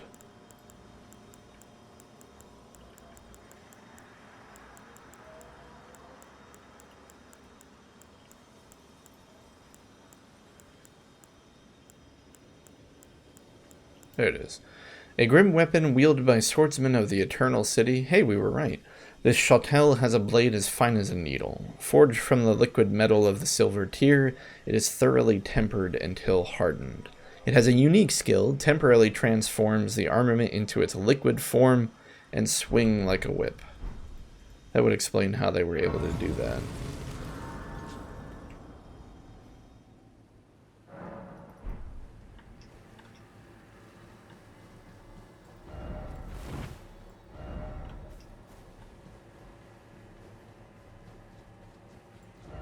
Something incredible ahead, praise the sorcerer.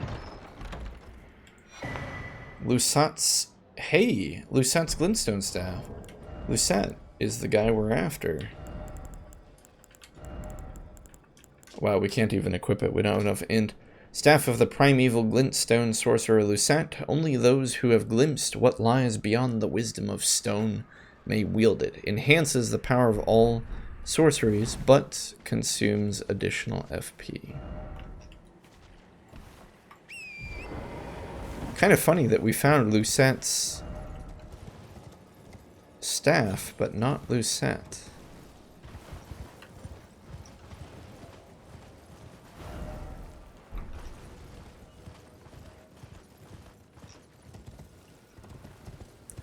I did kind of always wonder also why we never found what I would consider a grace in Celia proper. We had a grace in the back streets, but not in Celia. And I think that was the reason why we never fought those guys. So I'm sitting here thinking, if I was gonna lock someone in jail, I wouldn't lock them up in the upper city. I'd lock them up in the lower city. So let's go check out the lower city here.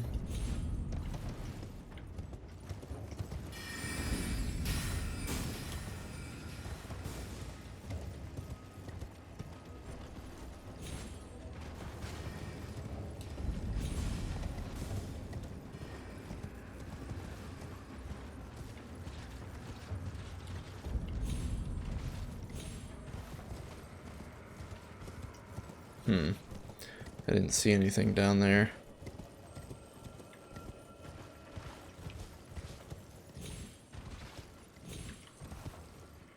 And again, we haven't spent a small amount of time in this city. So a certain part of me feels like, well, if there was going to be a secret or something, wouldn't we have seen it? Alright. Look here, you.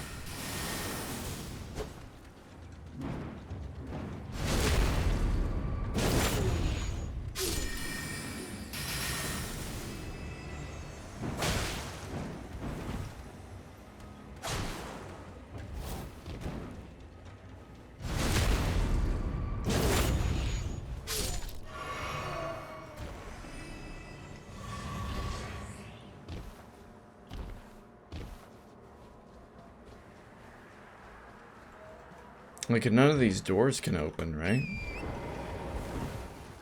We lit all the torches.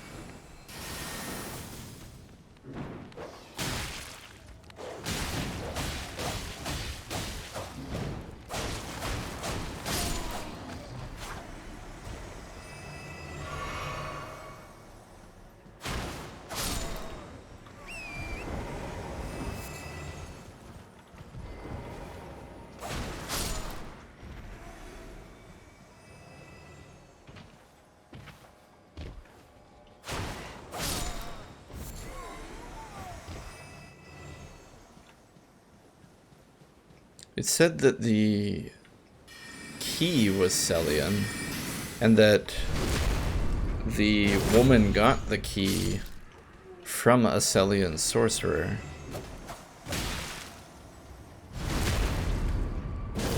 But we're in Celia, there's not much more clue that can be had. An imbued sword key? What?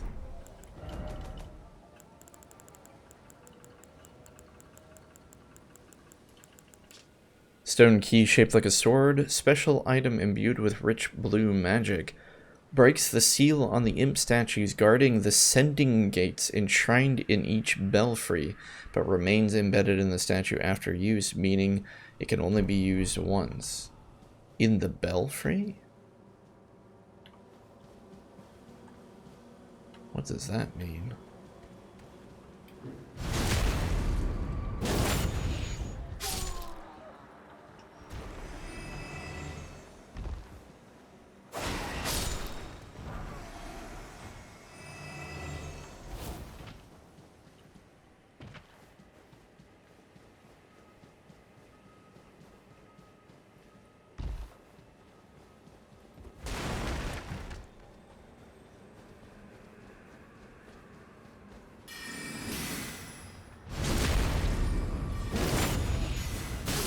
Ugh.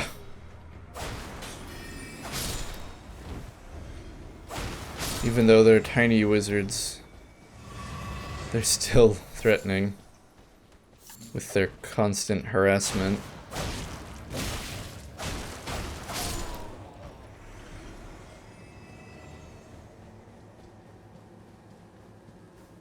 The belfry. Is there a belfry in Celia? Well, there are certainly things that look like belfries, but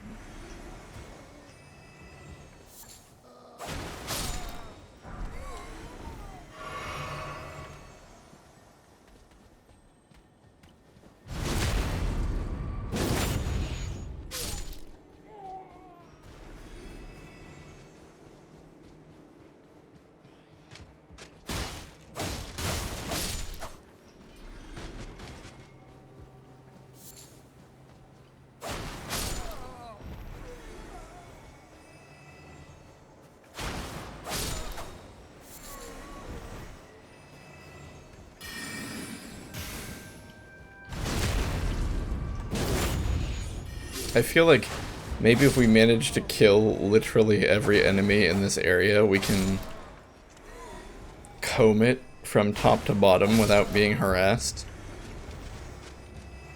It's a dream for sure.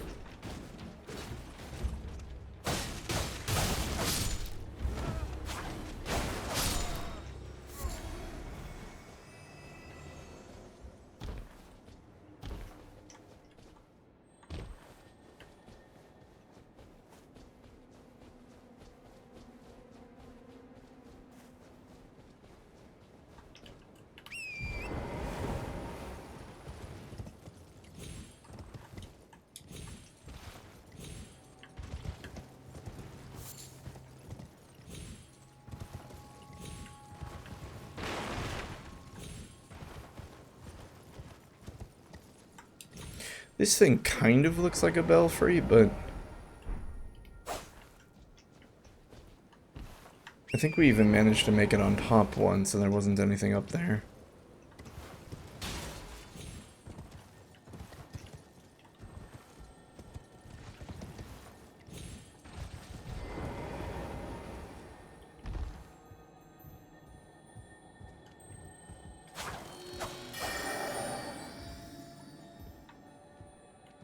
Can you sneak up on this? Or do you just have to run in and swing? Looks like run in and swing. Art of War double slash.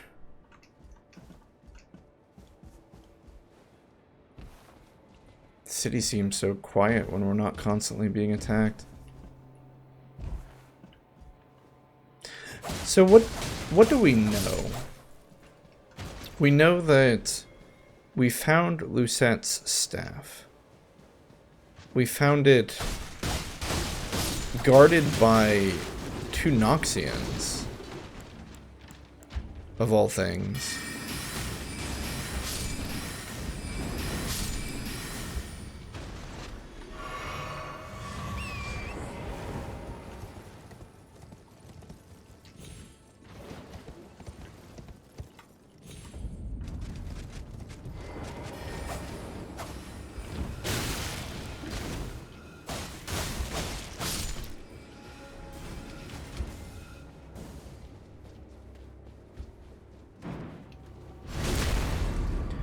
We found it behind a door that we hadn't been to before. Perhaps we should go back there and make sure that we didn't miss anything further, because I'm not seeing any big, obvious open doors or even locked doors.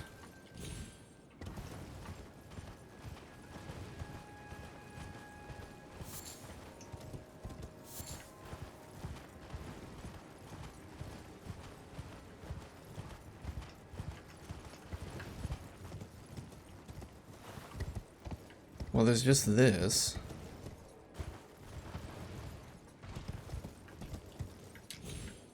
This really feels like there should be something more, but... Is that something up there? No, there's like a big tree root in front of it.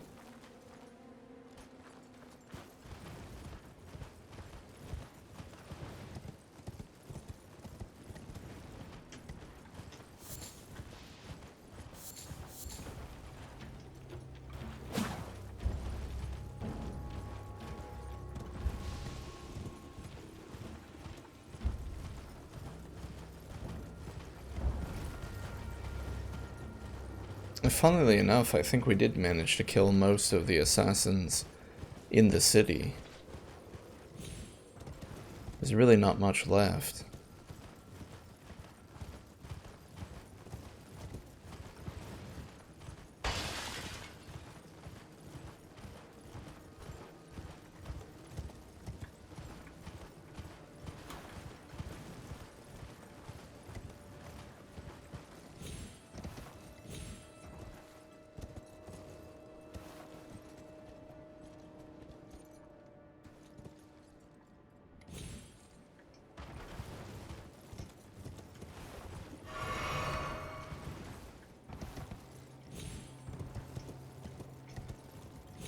Trying to think of any door, any sealed door. Like, one kind of sealed with runes, sort of the way that we saw it at Len's Rise. But I think any door that was sealed, we kind of opened by lighting those torches.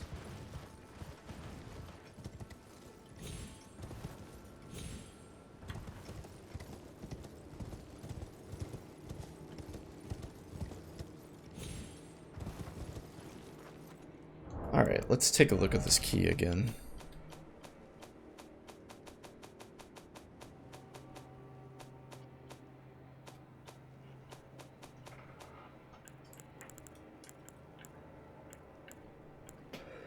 Can release Master Lucette from confinement. Celia, Town of Sorcery, can be found in Kayla. This key was said to have been given and found in the possession of a Celian sorcerer. Do we know any Celian sorcerers? Gowry is the only one I can think of. We're not really even sure whether he is a Celian sorcerer, but maybe we should go talk to him. See if he knows anything.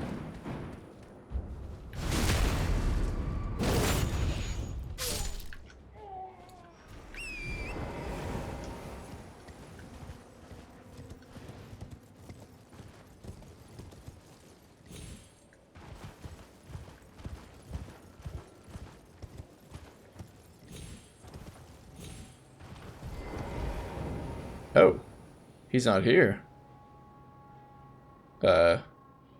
Millicent is, and her eyes aren't red anymore. color are they? They don't really seem to have much of a color other than yellow. Oh, hello again. Something about this place felt familiar to me, so I decided to pay a visit. Hoping to find someone here, but I've only found emptiness. Perhaps before my departure, I needed someone to say farewell to. Well, never mind that. I must focus on my journey, for which I have you to thank. I must stay strong. Well, I must. Alright, apparently Millicent is going to continue on her way. I don't think killing the dog is going to do anything for us, but it's like the last thing we can interact with as far as Gowry goes.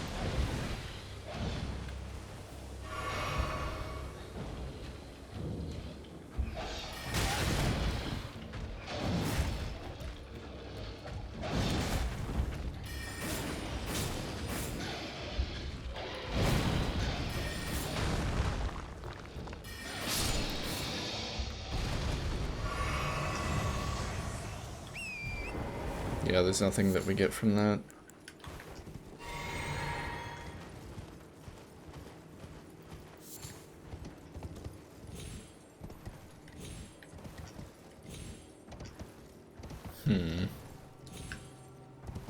Now what is that up there? Because that looks a lot like a belfry. Actually, I'm not really sure what that is. Is that what we need to go find?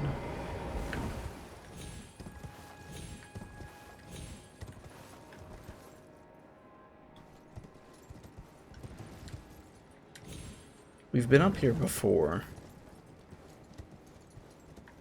but we weren't able to really find anything of use.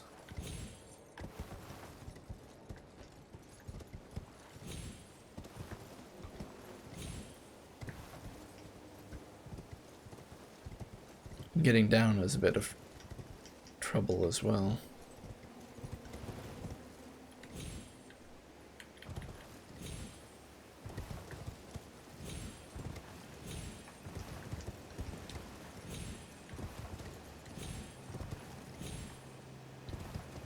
Someone's left messages up there, but it really doesn't seem like the kind of thing we need to go to, so it's probably not what we're missing.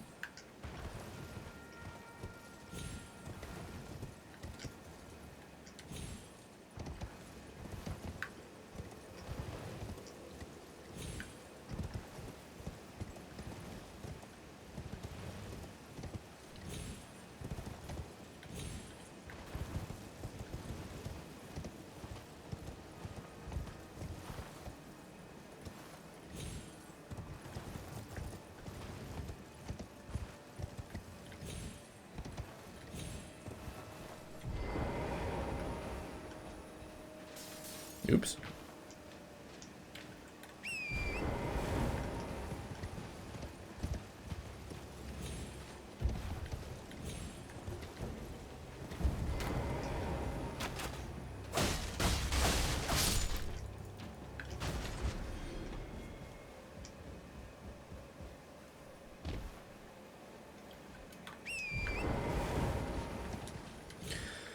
I think we may have to just conclude that he's not here.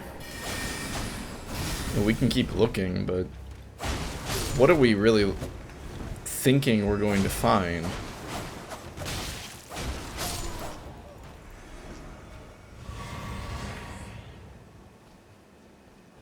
Although here's the thing.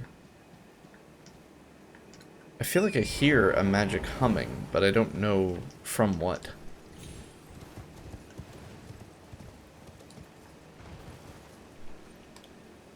No, it seems to be centered on ourselves. It must be one of the effects that we currently have active.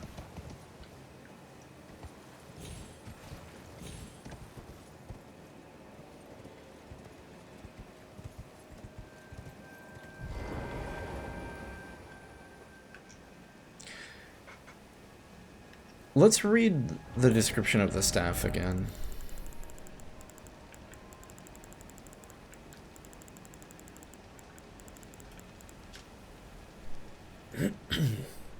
Primeval glintstone sorcerer Lusat.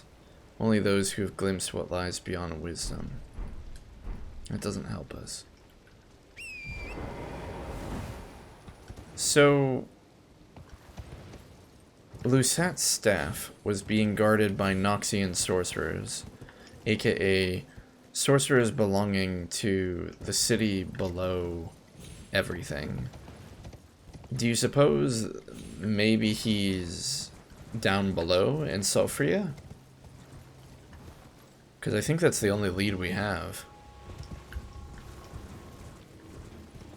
We'll go do a really quick kind of skim through here on some of these buildings. I know we've already done this, but just to kind of really make sure we didn't miss anything.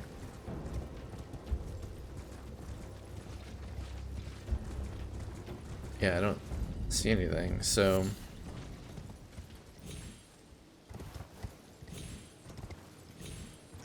I think we have to confirm that he's not here. Maybe we can go back and talk to Celia, Selen, and show her the staff we found.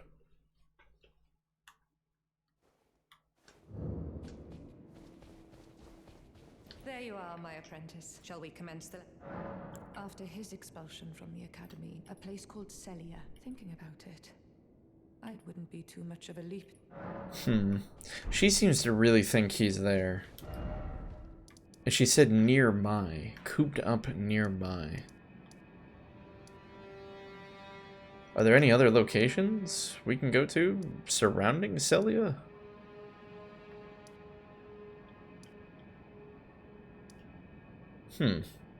Did we ever actually fully explore the Crystal Tunnel? Because I don't think we did. I think we got teleported here and then we left because this place was miserable. Oh, whoops. So maybe let's try exploring this in full.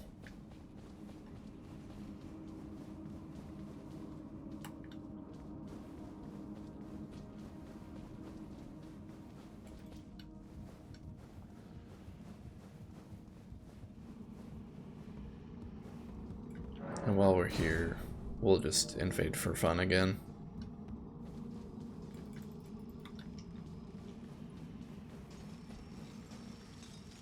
We should be a lot more equipped to handle this place now. Oh my goodness, way more equipped.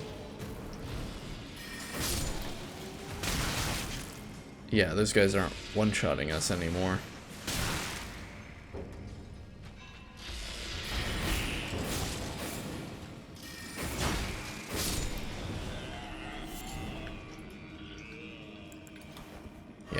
Through our level, we've simply earned the right to make mistakes now.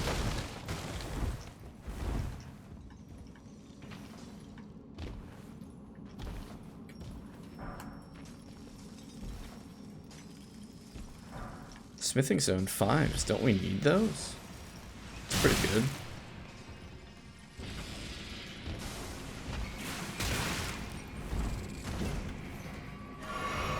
Oh gosh, this is the horrible shed we found ourselves in.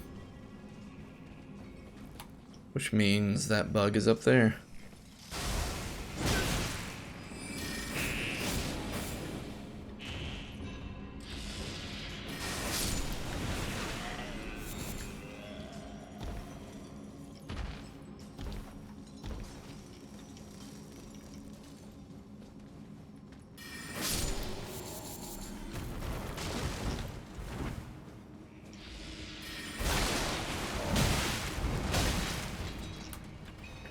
Lower level or not, I still can't seem to ever dodge their ranged attack.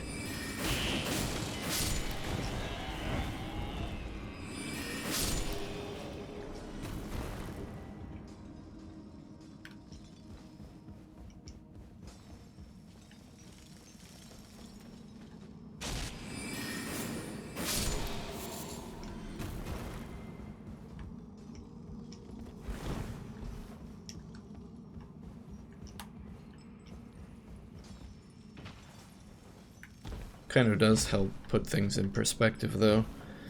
When we first came here, we were just wildly outclassed by everything.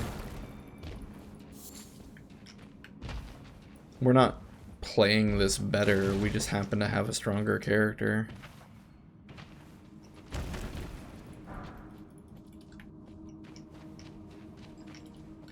This is a glintstone mine rather, and Lusat is associated with glintstone, so perhaps there is a connection here.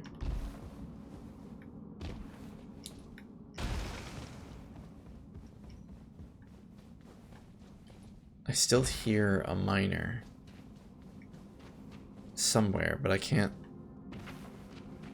seem to find him. Isn't there another section? Like, yeah, over here, and we were never able to get that item. Maybe we can get it now.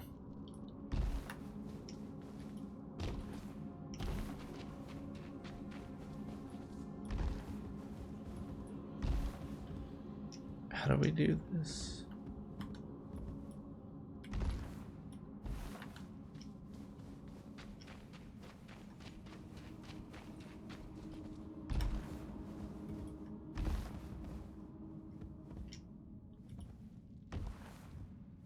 Oh, that was easier than I was making it out to be. Just for a cuckoo glintstone.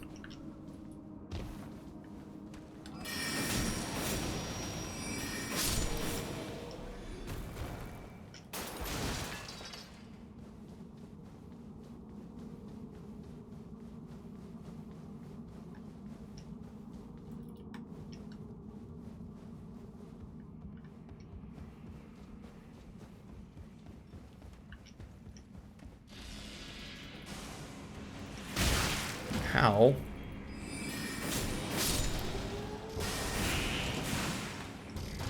Oh no, we're out of carrion blade.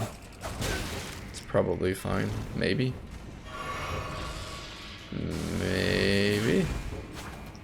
Maybe it's not fine. Maybe we're about to die. Okay, we're fine. Oh, we got a digger's staff. Is it an actual staff, or is it just another weapon?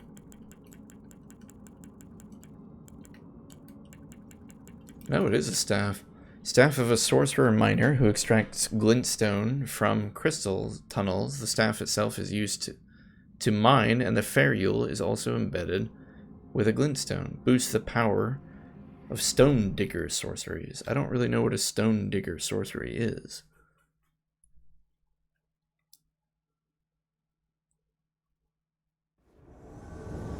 Frilled Finger Andre summoned as a cooperator. I wonder where the host is. Seems to be in a this-away direction. Is that them? Maybe it is. Oh dear.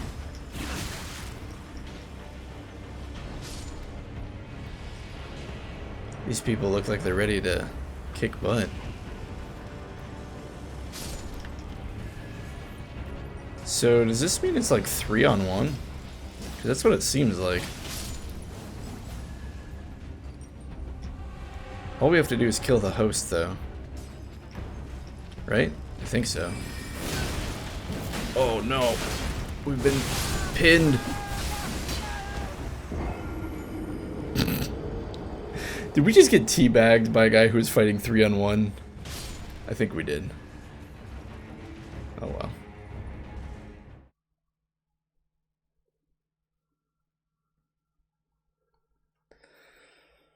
So, I guess that's something we'll have to keep in mind, is it can potentially be 3-on-1.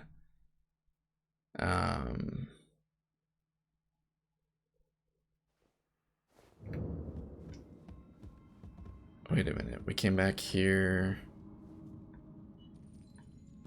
Oh, so it still puts us back. It still puts us back where we were. It doesn't reset all the enemies. Okay, so we can probably just run down here and grab our stuff, maybe?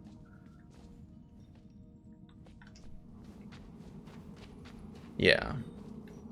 Because we like died in a corner over here.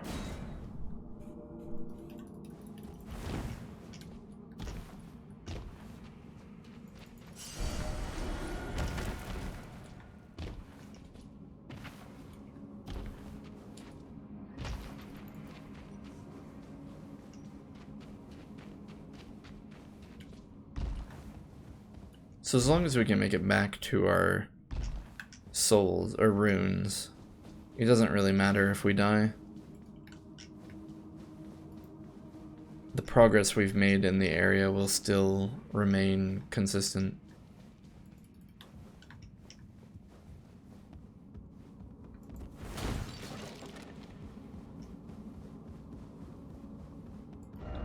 Be wary of trap. Okay. What? Rock blaster.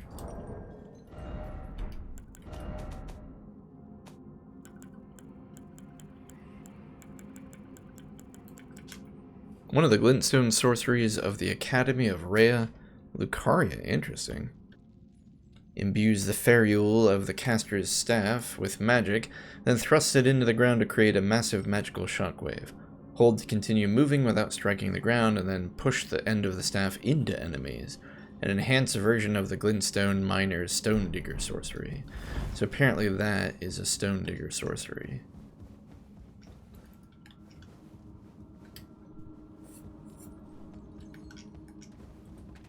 Oh, right. These guys are super resistant to physical.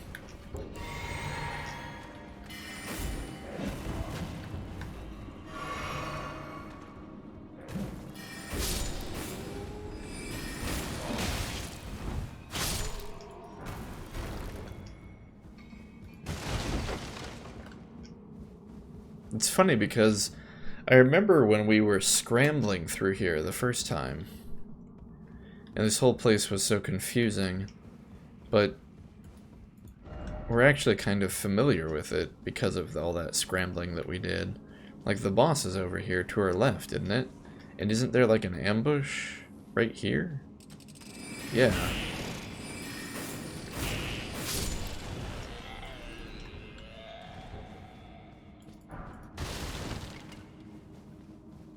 Oh, there's two of them up there. That seems tough.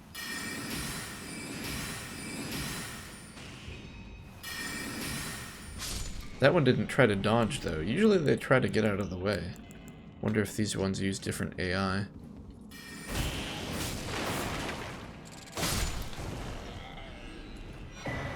Faithful Canvas's Talisman?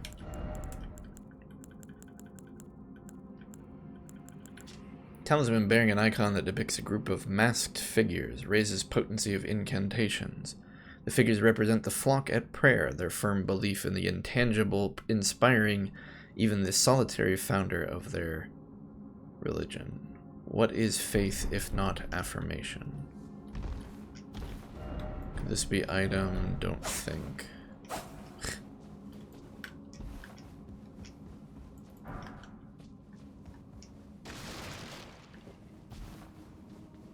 Because there's the boss here, and we ended up giving up on this boss.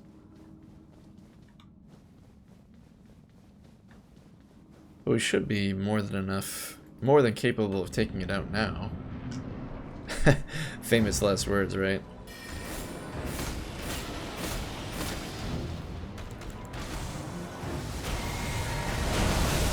Whoa.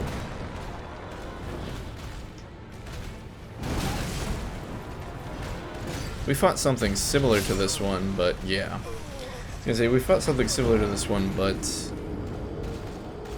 we fought it on horseback. On top of the mountain.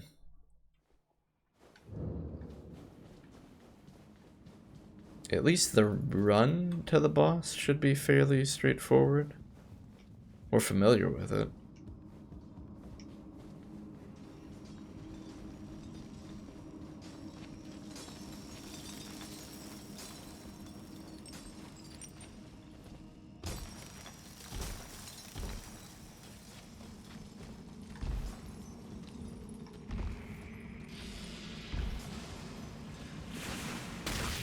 Rude.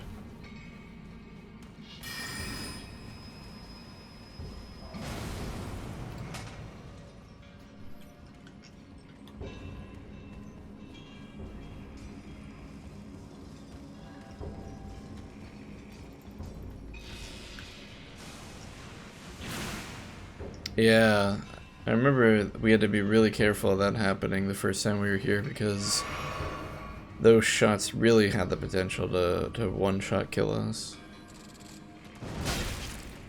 That's a little annoying.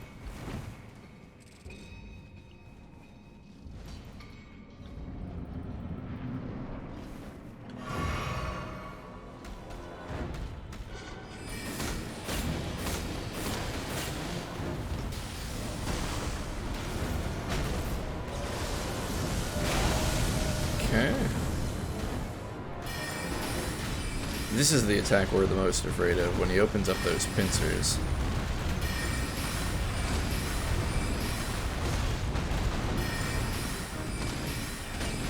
Yeah, but we're doing so much damage to him. I mean, likewise, he's dealing quite a bit to us.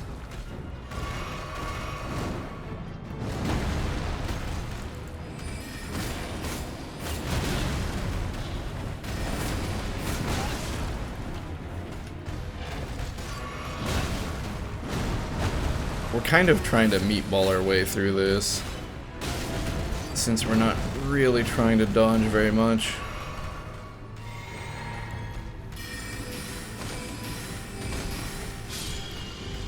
Yeah, and the Falling Star Beast. Seems like it was the same kind of enemy. Somber Smithing Stone, 6, Smithing Stone, 7, 2 Gravity Chunks, a Bell Earring. Can't we give that to... Wait a minute, can't we give this to the dudes? The shopkeeper in the round table? I think we can. Yeah! Nice! So we found the Bell Earring 1, because originally we had the Bell Earring 2. So we're covered on Smithing Stones 1, 2, 3, and 4. That's a huge advantage. Definitely worth coming here to get that.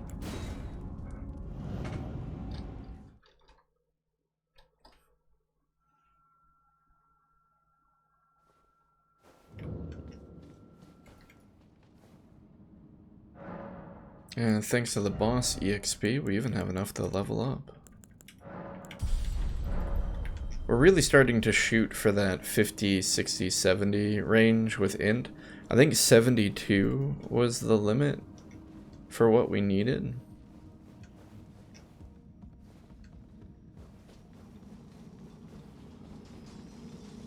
Wait a minute, what? I think I went the wrong way.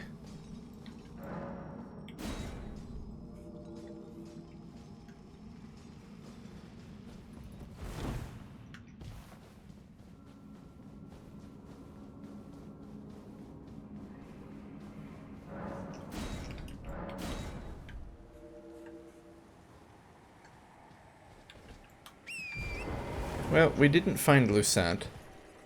We still found something pretty good.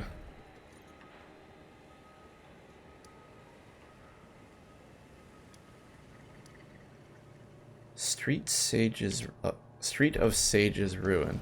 Let's go check out the ruins in the swamp.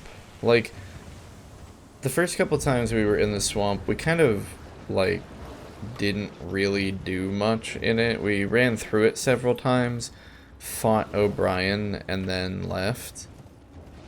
We didn't really try to explore it very much, largely because most of the monsters were really strong compared to our current level.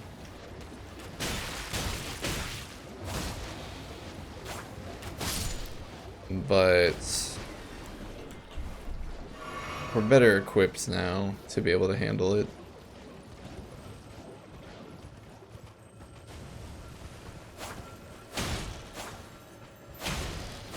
Does this just give us blue Estus? It's kind of funny. It's huge.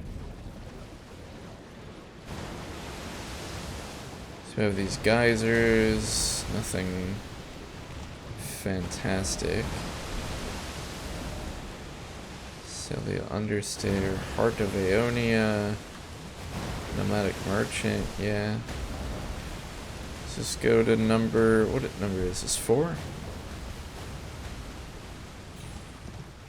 Okay, I think we explored these runes already, but maybe I've forgotten. Why are you so vicious?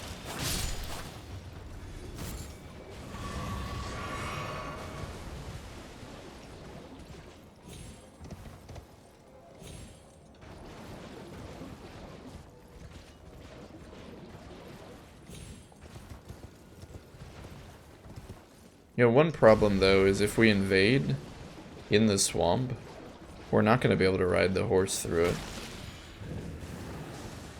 Street of Sages Ruins.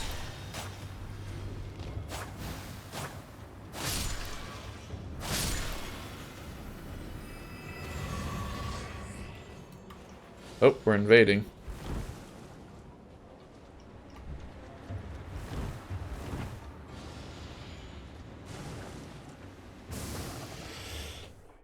We're gonna have to get a little creative in how we traverse the swamp then, I think. Or we're just gonna have to deal with the Scarlet Rot.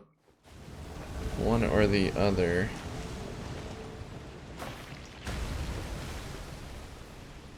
Invading Gopu. Well, Gopu, where are you? Oh boy. Looks like 2 people up there.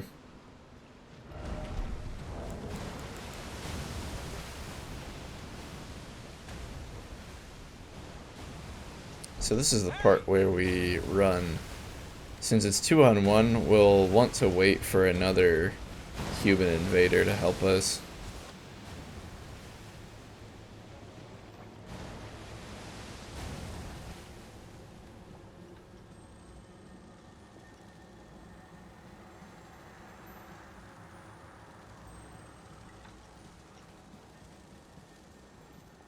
Because the only way we're going to be able to win as an invader is if we're crafty and don't fight head on.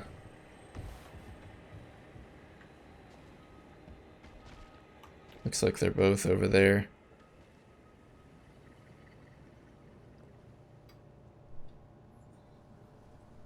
Now, can they see us on the HUD the same way we can see them?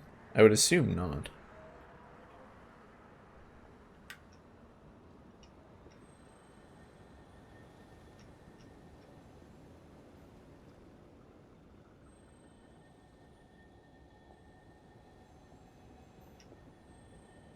Nice. Wait, what? Frilled Finger Tonpa has returned to their world?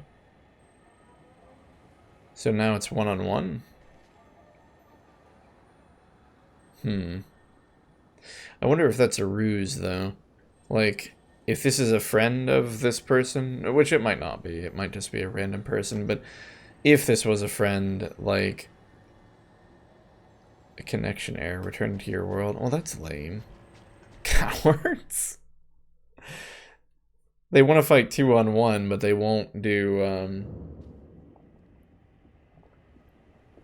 when their opponent is crafty, they don't want to do it.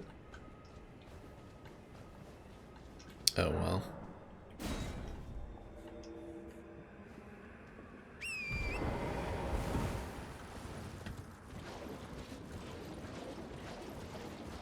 Because, yeah, I figured, heck, if there's going to be 2 of them, we might as well wait until another assassin comes, or whatever we're called, Furled Fingers or something. Festering Fingers.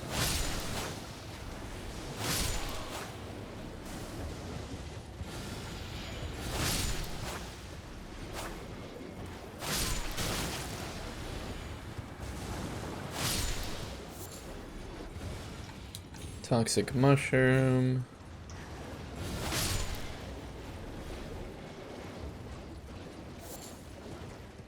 Whoa! I didn't even see that. Maybe that's where we need to go.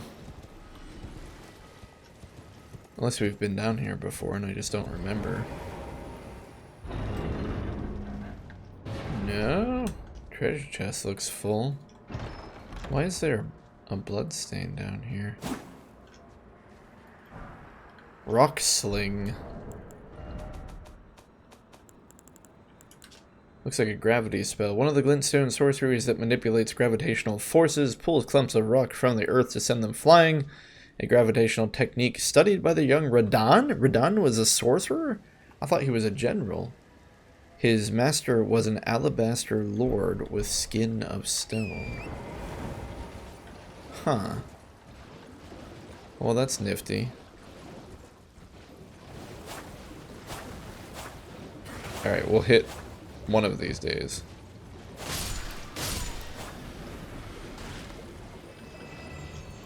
Well, that wasn't Lasat, but it was still a new thing.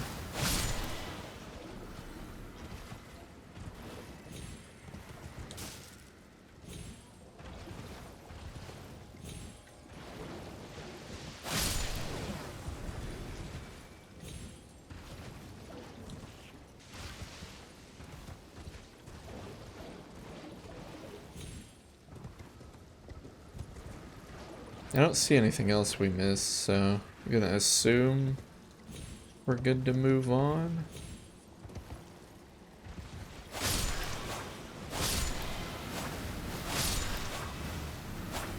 I definitely like the swings with the moon veil on horseback a lot better than the S-Stock. The S-Stock tried to poke and you had to be really precise with your timing, but you get a lot more grace with the katana. You just kind of swing it and it's all good. We definitely need more dragonflies. Come on!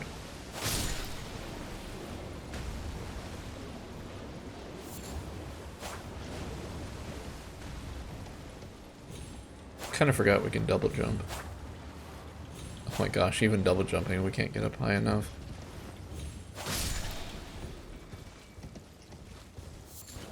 Who the heck are you?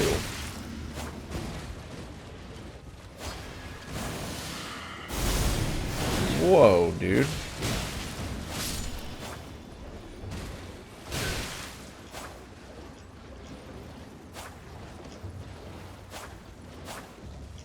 These dragonflies are so annoying. I'm trying to stubbornly not use our magic against them, but I think we have to.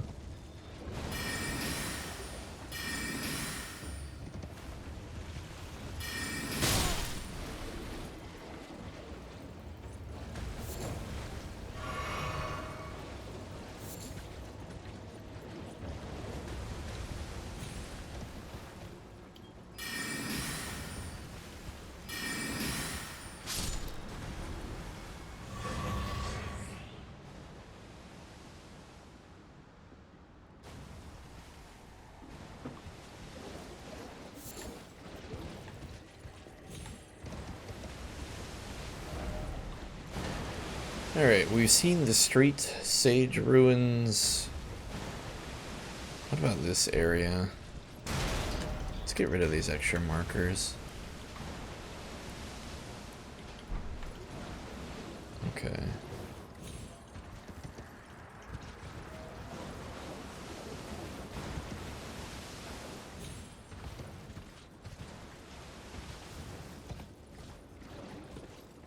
Hear the jingling of a bug.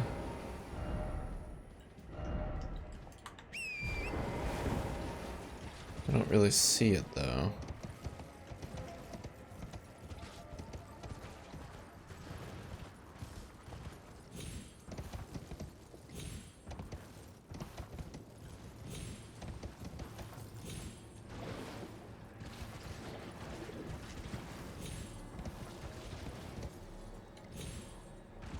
Maybe it's actually, I'm just hearing the sound that Torrent makes when you jump.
We have these giant land squirts, but I don't think they're really what we're looking for.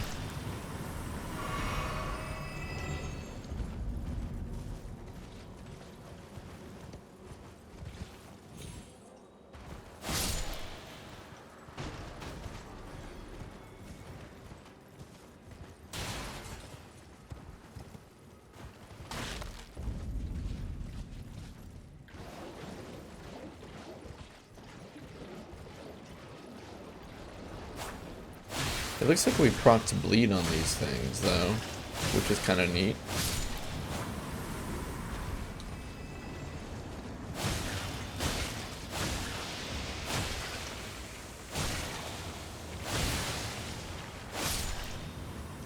We got the rot.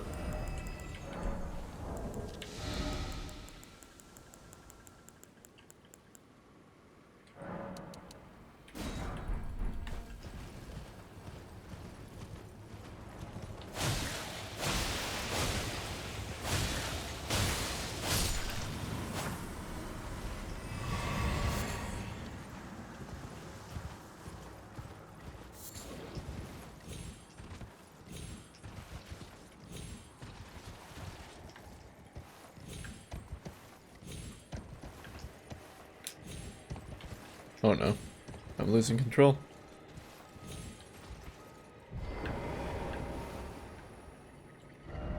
Turn back.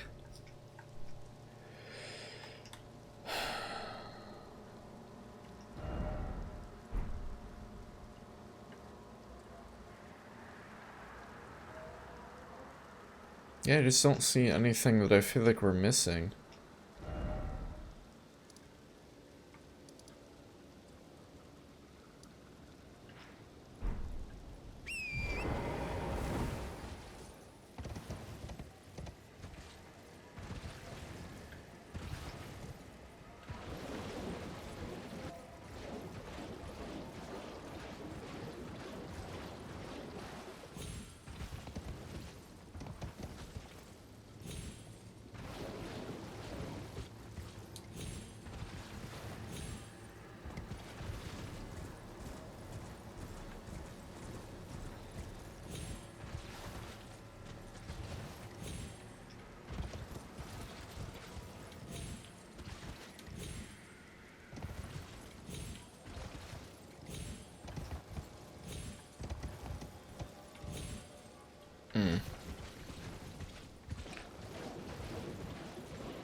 Okay, now, this ghost, we talked to him before, he didn't make any sense.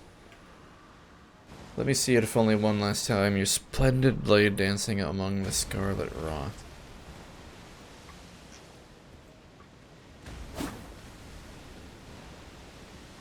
I have no idea what that means.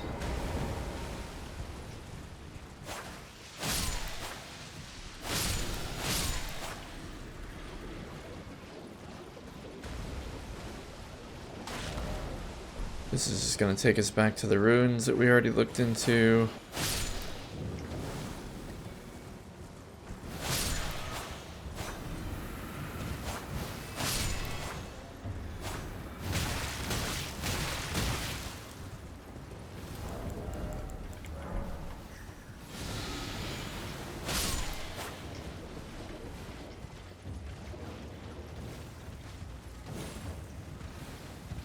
Yeah, I don't think there's any kind of prison. Alright, let's find somewhere else to go then. I think we've exhausted the swamp as being a potential candidate.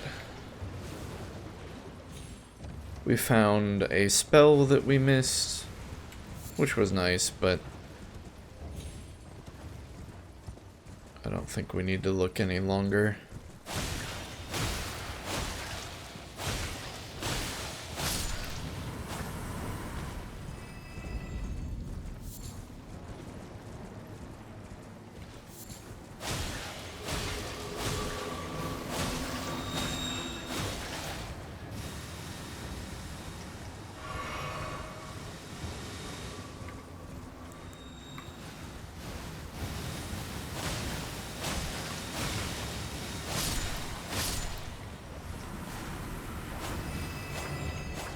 We can kill these things, which is kind of fun, but we're not really getting anything from it.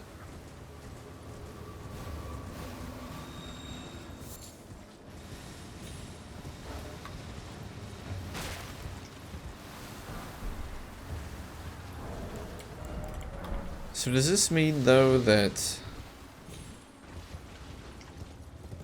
Did we miss Lusat?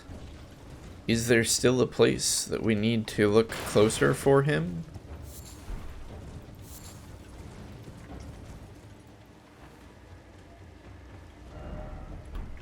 Or is there still other locations in Caelid that he may belong to? Come to think of it, we never did follow up on Alexander. Frilled finger. Oh, defeat Gopu. It's Gopu again.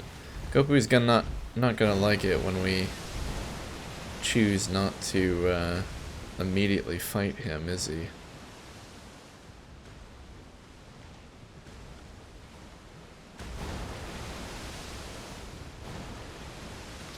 We'll adopt the same strategy as before, though, where we'll just stay up here and wait to see if we get an ally to join us.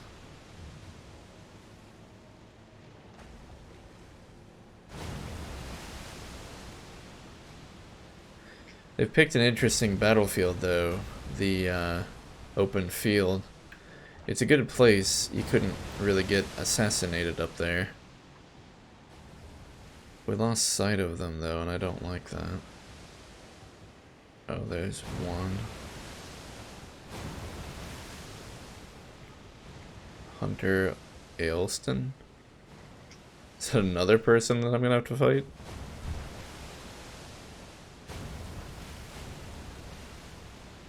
Probably. Hunter Ailston is over there and just got murdered by a random enemy.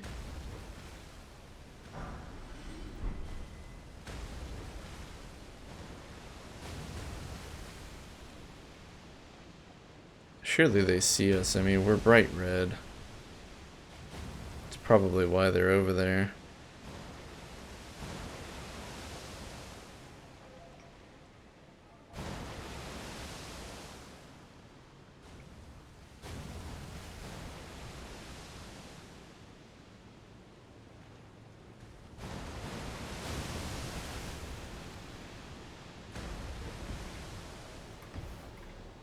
This affords us a little bit more cover.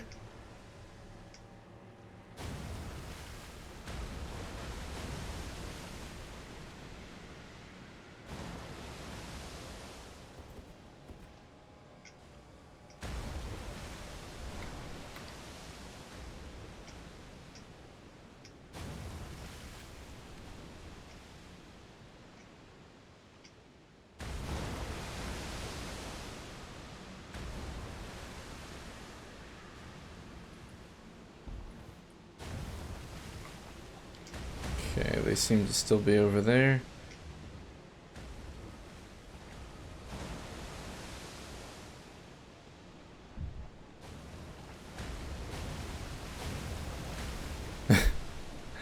Looks like one of them sprawled out on the ground.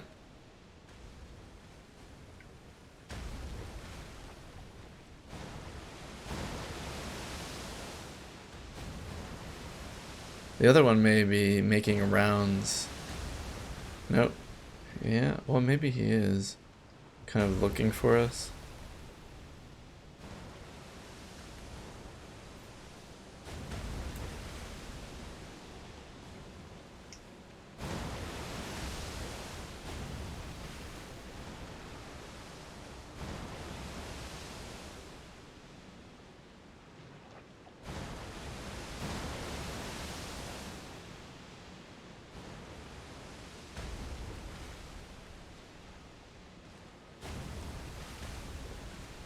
We have an ally here, it would seem, in this enemy.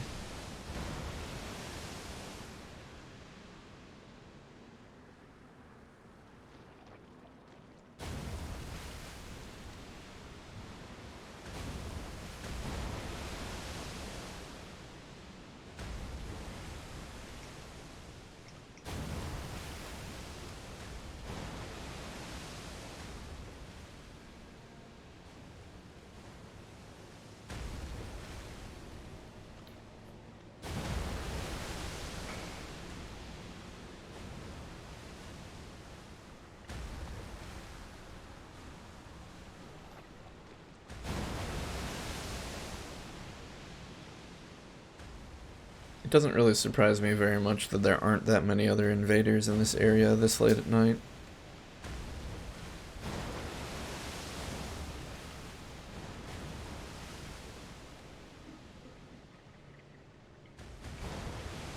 It's probably why we're not finding anyone to join us.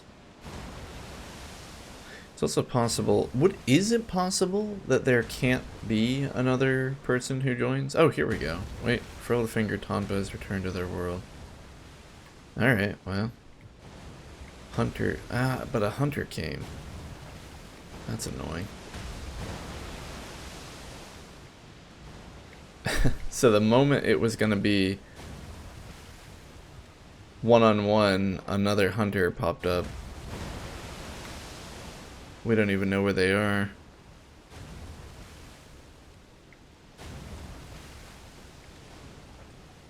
Looks like they're over there.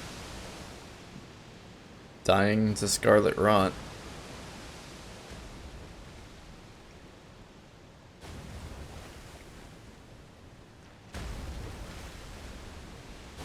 They're trying to heal it off, but of course Estus is limited. He's running to join. Does he see us? Crap, he might see us. Yeah, it looks like it. But that enemy is chasing after him.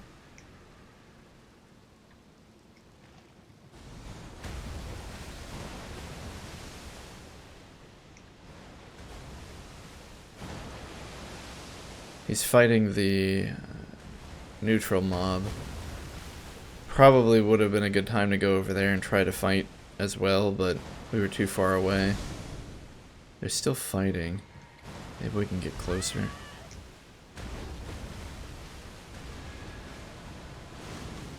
Maybe now's a good time to jump in.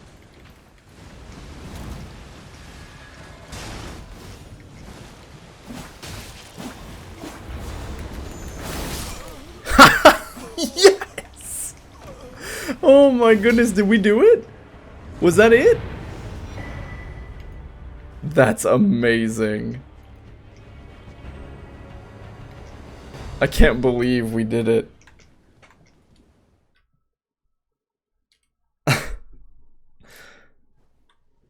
All that patience and waiting and for the right moment to strike. I cannot believe that worked.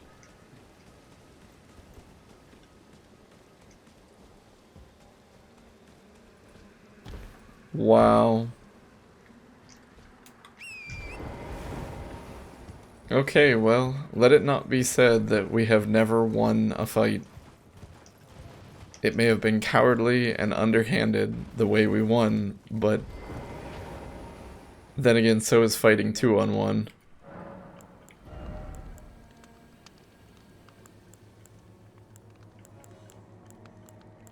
Okay, it looks like this guy doesn't really have anything that we would want. We could buy his gear, but we don't really need to.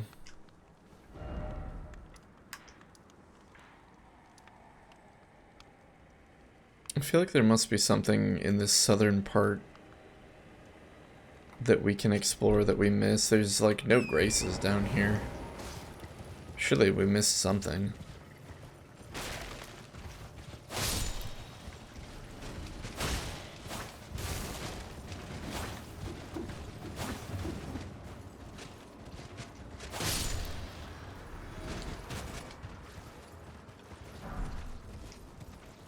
Marionette Soldier Bird Helm?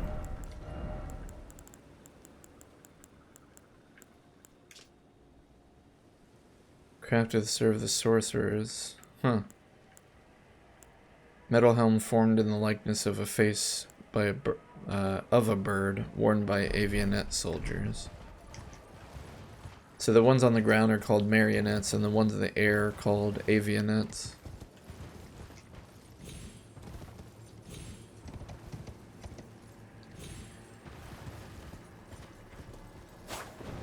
Oh crap, how do we miss our swings?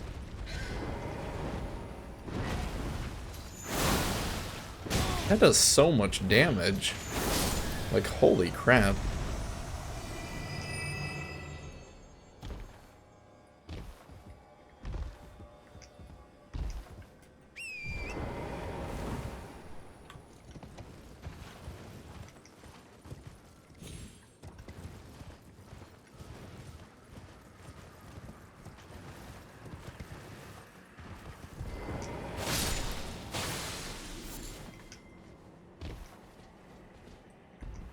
So, do we have like a bunch of recusant fingers then? Is that... No, it looks like the recusant fingers disappear after we leave the invasion.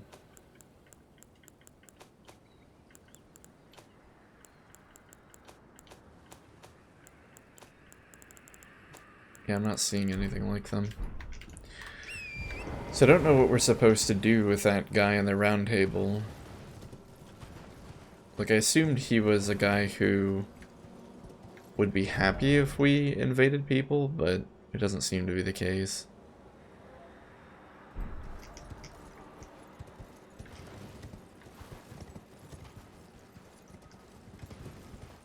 We were here earlier today. We were trying to find a way down to the desert.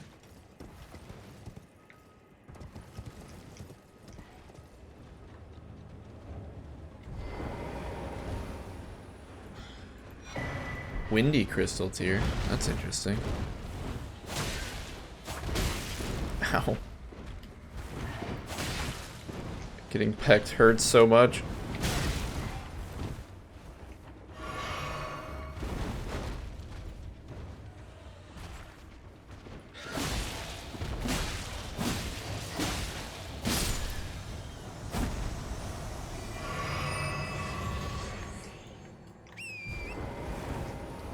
Okay, what's the windy tier crystal do?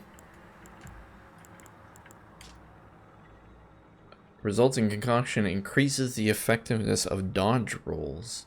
However, damage taken is also increased. See, it sounds like you get more invincibility frames, but if you mess up, you take more damage.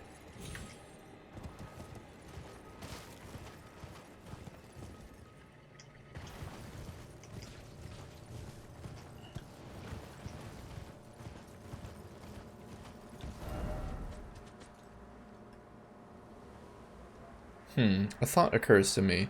Do we get to the desert from this castle? No, because the castle is up on a cliff.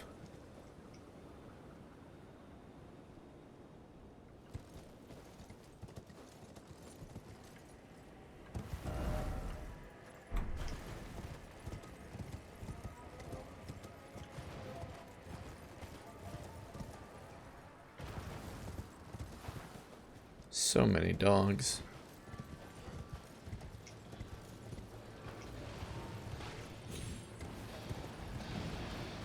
We should probably jump in and help if we want any chance of exploring this area.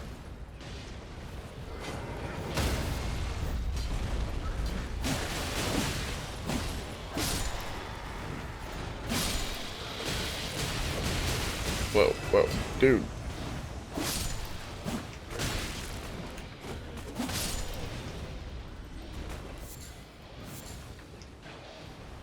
Normally I really like two-handing weapons, but I really don't like the two-handed moveset for the katana.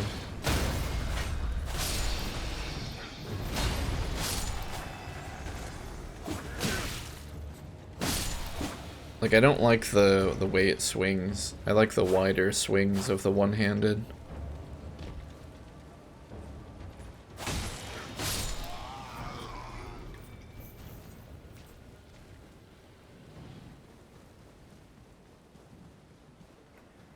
Red-eyed dog.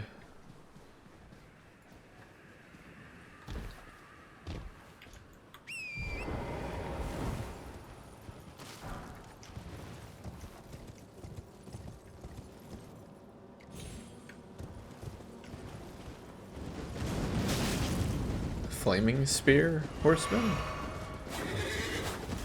I don't remember this guy.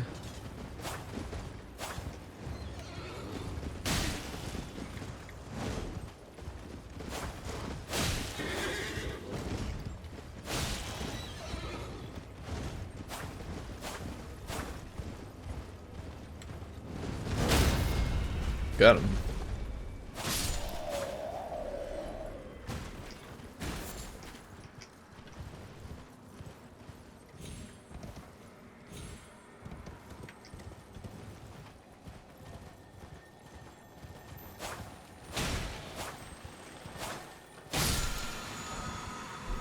Just a smithing stone.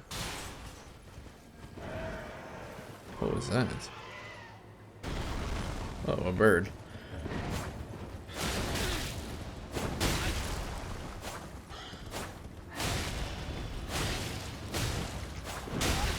Ow.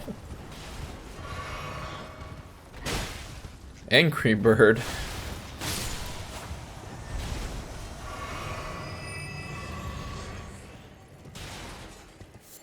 So what is this?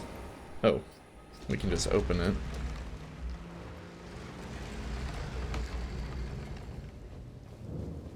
Into the Caelid Catacombs. I think that's actually where we're gonna end for the night. I don't know if we made the progress I was hoping we would make today, but we did fight Rykard and beat him. We also found some kind of neat stuff. Maybe nothing we're gonna use directly, but a lot of cool kind of pieces and toys to mess around with. Spell-wise, anyway. I feel like we forwarded a lot of plot lines and things like that. What is this? Looks like some kind of poison location. Not being able to find Lasat is kind of driving me nuts. I wonder if we missed him in Celia somewhere, but we really combed over that entire town, including some of the outlying areas. Chair Crypt of Celia is the new grace we found there. We combed through the swamp. Yeah, just in general, I think we kind of found what was most, or we went over the areas that seem reasonable to come over. There's so much stuff on the maps that we haven't been to yet, though. Or blank areas that feel like there should be a grace somewhere, but we just haven't found one. Anyway, if you have watched up to this point, thank you so much for taking time out of your day to watch some crazy person on the internet play through Elden Ring.